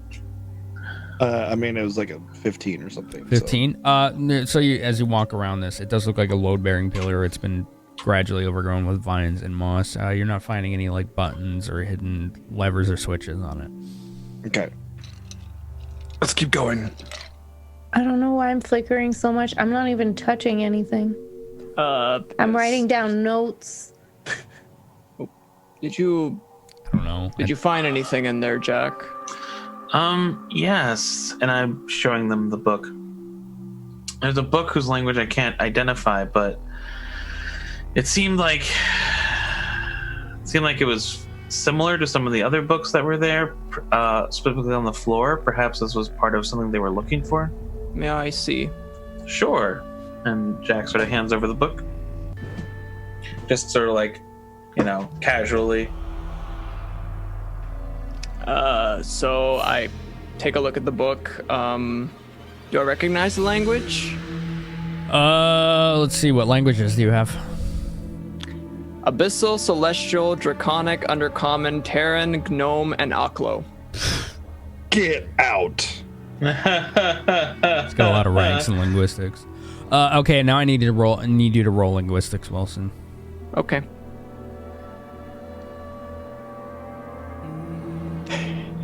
$16. It's similar to Draconic, but it's not dragon language. It almost you think it either predates it or it's an offshoot of it. Similar structure, so I still can't understand it, right? Right. All right. I'm gonna quickly make an extract. And what's that? I'm gonna make comprehend languages. Okay. I'll do it. So I can understand the spoken words of the creature or read incomprehensible written messages. I do not know the insight of the material, but I can read it if it's a language I don't understand. Okay, this is gonna be tricky.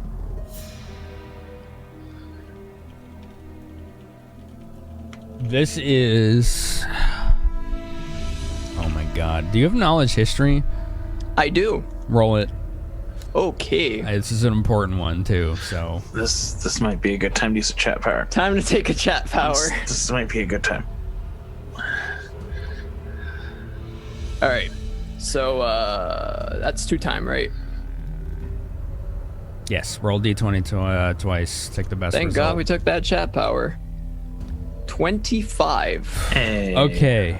You're beginning to make more sense of this. It's a more basic alphabet where there's only 19 letters, not 26. A lot of the letters are combined. So it's really a struggle to combine, but it looks like the old language from the Fallen Empire of Netheril. It's like an old legend in the continent of Faerun, where the Netheril was the greatest magical civilization that ever existed. Their cities were built on floating islands in the sky, and a great calamity fell them. So a lot of their knowledge is lost to the ages and forgotten to the ages, including their language. This isn't their language, though, but it's similar to it. It's an offshoot of Old Netherese. And you said you got a 20 what? What did you get? 25. There was only one civilization that offshot from Netheril, but you're not sure what it is. You just know there was a group that splintered from them at one point in time, but you're not sure who. You would have to find out from someone else if they knew more about history. Sorry, I'm writing it down. Yeah, good call. Thor has the spelling in chat as well. So, you have found something very exquisite, Jack. I generally do that. It appears this book is actually quite ancient. It's similar to Draconic, but it's not quite Draconic. It's a bit similar to an ancient civilization known as the Netheril, which is said to be the greatest magical city that ever was created. Unfortunately, some calamity befell them and they toppled, like most great nations at some point in history. Mm-hmm. However, it's not quite them.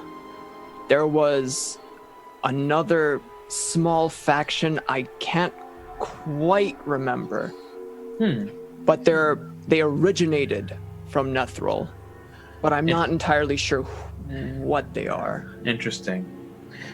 Do I recall any tales of Netheril? Roll it. Okay. Or however you're gonna get the result. Right, I'm trying to think. Because I can't take the 10, and I already used my 20.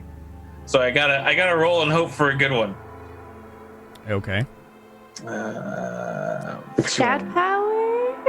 Nope. Too late? Nope. Too late. Got like 17. So I'm just, it's nothing. Don't worry about it. You know some of the things that Wilson just told you, but beyond that, you're not entirely sure. All right. One more question. What was the title of the book? What was the title of the book? It almost looks like it's a primer. It's a small, short book. And a lot of pages are ripped out. Most of the pages are ripped out of it. But it almost looks like it's a like a cipher or primer on how to learn whatever language is in this book. Like a dictionary, a cipher, linguistic study, something like that. Book of Learning. Most of the pages are torn out, though. Do you mind if I hold on to this? You go ahead. There's a specific passage in it, Wilson, that stands out. And it looks like... I don't know if this works. Does that work? Does that do anything? You guys see anything? Players see anything? Yes, no. I don't see anything. I don't see anything. Now do you see anything? I see something. Okay. There are these weird red runes on one of the pages and like white scrawlings that look newer than the book itself scrawled into it. Interesting. Jack! What? Look at this. Okay. I'm looking at it. These are symbols. I see. They mean something. Are these? And I'm assuming the letters are what I understand, right? Because I have the thing, right? Yes. Are these an equivalent to common? Here's the thing. That means A, That is B. That is C. It's in your handouts as well in the journal, players. Cool. That is C, D, F, and the last one's H. And I'm like going left to right.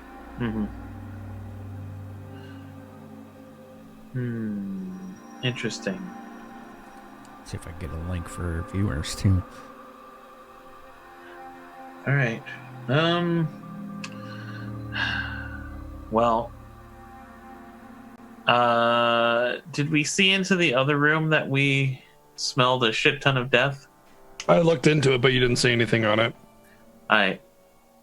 Like I said that I looked into the room with the torchlight casting into it, but you didn't comment on it.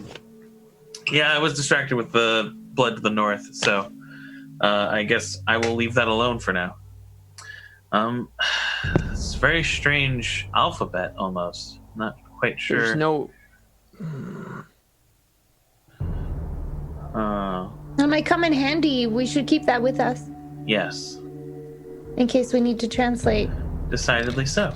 There's not much to translate though. It's only a few letters. Well, I'm sure we'll find them somewhere. I mean, we Very might be few. able to make up. Remember what something. they said earlier about dragons and being tricky. This could relate to a puzzle later on. We've already had to go through one. There's no reason to believe that we won't go through another. True. I plan to keep it anyways. Besides, it might have something to do with unraveling this this whole puzzle between everything going on in general. This could mean a lot more than we think, or it could mean nothing. Who knows? Hard to tell. By the way, we should continue going. And I start heading down the passage. Brad, as you make your way down the passage, and the rest of you follow suit, there's another torch about dead center between the start of the passage and the end. And just opposite of this torch is a very large stone slab that appears to be a doorway. Similar to the one you came in to get in this hallway, but it is much larger. It's about not 15 feet wide, and it is not open, no. I take a quick peek, look at it, kind of feel around a little bit, see if there's a slot for a key or anything like that. 16. 16. As you rub your hands over it and give it a visual glance on an examination, no handles, no keyholes, no... I'll use dungeoneering. That would be 23. 23. By the looks of this door and the way the stone is, you think that this is probably open from somewhere else. I think the mechanism to open this is elsewhere. We're gonna have to find a way to open this based on my amazing knowledge of mechanisms and dungeons. Sorry, I'm allergic to bullshit. Yeah, I know, right? I know. Me too. Me too. Don't worry. I understand. I keep making my way down. Right. Keep up. Okay. Where's Vilmar? I gotta bring him along. I need a follow command and fucking roll 20. Like, seriously. Slash follow. I mean, it's very likely that it's the same kind of mechanism we walked through. You know, solve puzzle, open door, all that jazz. That would stand a lot to, yeah. That would, yeah. You make your way around the corner. A similar hallway as the one to the north. From what you can tell, just ahead and possibly by the torch further down, there are doorways, but they're closed. These doors are closed. We might find people inside. All right, what do we want to do? I stealthily make my way over to this door with a 17 stealth. Okay. And then I examine this doorway. So this door looks to have a stone hatch on it, where you just kind of like push in like a stone, like brick, to open the door or unlock a latch. I do so. And it seems like it's locked. There might be some kind of mechanism to it. I use my engineering knowledge No, I don't. 8. To see if I can't find a kind of reason why, if there's a key that can be bypassed or whatever. What is that door made out of? Stone. Stone? As I see Brad kind of look at the door, I'd be like, would you like me to open it? Yeah, go ahead. I can't seem to find the mechanism. Okay, looking at the door. What you got, Zither? 13 plus 18, 31. What are you looking for? Where the mechanism where it locks is. It looks like on the side there's probably a spot for a key, or some kind of peg that you would put in it. Very rudimentary, but it definitely is some kind of locking mechanism. The entire thing appears to be made of stone. I focus on where the mechanism is, and I push it aside so it was never there. So I make a hole. You forgot to mention that you're casting a spell. Oh, sorry. I cast Stone Shape. There we go. And I put a hole in the door, and basically I push. Let's say it's a latch that goes on the outside. I push that the wall part, and I push the door part, and now it's a hole we could just grab and open or push depending on where the door goes. Yeah, just kind of removing the mechanism and making it just a door. Zither basically It's a reshapes the entire mechanism of this door, so it's just a gap, and you hear this clang, clang, this metal clank on the inside, and the door just gently swings open, and Zither just pushes it open, and you find yourself in some kind of lab. If Zither walks in front of me, I immediately try to push by here if I can and get in front. Okay. There you go, it's open now. After you, I guess. So what you see in front of you are a couple. Get into a crouch position for ready for combat kind of thing. There are a couple tables in here with various parchments, books, and materials on them. On the opposite wall from the door is a shelf completely full of what looks to be rare materials, vials, components, things like that. They would need closer. Don't say gems. Yeah, there's definitely gems. We lost her. Oh my god, it's so pretty in here. There's all sorts of stuff on here that looks like it is meant for spellcasting. Oh, Closer I'm inspection grabbing is everything. needed to know what it is. Let's take a look around here. We might find something useful. A lot of papers and materials here we can use. You grab everything? All right, it's going to take you about an hour. Hold on.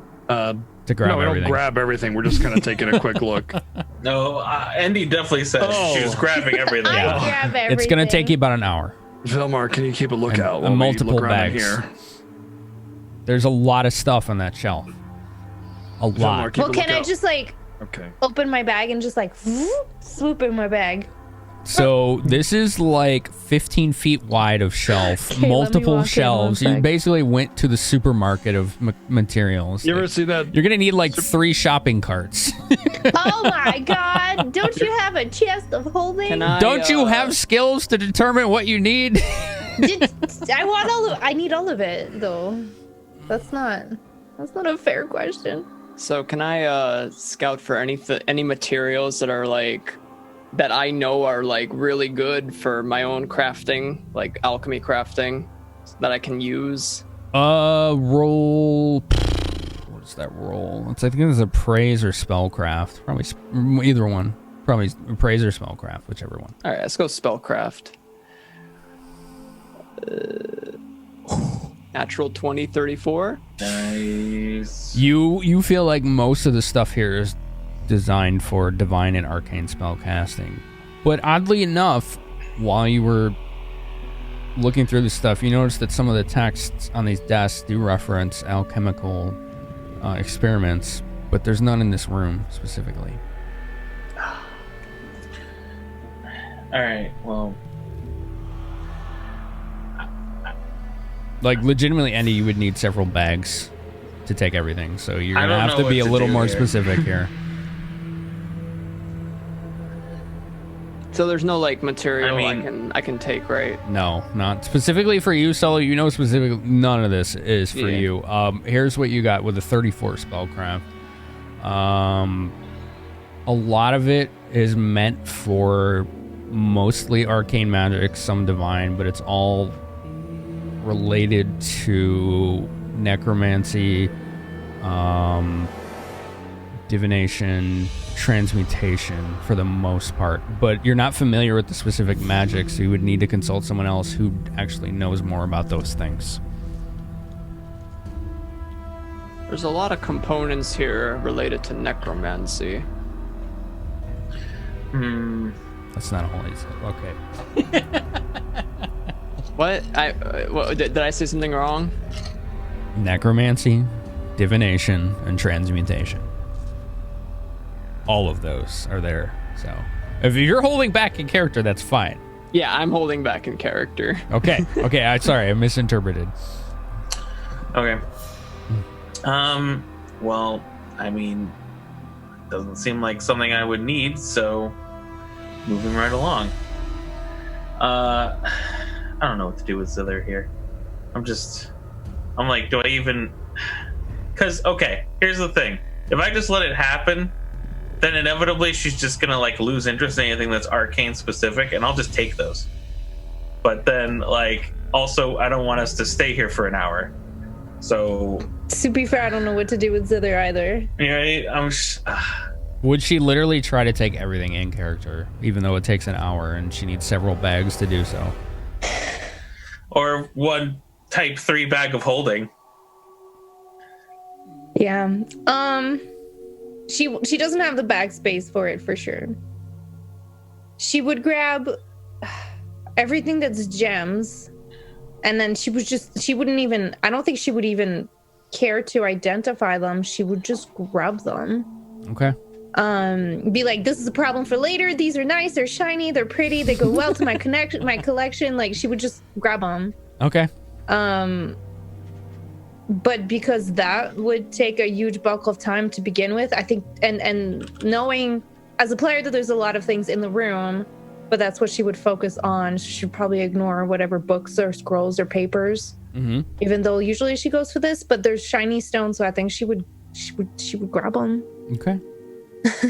Like, I'm trying to not overdo it, but at the same time, the character would. Do you have a bag of holding? I don't. All right, so you're gonna need to walk around with medium carry load at this point if you're taking that much stuff. All right. So your move speed is 20, not 30. Okay. Can I lightly peruse the scrolls and other items that are not gem-like? Sure. To see if there's something that would interest me, the bard, Jack. Where is speed? Oh, okay. What would you like me to roll? I can basically use detect magic and investigate. I kind of want to see, like, if I can find auras that would make sense for me, like in evocation, illusion, enchantment, that kind of stuff. Sure. Alright.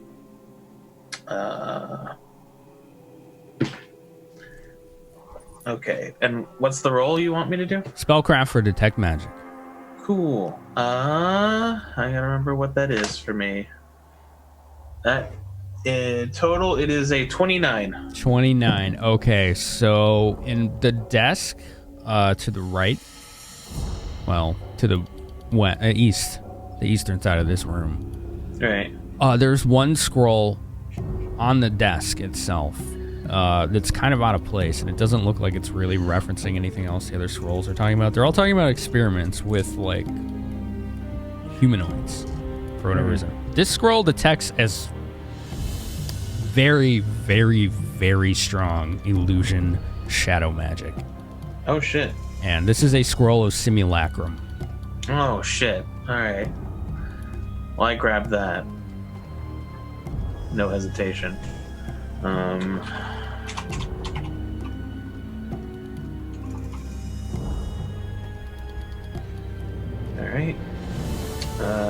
I'm gonna Google simulacrum real quick.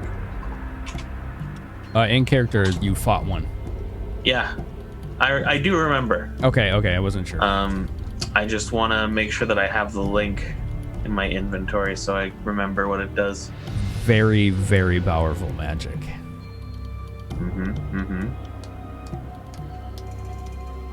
I have the link, I think.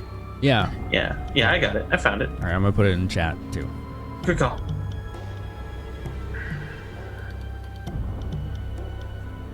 So it takes 12 hours just to cast a spell. Oh God. Requires an ice sculpture of the target plus powdered rubies worth 500 gold per HD. Oh God. So it's an extremely expensive spell to use, requiring powdered rubies and ice sculptures and a lot of time. Don't touch my rubies. I wasn't gonna. Oh wait, I don't know what you're doing. Never mind. Right. Look at this one. Look at this one. It's so big and yellow, but this one's like blue, but it's more shiny. Have you seen this? Oh my God, heaven. Okay, whoever you showed that to, I want perception rolls. Oh boy. Okay, wait. I just moved myself out of the room and I'm starting to head back. Well, like prepare for them to be done. I'm still in the room. It would be whoever's in the room, yeah. Wilson and Jack. I can turn around and be like, oh my God. Perception. Okay. Garbage. I rolled garbage. 19. 19. Mine was 22. 22. Okay. Let's see. Some of the rocks she showed you are very dark and black. Let's see. Another one is very shiny and white. Okay. And then she had a receptacle with finally red powder in it. But she had a lot of other stuff she didn't show you. I'm gonna eventually go through it, just not now. Yeah, fair. So how much time is Zither spending on this? Just so I know. Until people tell me to stop. Okay. Until they get tired of waiting for me. But If it Jack's lasts more looking than a for few things. minutes, I start hurrying her along. Yeah. But We can come back after we've cleaned this do you place out. promise? I think it's a good idea. I think it's a good idea to not stay in this place for too Stay a long. sense motive on Brad. Okay.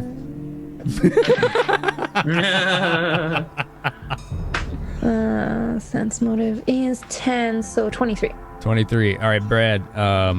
You're not being am- entirely truthful, right? No, I'm being 100% truthful. I think it's an excellent idea to come back here at some point, but I also don't want to make promises I can't keep. You're being evasive, right? So it's still kind of a bluff. So roll a bluff, but since you're not directly lying, you can take a +4 bonus. All right. That makes it a total of 4. Wow. Wait, what? Actually, total of 10. Okay. All right. So she beat you by 13. What is she? What kind of what kind of read is she getting on Brad right now? That's exactly it. Like, he's not being dishonest. He's saying that he thinks it's a very good idea to come back and search this place more thoroughly. He thinks that's a good idea, but he also is trying to avoid making a promise. She'll just narrow her eyes like just eyeing you, and then she'll like fumble to grab another gem and like put it in her pocket and be like, fine. Fine, I'm ready. Are you finished? No, but I guess so. Let's continue. We can come back later. And I start making my way down the hallway. But we'll come back and grab things, right? Like Yes. we can't let that fall into the wrong hands. Of No, course. I agree. Yes, Zither, we will come back if we are able. Did you find anything useful there, Jack? I found a scroll with a really strong illusion spell. Neat? Yes, it is neat. I agree. What the? Holy shit! All right, you guys just got bombed with blessings. Woohoo! Up to 7. Start using them. Oh, Sam, thank you. Time to burn them all. Yeah, basically. Thank you. Okay, so Wilson, Brad, as you're moving forward, you find another doorway. This one is a double door, also closed, just opposite of that green torch in front of you. Okay, I keep moving down, and as I start to get close, I start to try and listen to what's going on in there. Okay. 21. 21. Dead and quiet, as far as you can tell. Okay. Same thing. Try to find the mechanism and open it up. All right. What are you going to use for that? Engineering. Okay. 17. Yeah, there does look to be some kind of locking mechanism on this that might be able to be circumvented with the right hands. Use my Pilfer's goggles to try and pick locks. Filter? Yeah, filter goggles to attempt to disable the device. Okay. It gives me +2.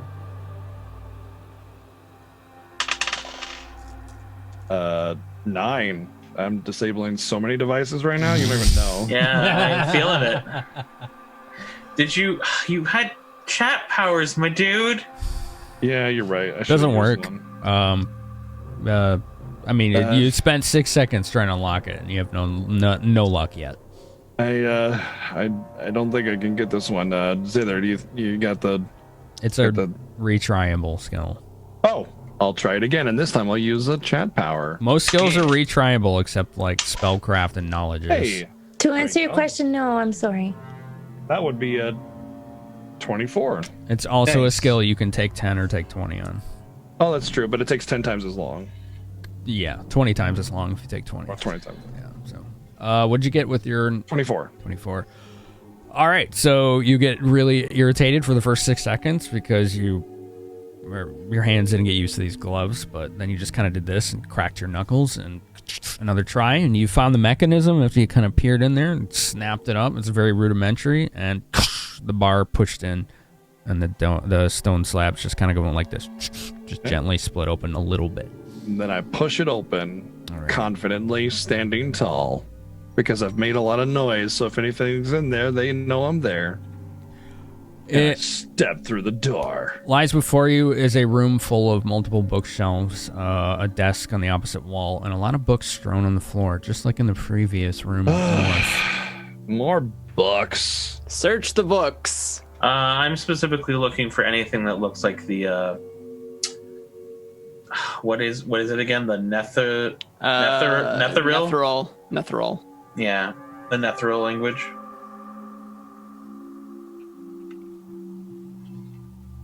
Okay, am I gonna get numbers? Oh, sorry. We want me to roll. Perception? Is it perception I'm check? gonna. All right, I'm gonna use a roll chat power. Perception. Okay. I'm not. I'm gonna use a chat power, but Wilson's not. Got it. 28. Okay. Well, good use of chat power.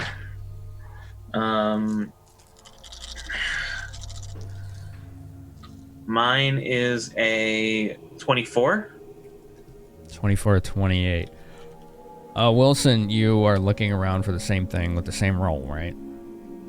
So Wilson, yeah. Wilson is the first one to find it. It actually has the same binding, the same color, the same font on it. Wilson picks up a book, and Jack, as he picks it up, you notice it too, as he's picking it up. So you almost found it at the same time. And Wilson, you open it up, and do our hands touch as like we're trying to reach for it at the same time? I was thinking, yeah, your heads bump. We share a moment, and then there's like roses in the background with sparkles. And... Yeah, and some like kitschy like elevator music starts playing, and yeah, exactly. Right. Now you're gonna go on a date, so. Absolutely not. That doesn't happen. Anyway, Wilson, you open this book, and the first third and the last third of the book's pages are all ripped out, but the first 2/3 of the pages are ripped out of this book, but the last portion of it is still there, and it looks something like this. Yeah, it just keeps going. Chat can't see the whole thing. It's like scrolling off. It's kind of dumb, but there. At this point, comprehend languages wears off because it's 1 minute per level. Is the third one a T? Yes. Sorry. Okay, that's okay. I'm writing it down like I'm as much as I can, but you are right. You want to take a read, Jack? I can try. I create a comprehend languages for Jack. Okay, Jack. Cool. This is the last part of the book, right? So. Right. Right. What do you roll linguistics, I guess? Guess so. Chat power. Chat power. I rolled 2 15s, so I think it's 15. That's the first time. Linguistic is 21 total. What did Wilson get the first time? Do you remember? It was like 20. For linguistic? Yeah. 16. 21. Okay. With the information Wilson gave you, Jack, you know this isn't exactly Netherese. It was one of the cities of Netheril that fell. Avoided calamity by shifting its entire city. Knowledge history. Let's do that. But you know who it is, but let's find out if you know how much about their history. Okay? Getting ahead of myself, sorry. Sure. Oh. 31. Because that's a 20. Fuck. Wow. One of the cities of Netheril, the only known city to survive the calamity, did so by shifting their entire city to the shadow plane. And their entire city to the shadow plane? I think it was 2,000 years ago when the calamity happened. I believe. I don't remember for sure the exact amount. It was a long time ago. They're the only one that survived that you know of. Got it. But only in old wives' tales and sailors' tales and myths and legends. So it matches up. But the civilization was called the Shadowvar. And they evolved very differently than the Netherese would have because they were in the actual shadow plane. Well, the only reason you know about this is because a few years ago there were rumors that they reappeared back on Faerun in the Anarok Desert, far north and a bit east of here. In which desert is it again? Anarok. Anauroch. There's rumors that there is a civilization of Shadowvar in the Anarok Desert, and that they are rumored to be survivors of the fall of Netheril. And you studied this on your travels to only because Jack likes to know things, and he likes to seek out the obscure and the unknown and the weird. And this was one of the tales that you discovered on your travels to The weird make for good songs. The weird make for good songs. All right. So this might be the language of the Shadowvar. I see. So I turn to Wilson and sort of give it. So, oh my gosh, how do I explain this? So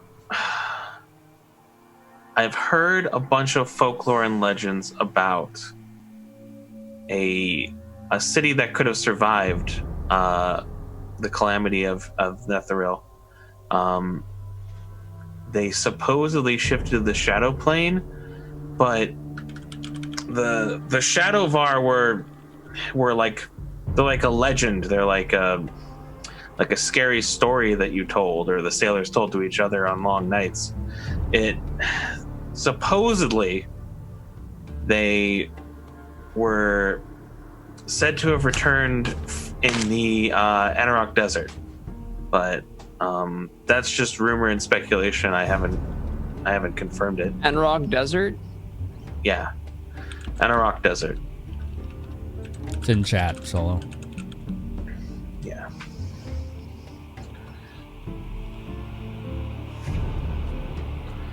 Do you know the name of this group? The civilization was called the Shadowvar. I think that's what they're called now. They worship Shar. Yeah. So definitely worshippers of Shar. Knowledge religion to expand on that if you want. Oh boy. All right, here we go. Chat power. Why not? Chat power. All right. Oh man. And 21 is the best roll. Okay, with just 21, you think... Oh, they also had allies with probably, Cyric and, what's his name? I think Velsharoon? Velsharoon, oh no. And Velsharoon. Yes. Okay. Possibly they could have been involved with Cyric and Velsharoon. I'm not very familiar with them.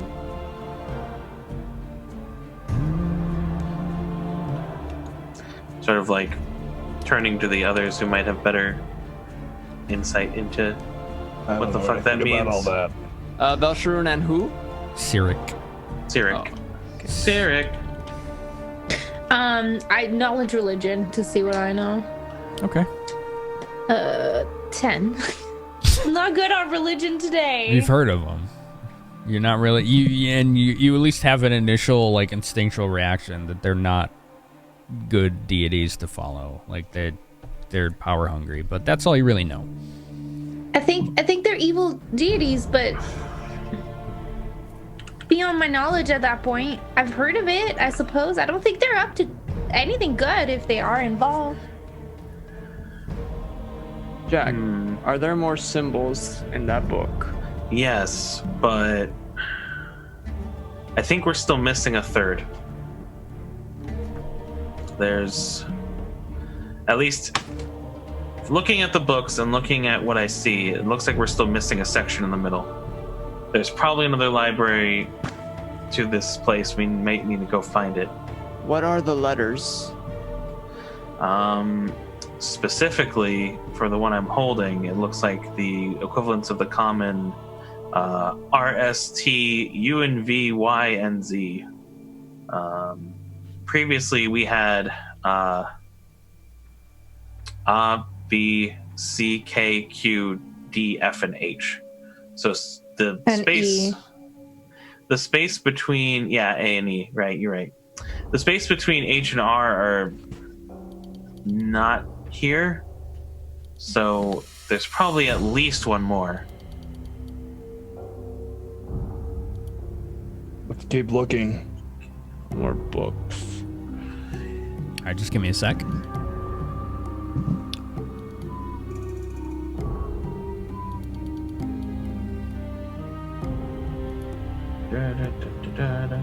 You know, the more I look into this, the more I'm starting to believe that what if it's not a dragon? Okay. Dragons are known to take the forms of humans and meddle with human affairs. That is true. But it just doesn't make any sense.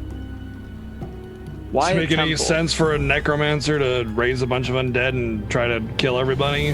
Vilmer's like, yeah, if he wants to seize power somewhere, it makes a lot of sense. It sucks, For a but it makes necromancer- sense. For Same a with the necromancer, dragon. yes. For a dragon, it just seems unusual. Why pick a temple? Just probably seemed like the only place he could go to after he was chased out of his forest from the north, remember? Why worship these deities? Maybe his followers do and he doesn't give a damn. How does he fit through the door? Well, they can What was the change first shape. thing I said? Whatever. My question still stands. Well, can you fit through the door? Kind of. Kind of. That's not a very flattering thing to say about yourself.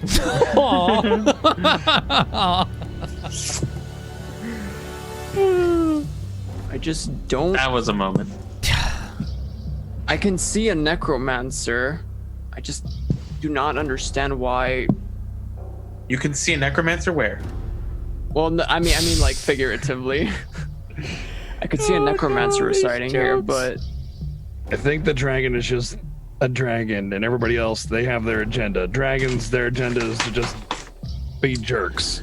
now here's another theory. What if it's not a dragon, but what they saw was an illusion? Now that makes sense. We have been detecting a lot of illusion magic around here. Listen, let's failing- continue on and see what we can find out first. Well, we only have puzzle pieces. Let's move on. And I start moving. Yep. Just Where's this doesn't final make door? sense. We Why can a think about it dragon? as we walk. Same deal here, I take it? Yeah, the door is locked as far as you can tell. The bar does Engineering? not budge. 16?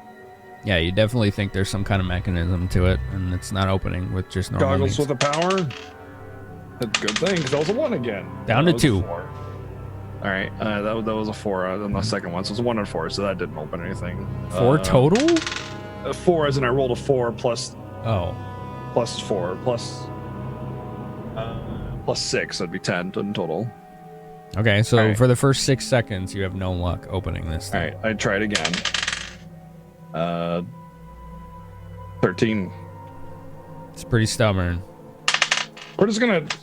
Vilmar is 2 going around the corner to 3. take a look. Man, this guy's There we making go. a lot of noise. On my 5th attempt, I rolled a 20, but it was like 5s and 6s and 7s until then. Took him a half Nice. a minute to open this door, but he That's manages so to get it stubborn. open. There you go. Okay, I go in with good. my. So what my you hand- see in front of you is all sorts of lab equipment.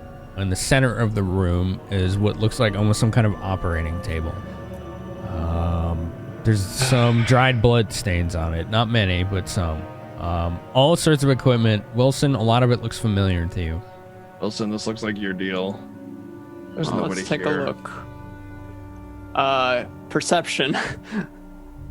Let's see what we find. It wouldn't be a perception, I don't think. Oh.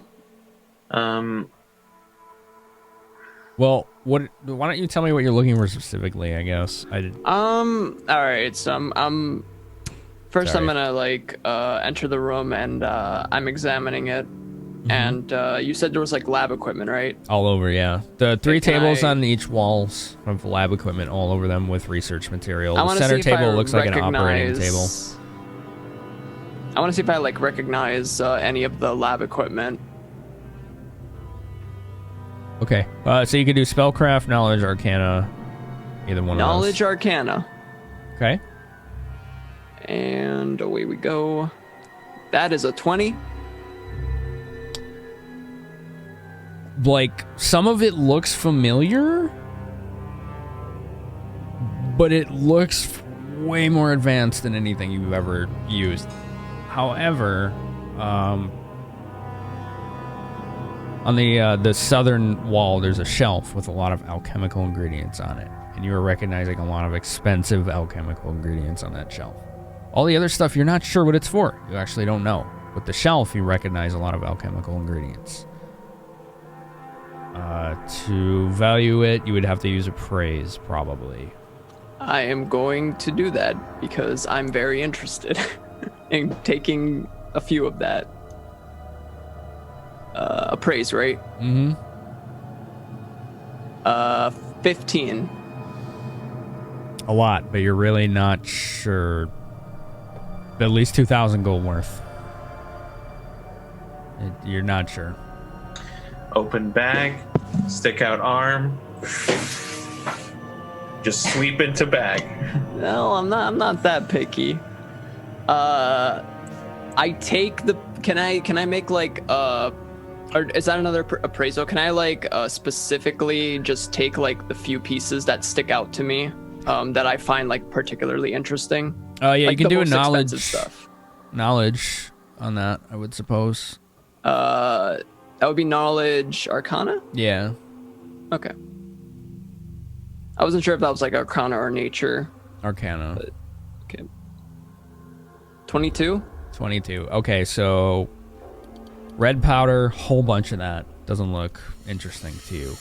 But a lot of beakers and vials and small pouches of powders and herbs and things like that are interesting to you. And you take quite a bit of that. It takes a good 10 minutes. What are the rest of you doing while you're in here?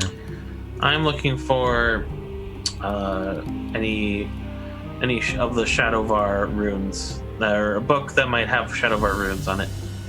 I'll be sifting through books as well. All right, I need perception, I guess? Sure. And then, no, not perception. Knowledge arcana from the both of you.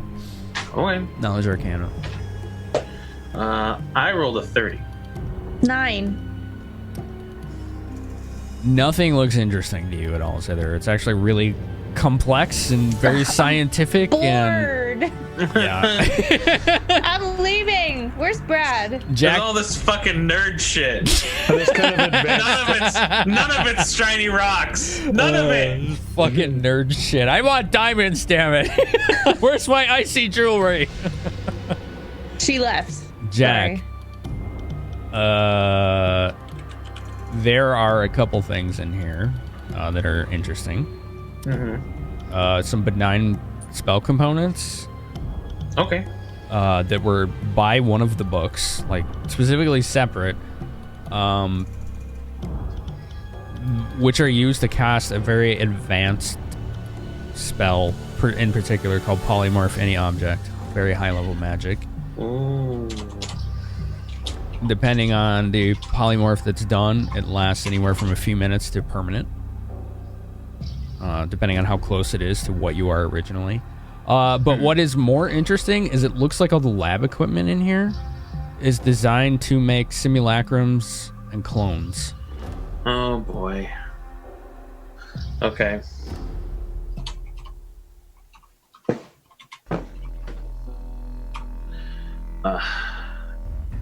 Is there anything that indicates who the simulacrum look like? I'm gonna go out on a limb and say they're probably, I assume I see like depictions of G or things of that nature. Perception. Alright, I'll do another one of those. Because you haven't found anything really like that initially. Okay. 28. There almost looks to be like just tucked away in a corner of one of the desks, rather harmlessly, a sketchbook. And one of them looks like several sketches from various angles of the man in black. Gotcha. The other is a person you don't recognize. I don't think you saw them, so. Okay. So there's two people in the sketchbook. The man in black and some other. He looks like he's wearing, typically, if he's wearing any clothes, and it's not like an anatomical study kind, like a jester's cap and a very frilly, silly-looking outfit. Gotcha. Hey, Zither? No? What do you mean, no? What? Could you look at this picture? Fine. I'll walk back and you hear like... Yeah. Because I'm very encumbered. Oh my gosh. What's up? Do you know who this is? And I'm showing her the picture of the jester. Same guy? The one you saw in the vision in Fianchetto's head. So I'm like, oh, yes. Oh, when we went to that weird plane thing, that's him. That was him, the jester. I hear this, right? Yeah, I mean, you're all pretty much right next to each other. Right. Now I'm definitely convinced this isn't a dragon. Well, why is that picture in this temple? Because that's probably what... Well, wait, I don't have that knowledge. Never mind. I was listening, but... Well, this is a simulacrum lab. They make them here. But what does the dragon have anything to do with it? Well, the dragon could just be in a wrong place, wrong time scenario. It was kicked out of the other forest, but I don't know why it's here now. It was kicked out of a forest? Yeah, it was kicked out of the oh my god, what's the northern forest? Snakewood. I can remember. Snakewood, thank you. Yes, it was unceremoniously pushed out of the Snakewood by the magical experiments of G and his ilk. Interesting. You don't think he caused this? And I do this little hand motion. It could be a coincidence. We've heard of weirder things happening. It could just be that this was one of their base of operations and a dragon happened to be nearby. You just gave me an idea. I look forward to meeting this dragon. Oh no. I don't. Oh no. You're on your own. Well, As an aside, don't try to use invisibility. It's basically worthless, depending on how old the dragon is. we won't even need to use invisibility. If he caused this ruckus out of pettiness because he, wanted revenge on the people who perhaps kicked him out of his own forest. Oh, I see where you're going with this. If this is one of their base of operations, perhaps he's not put it a on different friendly way. terms with them, you might say. That is very possible. That's actually rather insightful. All right, so We still need to take preventative measures once we meet him, of course. Oh, sure. We don't want to walk up to a dragon ill prepared. All right. Is there anything else in the room that I need to know about, or anything of interest, or that I would care about? Can I? Just the red powder might be of interest. Okay, I will take a look at this red powder.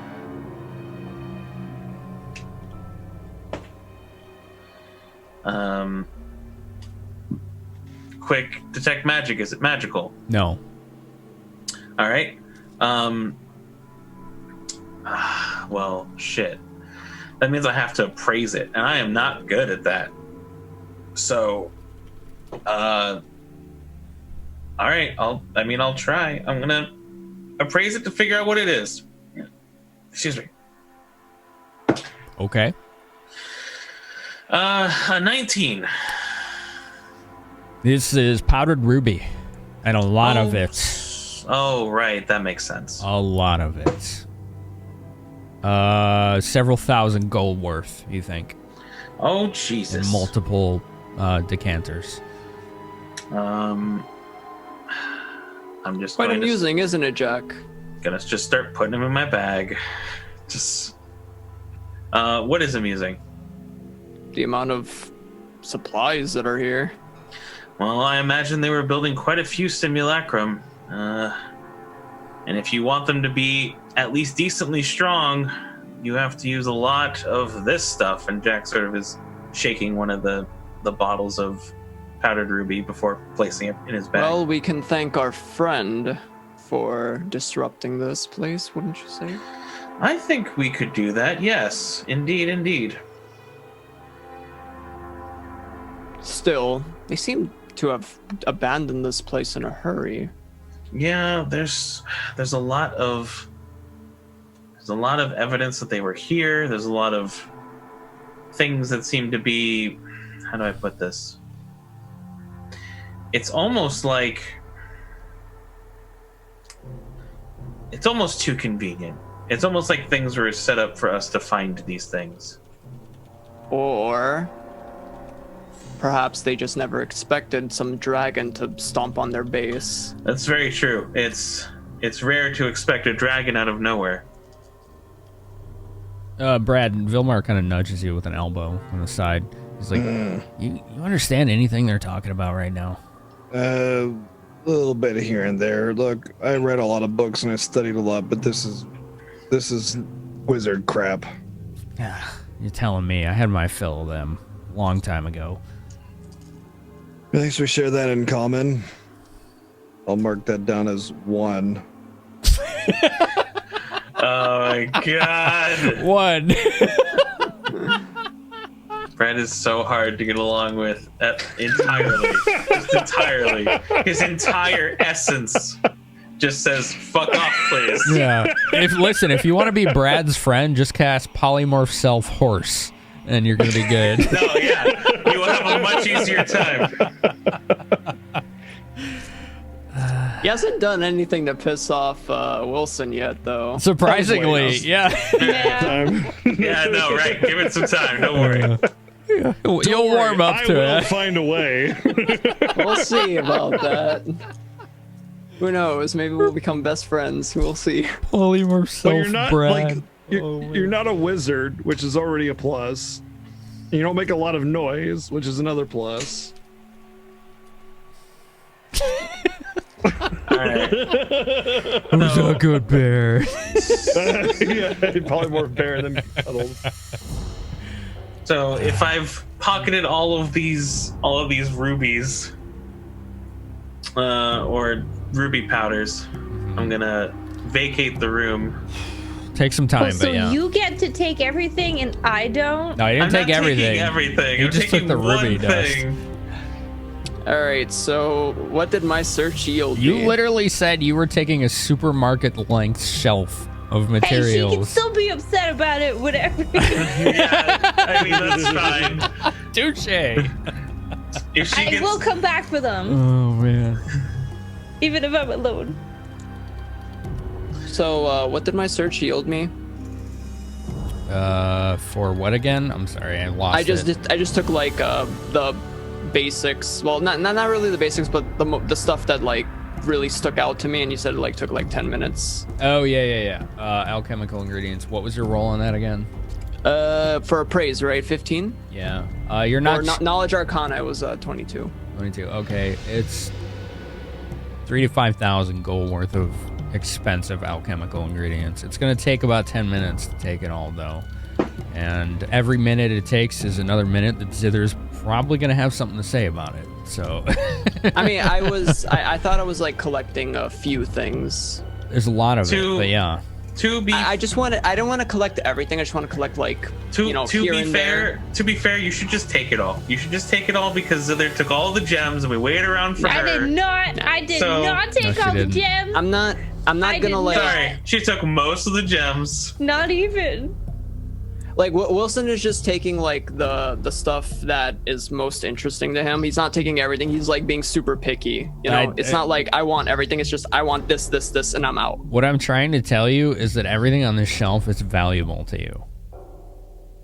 So can I just take like one of everything then? Like one of every different thing, just to make it quick. Okay, that would be half. So it'd still take about 5 minutes. Okay, I'll do that then. All right. So about 2,000 to 2,500. 2,000 or 1,500 to 2,500. Sorry, gold worth. You're not sure, but yeah. All right. Yeah, there's the distinction in chat. She took all the gems Also- she could carry, not all the gems. Also, if Zither starts like complaining, I'm just like, oh yeah, and then just like shaking her bag a little so it just like jangles. Don't touch my stuff. All right. I mean, as soon as she walks, you could probably hear them rumbling. Oh like- god, Right, you're making you're encumbered, so you're taking a penalty on even stealth at this point. On everything. Yeah. I'm sorry. No, it's all right. I know. You're totally in character right now. It's hilarious. It's just there are Right. consequences sometimes to being in I am character and ready benefits. to go. Good. Let's move up. There's another room up here that we haven't explored yet, and I start making my way towards. Sorry The for the center room. delay. So Brad makes his way back north to where you entered in this hallway, and he takes a little turn to the left. Making my way down north. Brad, it looks like there's a large chamber in here. It's not very well lit, though. It's hard to see in here. There are light sources in it, but they seem Step to inside. edge the room. All right, as you step inside, immediately to your left, you notice a corpse of a humanoid. Interesting. Look around, and then I approach the corpse. The corpse looks to be somewhat finely dressed, aristocratic. He has a little, one of those like leather satchels that has a couple books in it, but otherwise it looks like he's been decapitated. I grab the books and I toss them to the nerds. Oh shit! Yeah, give me them Don't books. throw them. Oh, You could damage them. They're books. They'll be They're they'll be books okay. with knowledge. Yeah. While he loots the body, I'm looking around at the room. Where are you? Take a look at these. Right See at if the there's anything entrance. important in them. Oh, okay, someone's standing on you. All right. Here, So I'll step up. I'm gonna look at the books. What's everyone else doing? Stop moving, Is it- please. While you're letting me know. I'm with Jack examining the book. Okay. So you two are examining the book. What's Brad and Zither doing? Vilmar's in the hall. Just pretend he's there. Like, it's annoying trying to keep them up. While they're examining the books, examining what the hell is on the freaking floor. Yeah. Strange looking symbols on what appears to be some very finely crafted black tiling. As I see Brad sort of looking out, I sort of interject myself and just like, oh, those are the runes of the Shadowvar. Is that a body? Oh yeah, no, of course, yeah. Runes of the Shadow. Yeah, that's what I was gonna say. And you hear behind you, Zither, smells like death. There's a corpse in here. There's a body over there, like in the middle. See if there's any kind of symbols that I recognize, like Riatavian, Ethcatlan, Merchants Guilds, things like that. It's a knowledge nobility. I don't really have knowledge nobility, so I'm just kind of doing a general intelligence check, which I rolled a 5, so... None of it. This looks completely alien to you. All of it. There's like stuff on this guy. Maybe you might be able to tell where he's from. I can only nerd it up one thing at a time, so I will. I will get back to you in just a moment. I'm gonna look around a little bit. Don't die. Same language. Please don't touch the floor tiles. I'm not gonna touch anything. Don't worry. All right, stop, BGG. Yeah, stop right there. That's about where I go. Solo, what are you doing? What did you say? Is the book we're holding like the same language? Is the spell still in effect? No. You're not sure? Is mine still in effect? What? No. How long does it last? Per level. 1 minute per level? It's 8 minutes. 8 minutes. No. Right. We spent so much fucking same time. Same color. So maybe one of the books might be. It's the same color, but the spell wore off. So now you're just like,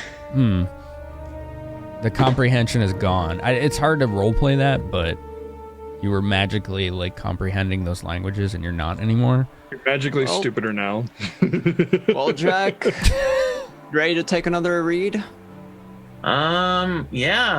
Yes. Gonna give him another extract of comprehend languages. Oh boy. I'm gonna take a chat power. I'm gonna roll my linguistics. Alright. Okay. 21. Once you take the extract, you drink it down. You chug this foul-smelling liquid just like before. You feel the tingling in your frontal cortex, and the letters begin to look familiar again. The first and the third half of this book are torn out, except for the very first page, and it has a message. It's hard to understand at first because of the diminished alphabet, but here's what you think it says. Quench moonlight, betray hope, act in darkness. Oh boy. Hold on. You said quench moonlight? Betray hope, act in darkness.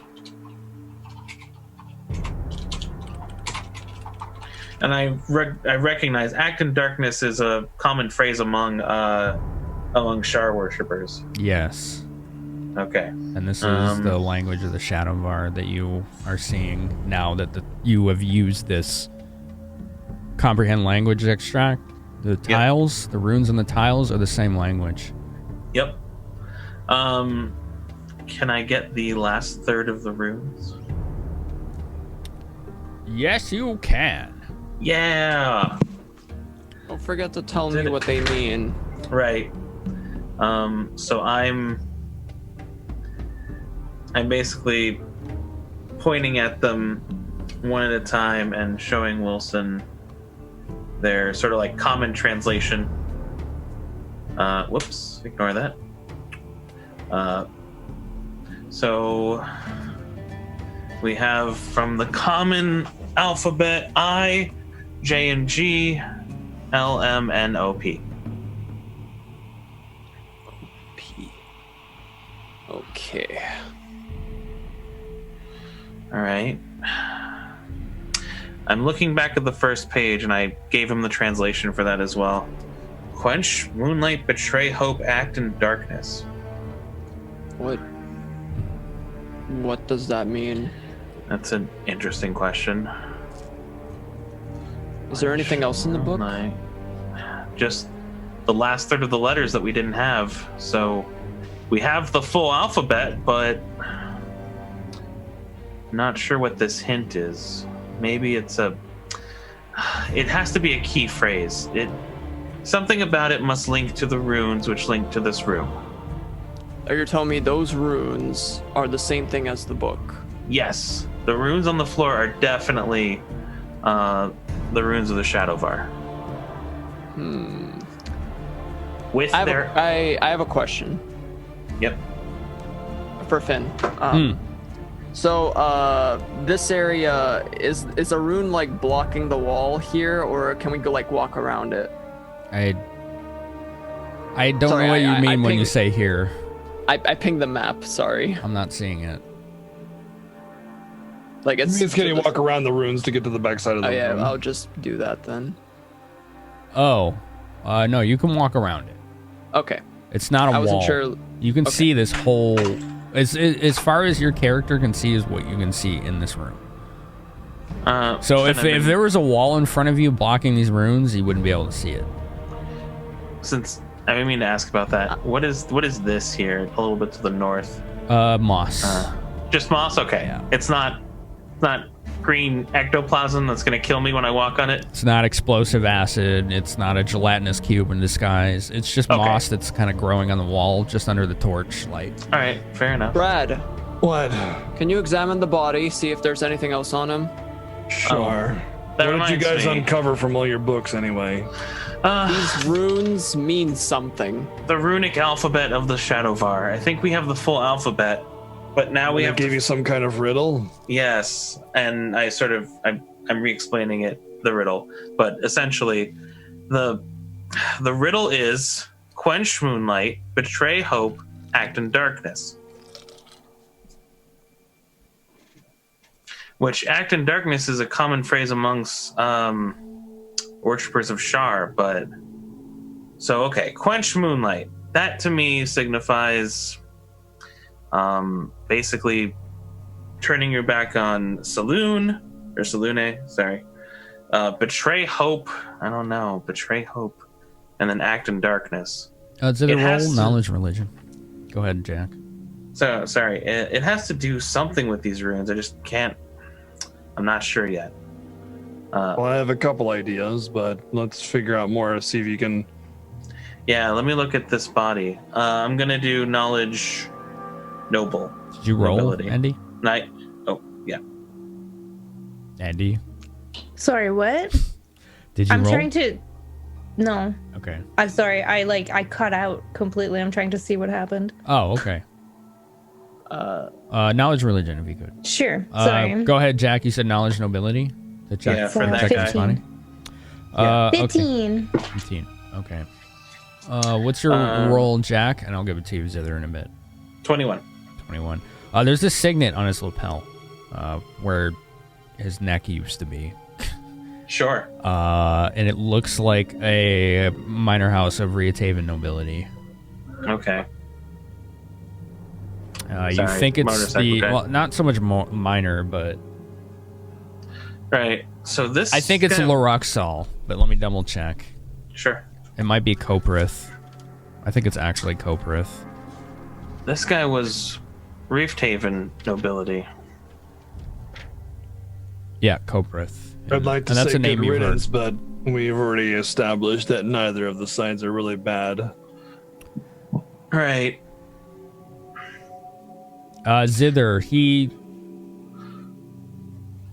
mentioned, Jack was saying a phrase. I had you roll knowledge and religion. You said you got 15? 15, yeah. Okay, it sounded vaguely familiar, but you can't place it. All right, BGG, you said you were searching the body? Yeah. Not really. 14. 14. It's kind of going through his pockets, emptying them out. And if he has any satchels, bags, zippers, hat. Well, just kidding. Bags, shoes.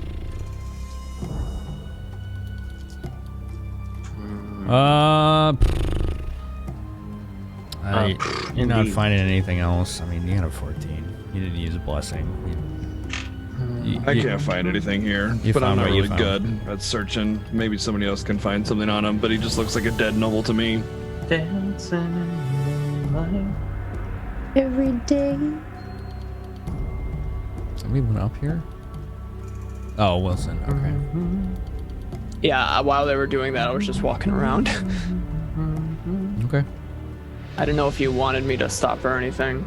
Well, as long as you weren't going somewhere I didn't think you were gonna go, so. All right. Well, let's see. So, what's the play here? What are people doing? So as I approach this tile, I'm going to shout across. Jack, Yes? this tile's empty. What do you mean it's empty? There's no symbol. There are no empty tiles. Really? Yeah. There's an empty tile on my screen. No, it's not empty. It's kind of faint. It's a little more faint, but if you This mean that one? one, yeah, that's a. Yeah, that one. That You has can't the see it. that has the Z symbol on it. I see the Z symbol. I don't see anything on it. What the It's hell? very, very light. Yeah, I don't know why it I see looks it that way, too. but it's there. Okay, never mind. Sorry. Maybe the lighting is weird for him. I don't know. As you leaned in closer, Wilson, with your poor human eyes, you noticed there is a symbol there. Their poor, we- awful Wait, human wait. eyes. Can Never we translate mind. these? I see the symbol. Say again. Listen, the Zither? only thing I can think of. Go ahead. Zither said something. Oh, can we translate these? They're just letters. Yes, What if they made sense? we can. The But only thing they- I can think of is that you need to walk the path of the letters to spell out that riddle, or to translate the riddle maybe. into the original language and then walk the letters from there. Maybe that's my how that guy assumption died. too. And I'm pointing out of the middle corpse. I mean, we can walk on these to see what happens, but you know, I'm not really excited I about don't dying vote. right now. so- I don't think it's a good idea. No, Zither and Jack are the only one that sees that one in the middle. The dead corpse in the middle? Yeah, this guy. It's too dark for anyone else to see it. Act Well, in- there's a dead body over there. I wouldn't recommend act just in walking on this. darkness.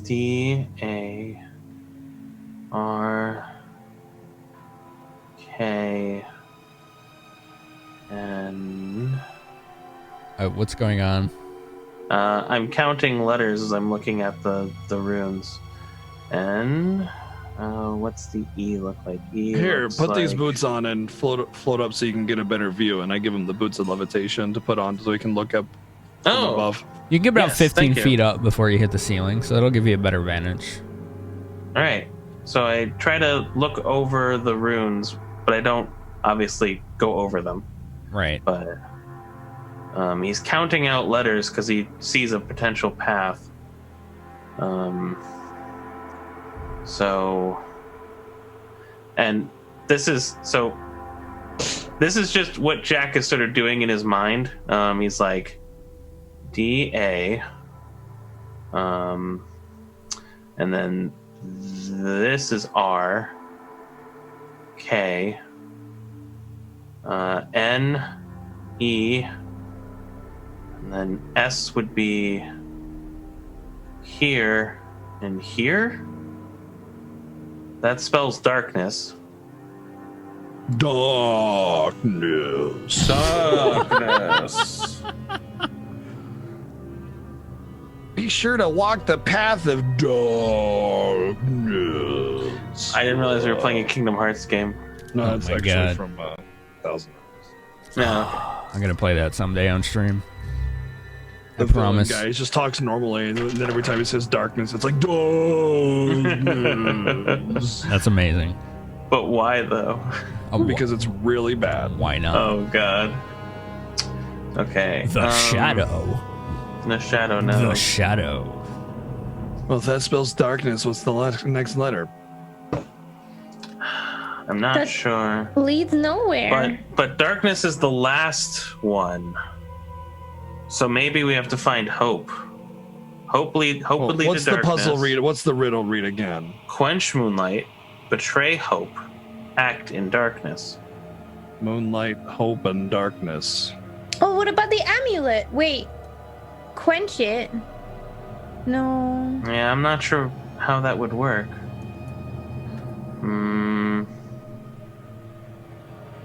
Group. Quench moonlight. Yes. We're gonna give you time to think about this. No. Because that's where we're gonna call it a night.